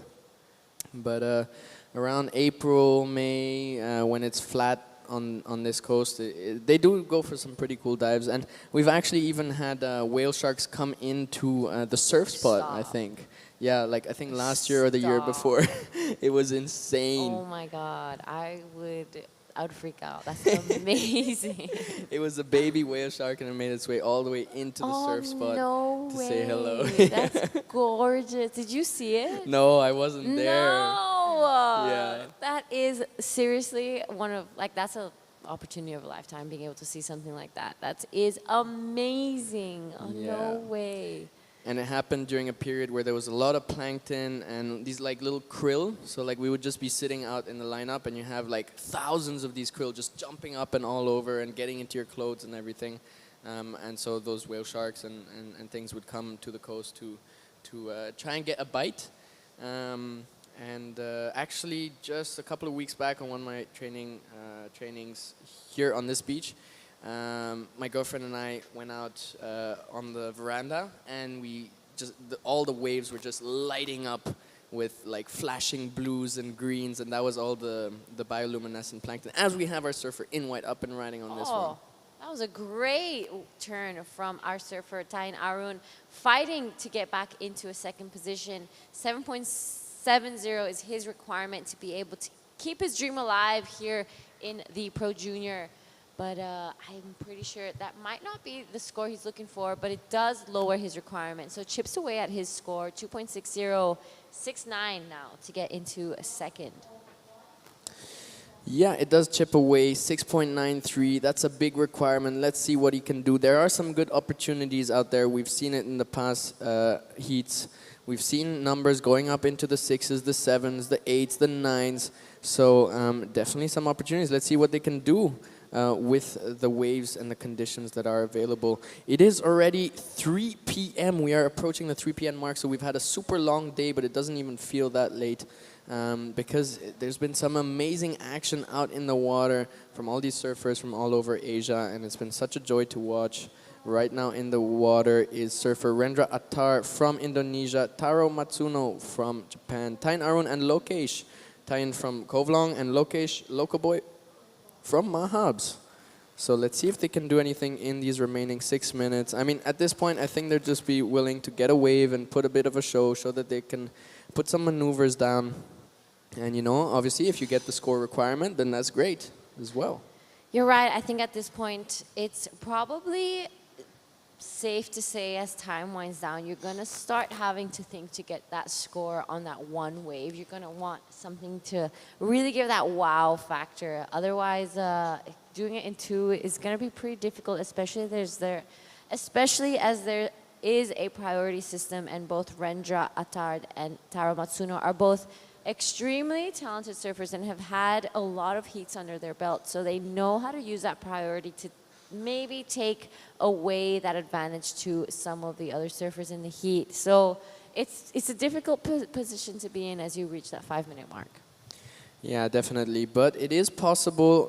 The requirements are achievable, especially if they break it down to 2 waves. And here is Lokesh. Got some lift under his board on that one, and but just the one maneuver, and he's out of there. Here we have a surfer in blue, Rendra, up and riding, heat leader with the 5.83 and the 4.10. Looking to improve on that 4.10. Really puts a lot behind his slashes. Up into the lip, and that one foams out a little bit, but he's still managing to generate some score on it. Let's see how we can finish it up. Just a little slash, and really beautiful slashes. I really love those power slashes he puts. He puts a lot of energy, especially on the back end of that. First setting the rail and then just pushing super hard on that back foot. Absolutely. Rendra as well, he's a young man, but he's a solid guy. I mean, he's really tall, and you know, he trains and he puts the hours in, so that's a lot of water moving around. That wave might look a little smaller maybe on him than it does on someone else, but beautiful surfing from Rendra, and he does back up his score. He gets a 5.17, so goes straight into the lead, extends it as well. Taro Matsuno now won't be happy hearing that. He's needing a 4.57 to get himself back into the lead. There is no safe position in this heat, even being Tain Arun and Lokesh. There's still opportunity, just under 4 minutes left. Yeah, so a bit of a boxing match here between Rendra and Taro, shooting shots at each other, stealing the lead from each other, but looks like Rendra on the last couple of waves getting a bit of a tighter hold on that first position. Taro now needing a 4.67. He's definitely able to get it, as he has the highest scoring ride of the heat so far, a 6.33. So let's see if he goes into defense mode on his second position, you know, securing his spot in the next round, or if he keeps staying on attack mode. And here he is, looks rather in attack mode on those super low bottom turns. 2 big hacks out the back in the lip, big carve to start, and now again in the lip. And I think he's done with that wave. It was a bit of a smaller wave, but he did so much on that one. Take me through this one, Jada. Absolutely. There was non-stop action on this wave. Two beautiful turns to start things off, giving the variety here, taking a nice swooping cutback and a strong finisher there. So I wouldn't say there was so much rail to rail on it because the wave was a little fast, but he definitely took advantage of it, which is a great sign for Taro Matsuno. It was all go, go, go from the moment his feet touched the wax. Yeah, and a 4.67 is what he was looking for, and that's probably why he also gave it a shot on that little bit smaller wave, because it wasn't that big of a requirement, and he really would probably like to get that win. Just because I'm sure he loves that post-heat interview so much, and that's exactly why he's doing this. No, Just for the post-heat just for the interview. post-heat interview to talk to you, actually, on the next one, I think. Or will it be Tippy? We'll see. No, Tippy already had his. This is a replay from Rendra. Beautiful slashes, so much power in the back end of those turns especially. Jammed it in the pocket over there. There we see another one with so much water spraying out the back. And then you got this finish over here.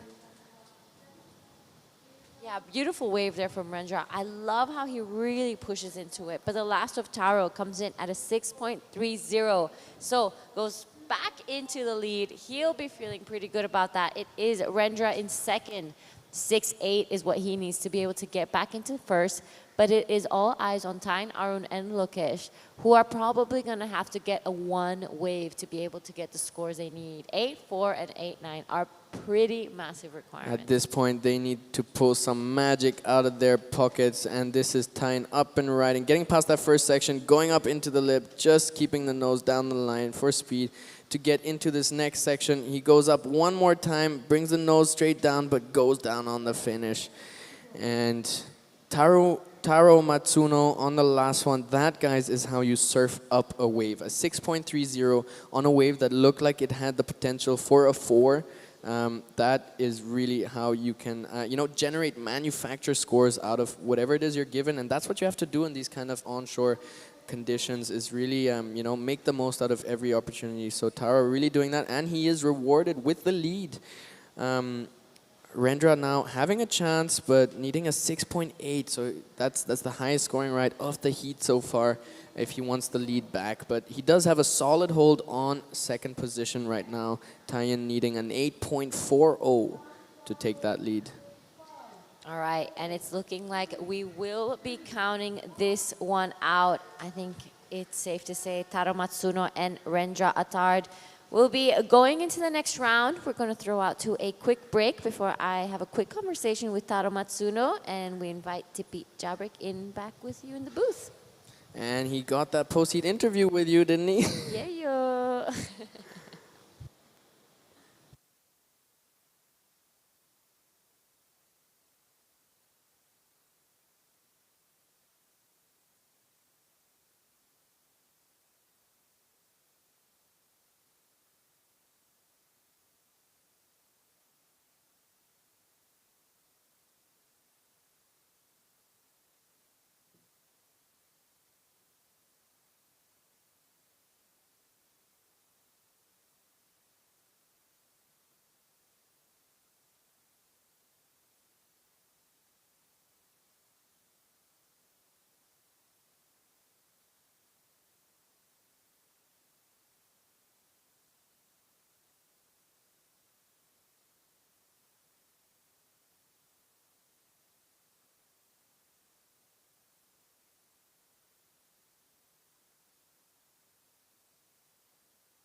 Welcome back to the Shore Temple Classic QS 2000 and Pro Junior. We are underway with Heat 7 of the round of 32 for the juniors in the water. Raju Pujar in white, Kahiya Ishiki in white, Taki Kanazawa in red, Harish Prakash in green, as we have our surfer in red. Up and riding now, slashing one in the lip, and up for the second, releasing the tails a little, getting onto a big foam climb as well for the finish. That'll be a solid score, and probably the best score of the heat so far. Probably giving him the lead with that one. We'll see how our surfer in green now with priority opens up their heat. Surfer in green, Harish Prakash is a local boy here, 14 years of age, I believe. Surfs in the 14 and unders, and this was the last from red. Take me through it, TP. How was that last layback? Yeah, that drop wallet was huge right there from Taki Kanazawa, and I'm sure this is going to go into excellent because those three maneuvers was all quality. So you know, I'm going to say it's going to be one of the highest score of this heat.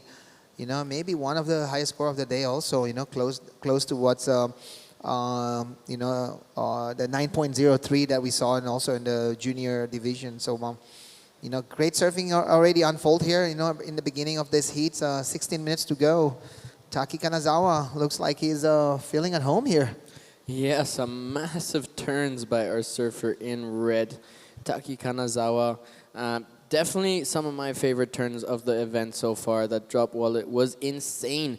He invested a lot in it with his wallet, and let's see how much the judges will reward him for that one. The second turn also super critical in the lip. On the live, I only saw the second turn, and already that looked insane.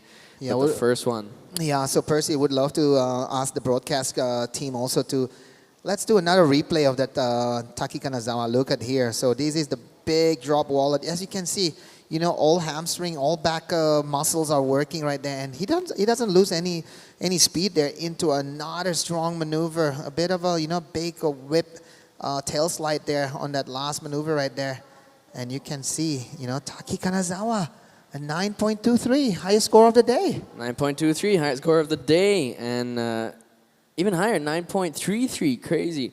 So yeah. Really good heat opener for our surfer in red. I mean, that is a dream. Starting with a 9.33 in the first 3 minutes of your heat is like, all right, awesome. Yeah, that would be a great highlights of, here's another replay. We cannot get enough of this replay. Strong, first maneuver right there from Taki, as I said before. This will be a great highlights from short Temple Classics QS 2000 and juniors to have quality wave, quality maneuvers, and also high score like that. That will go up into I don't know. These days it's all about engagement, and talking about engagement, you should engage on that thing. Yeah. That is for sure the highest score of the day so far. And just holding up for that as we'll go down to the beach with Giada for the post-heat interview.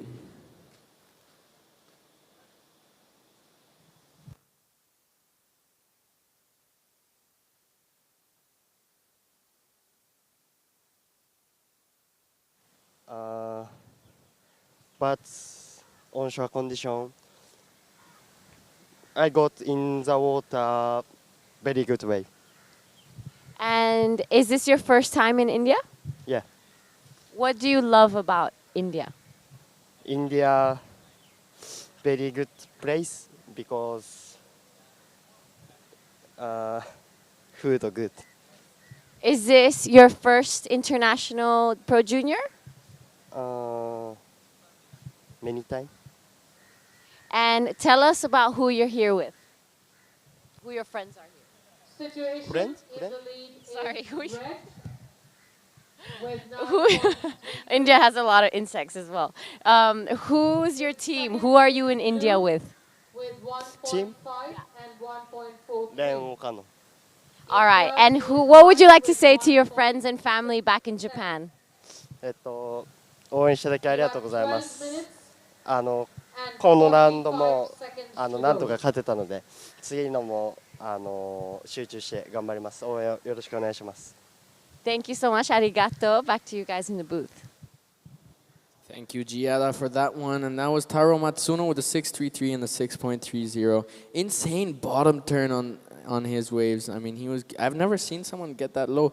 I've seen people get really low, with their hand on that bottom turn, but he was getting almost his chest touching the water on those bottom turns. That was insane. Here's our local surfer, Harish, a replay of that one. Getting up into the lip for the first one, jamming it in the face for the second, and let's see what he got on this final maneuver here, just setting it up into the lip, and he comes out with some control, so that'll be a score.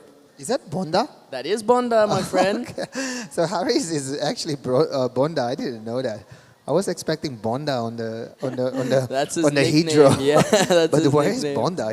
He's not anywhere to find. But Harish Prakash is actually, Bonda. So there we go, surfing green, just running in front of the camera there.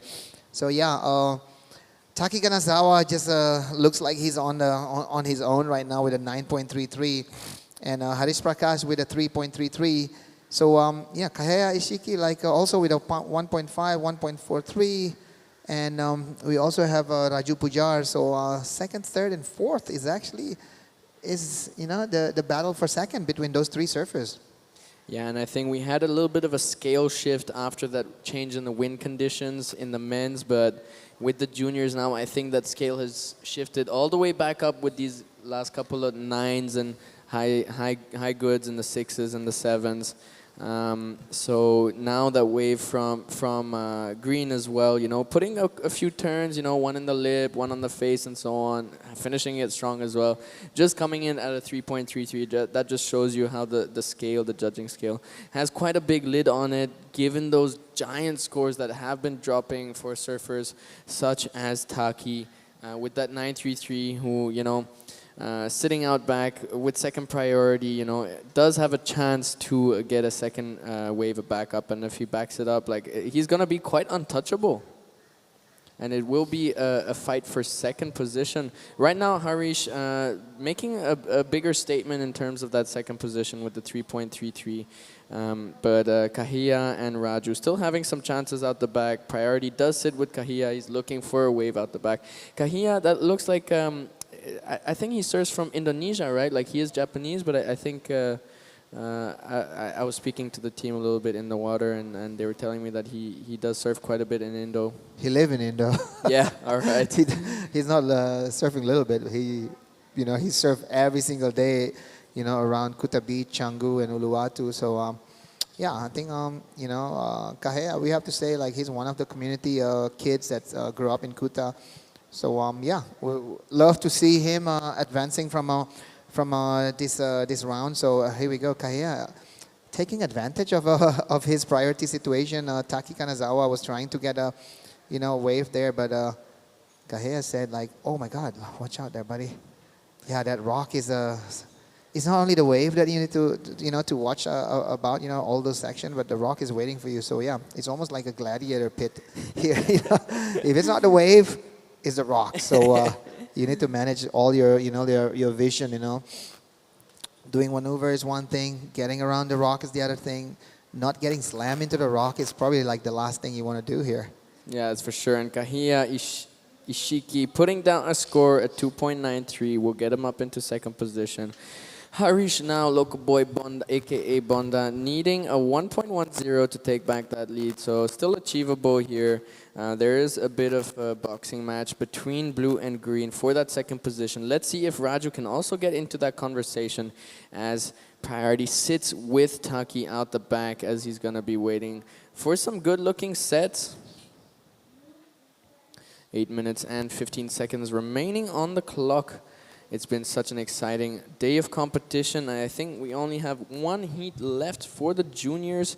Coming up next will be Heat 8 for round of 32. We'll have Sentaro Sakai in red, Kanoa High G, actually the winner of the Asian Championships in the men's categories last year at this surf spot. Som Sethi, winner of the last Mahabalipuram Juniors here 2-3 weeks ago, and Jivan Sinivasan, also junior from these East Coast waters.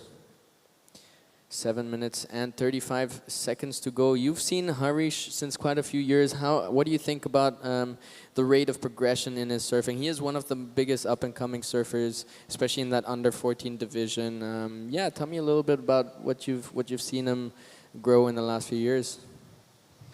Yeah, I think traveling is a big part. To get all those I don't know, experience.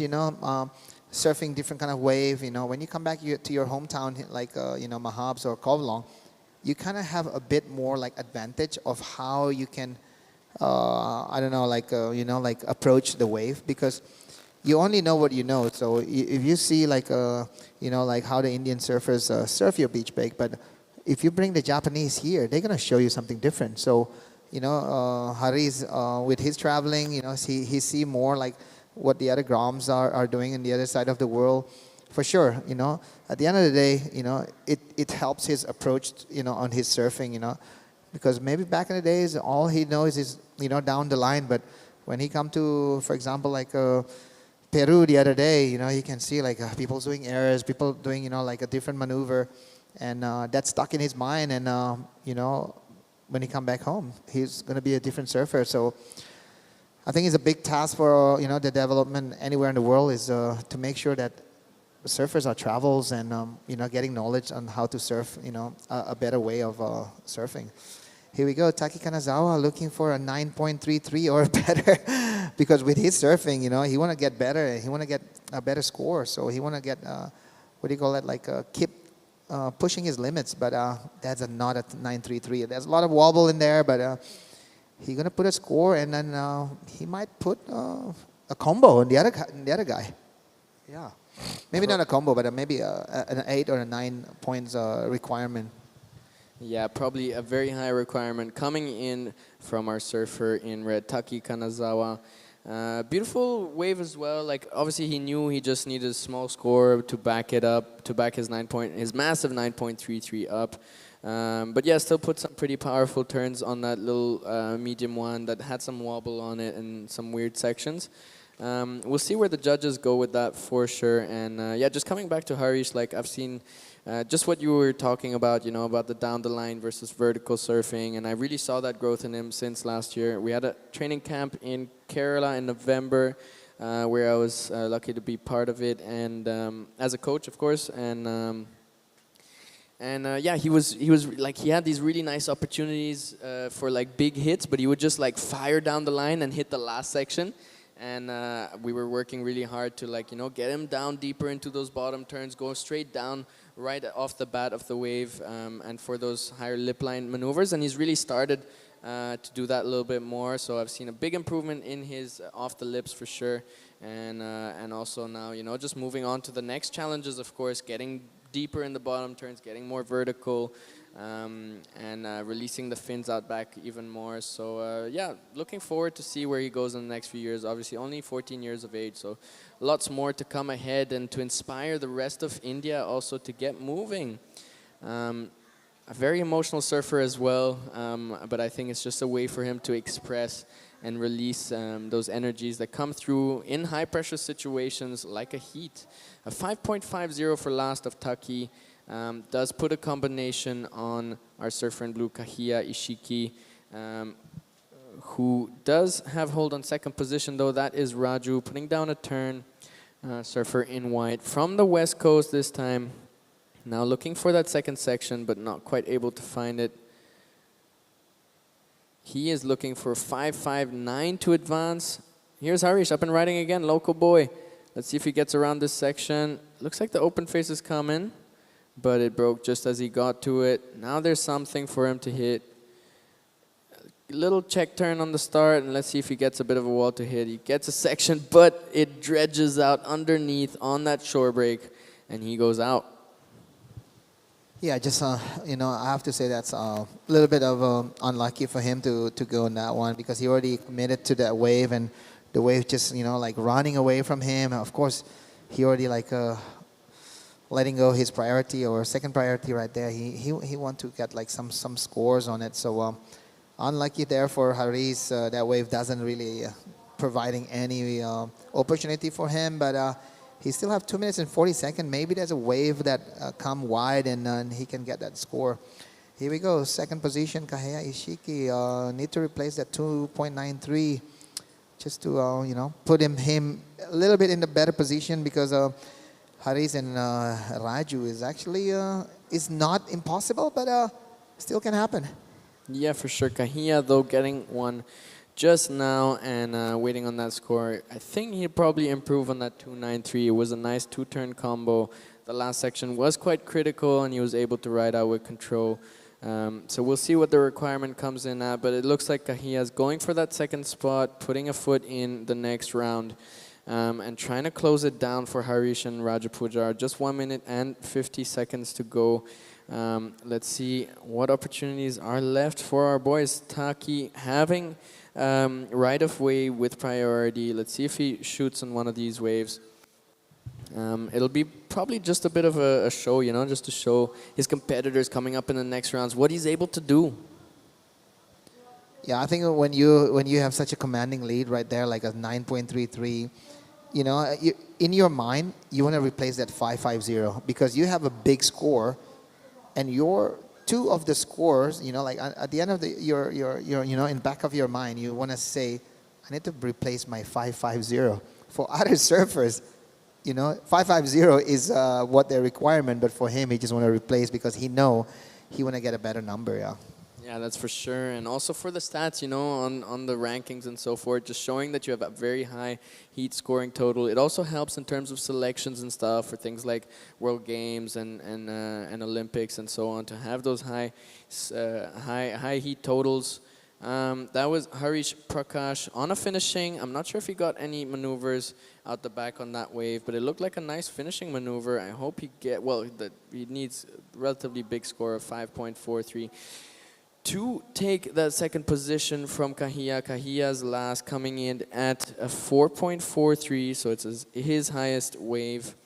He definitely replaced the 2.9, and here he is up and going again. Beautiful big turn on that oncoming section. Let's see if he has one more here. I think that's it for Kahiya. With 15 seconds to go, looks like he's shutting down the game for Harish and Raju. Let's have a look out the back. Eyes are fixed on the ocean. Looks like Taki will fire on this one just to see if he can have a bit of fun. That's a little bit of a victory line right next to the rock, just showing that he's not fearful of that at all.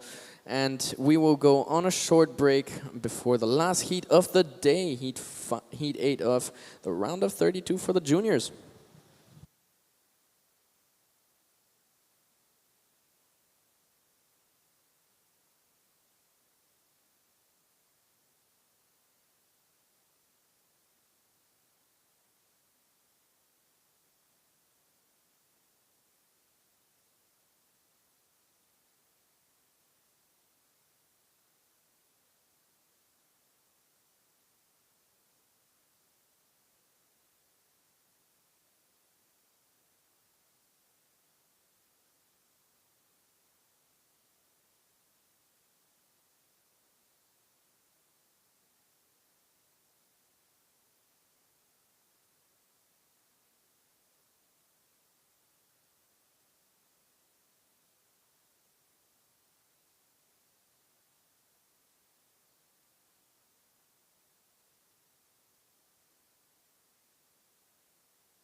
straight back into it as Sentaro Sakai finishes that wave off really nicely. He got some beautiful turns done out the back. We have Kanoa Hije from Korea, Som Seti and Jivan Sinivasan in the green. So this is going to be the very last heat of today, the round of 32, heat 8 of the Pro Junior men. We've had an incredible day of action. Started off with the men's QS 2000, straight into the women's QS 2000, and back to the men's side before heading straight into the very first Pro Junior ever done here in India.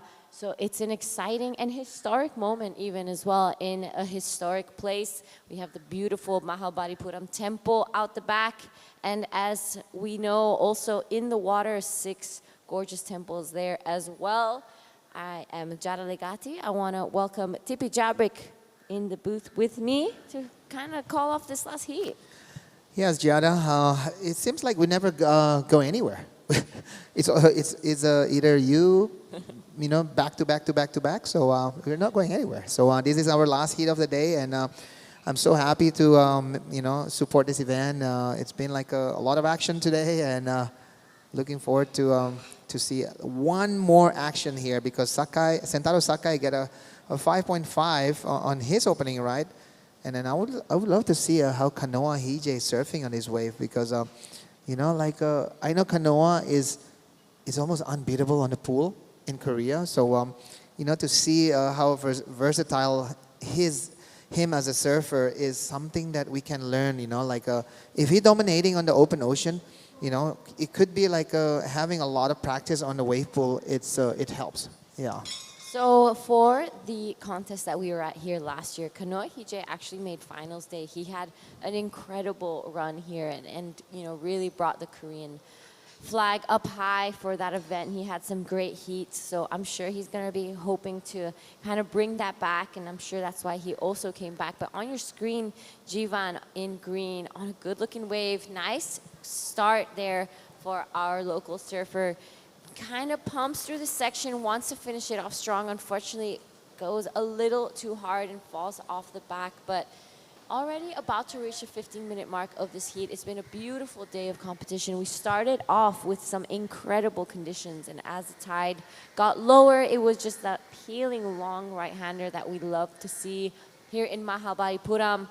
Now, this afternoon, the wind did pick up, but action did not stop. We've had 2 9s already, a 9.03 and a 9.3 dropped with this wind. So it just shows the quality of wave that Mahabs is. You know, it doesn't matter if it's windy or glassy or high tide or low tide. It's surfable in all conditions.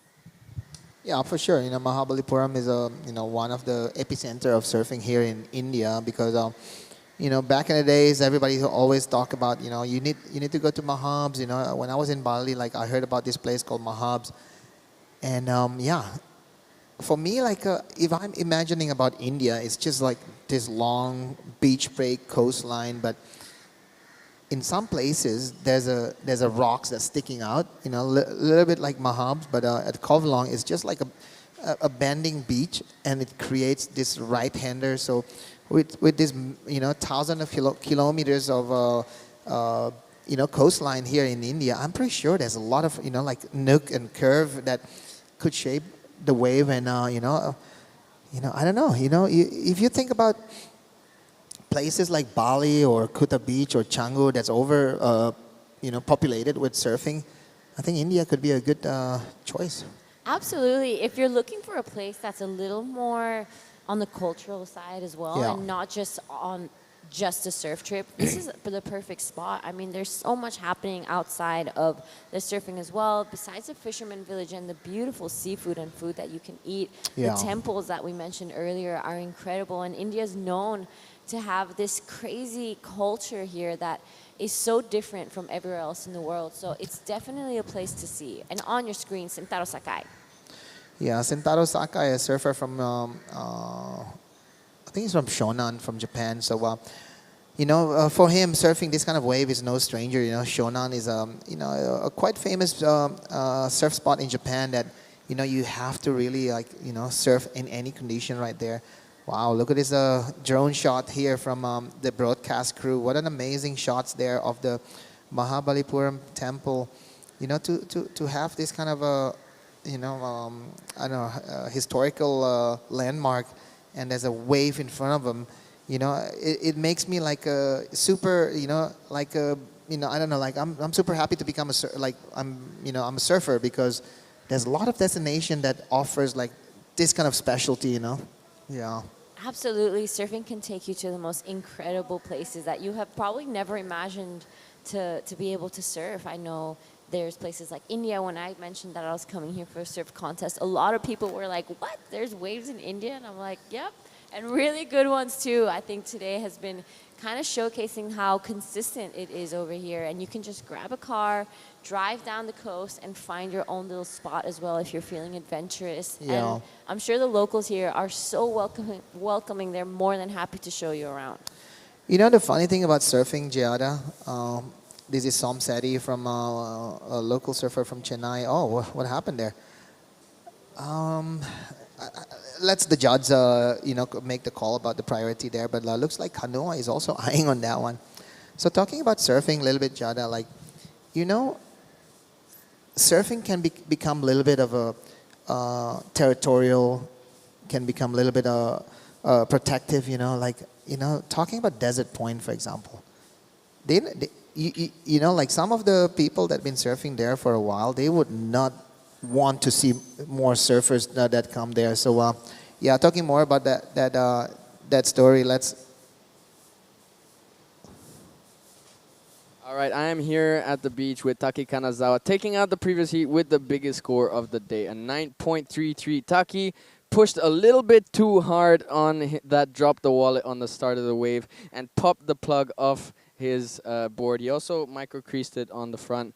But Taki, that was an amazing wave, the 9.33. Can you talk me through that wave, the drop wallet, the snap, and the finish? I focus just layback, and I focused layback just one. So you just thought about the layback, and then all that came afterwards was just bonus, right? And it gave him up into the 9.33. Are you sad to lose your board? Was this a magic board? How long have you been surfing this board for? This board? Yeah. This board, 2 months. I use. For other competition also? Yeah. Which competition did you surf with this one? The Japanese competition, like NSA, no WSL. All right. So this was one of his good boards, but you have enough backups, I guess, for the remainder of the competition. What board are you going to go on to next? I used 5.9. This board is a 5.9 half, but it's the 5 same one. minutes to go. Please Like- stand by for Like score update. Rita is same. All right, so same details, same everything, just a little bit shorter. We'll see him tomorrow probably in the next round for the juniors. Do you want to say anything to your friends and your family back home? OK。次の試合はもっと自分のサーフィンできるように頑張るので応援お願いします。で、またロイと戦うのでロイに勝つように頑張るので応援お願いします。All right, cheers, Taki, and see you tomorrow for the next round. You. Thank you so much, Percy and Taki Kanazawa. But just catching up with the action here in this round of 32, Heat 8. We're waiting for scores for all 4 surfers still to come through, but it is Sentaro Sakai in the lead currently with that 5.5 and that 4.0. So the judges did deem an interference call on Kanoa Hije over White. This is that replay that we were waiting for while we were on that break. I think this is a score that still needs to come through for our man in red. Looking like he's on a bit of a tear. Beautiful surfing there. So well done from Sentaro Sakai. Wow, there was a bit an unfortunate situation there for Kanoa Hije. He haven't catch any wave, and they already have like a non-priority interference probably, yeah, because it was Kanoa and I think it was Som. Som was paddling for that wave, and Kanoa having a look. I don't know if it's like a mistake that Kanoa did or some kind of a strategy there. I'm not sure what's going on, but yeah. Yeah, so talking back about India, Gianna, one of this purpose of this event is to promote wave in India. So with the consistency of whoever run this event, with Arun and his team, and with the support of the government, I'm pretty sure like more coastline will be opened up, and there will be surprises of how quality waves is in India. And I don't know, the culture is a good support system for the tourism, and the food and the hospitality of the people here, like I would love to bring my family here one day. Absolutely, and like you were saying, places like Desert Point or Padang, even in Bali, or those popular spots don't really need to promote surfing because they don't necessarily want to have more surfers on the wave. But here in India, you're right, they are more than welcoming and happy to show us around. I remember last year, me and Lele were commentating, and anytime we had a free chance, they would always show us around the surf spots and take us to their little secret nooks and crannies that there are all up and down the coast. There's so many waves around here that it's just so fun to go around on an adventure. Yeah, that's the beauty of surfing. There's endless of new spots that you can explore. There's a lot of potential. Oh, unfortunately, there for Somseti, he said he's currently sitting in the first position with that. With that accident that we have from Kanoa Hije. It looks like he only gonna have one single score to go to his scoreboard. Yeah, I think if it's a non-prior interference, he does still have two waves. Two but wave, yeah. The second one, I think, gets cut in half. So Yeah. unfortunate there for Kanoa. I'm just hoping it doesn't really rattle him. There still hasn't been any major scores besides Sentaro Sakai's 5.67 and 5.5. So he still has the opportunity to kind of get this done with one solid score. He just has to find that opportunity in this Pro Junior. We're reaching the 6-minute mark of this heat. All scores are through. Sentaro Sakai in a solid lead. Somseti, a 2.33 and a 2.03 in second. Jivan Sinivasan with a 1.9 and a 1.33. And Kanoa Hije in fourth. Hasn't really found the rhythm yet in this heat. We'd love to see him catch a couple more waves because he has such a solid backhand. And last year he had an incredible performance out here as well. So I'm hoping to see him, get the ball rolling out here. Yeah, with his level of surfing, to get a 3.5 and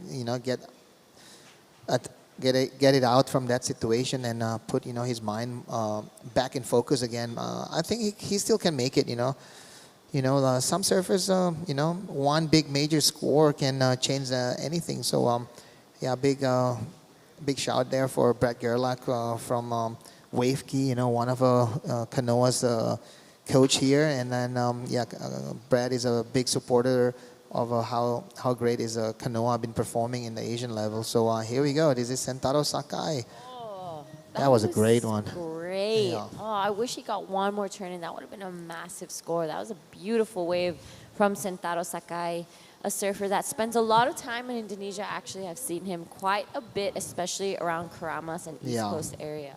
So you know what Sentaro's nickname is? He probably like it also. He's the Japanese Ethan Ewing.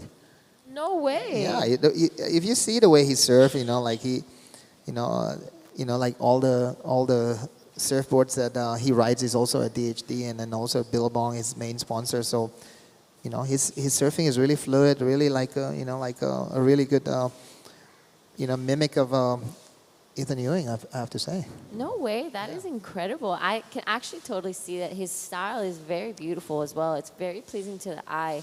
Right on your screen, that is where we are, Mahabalipuram, an hour south of Chennai, a beautiful fishing village that has now turned into a surfing hub here in India. That at the tip of the rocks is where the wave usually starts off, and you can catch it all the way past Elephant Rock, which is that big one right there. It is a great spot in the world. Beautiful people, food, energy, everything you need, it's right here. You know what is also super famous in India is their fabrics and also jewelry.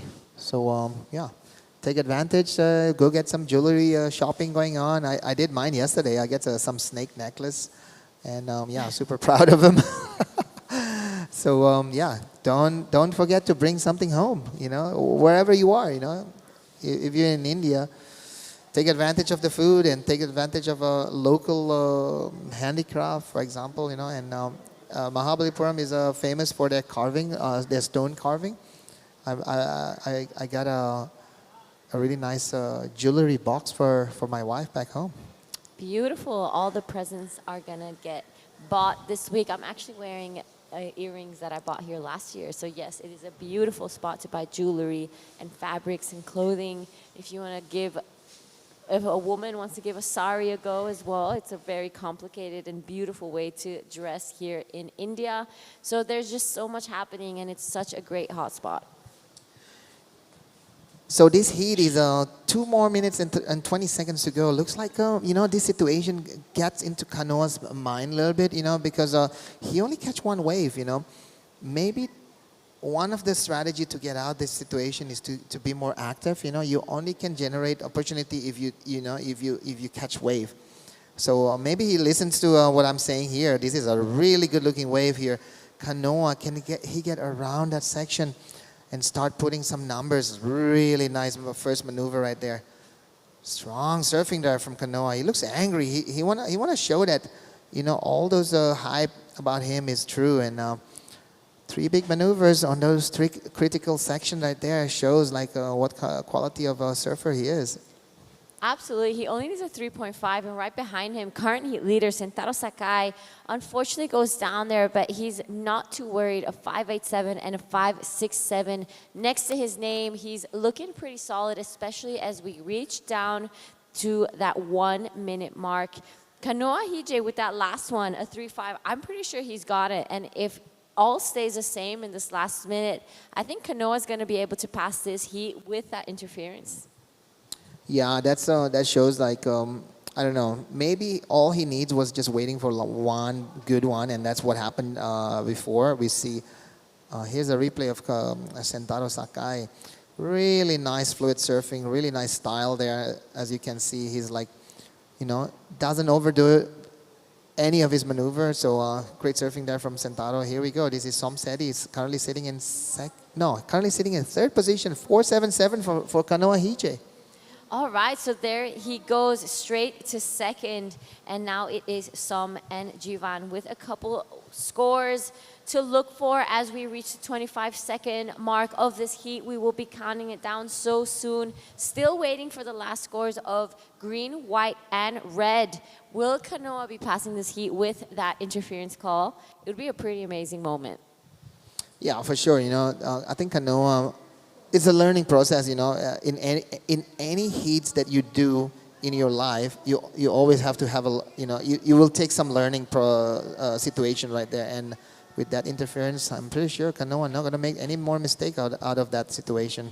Oh, absolutely. And there we do have it. Sentaro Sakai and Kanoa Hije will be going into the next round. So congratulations to those 2 boys. It has been an incredible day here in Mahabalipuram. This was day 1 of competition here in the Short Tempo Classic QS 2000 and Pro Junior. Thank you so much, Tipi Jabrik. With that, we will be calling it a day, and we'll see you all bright and early tomorrow morning.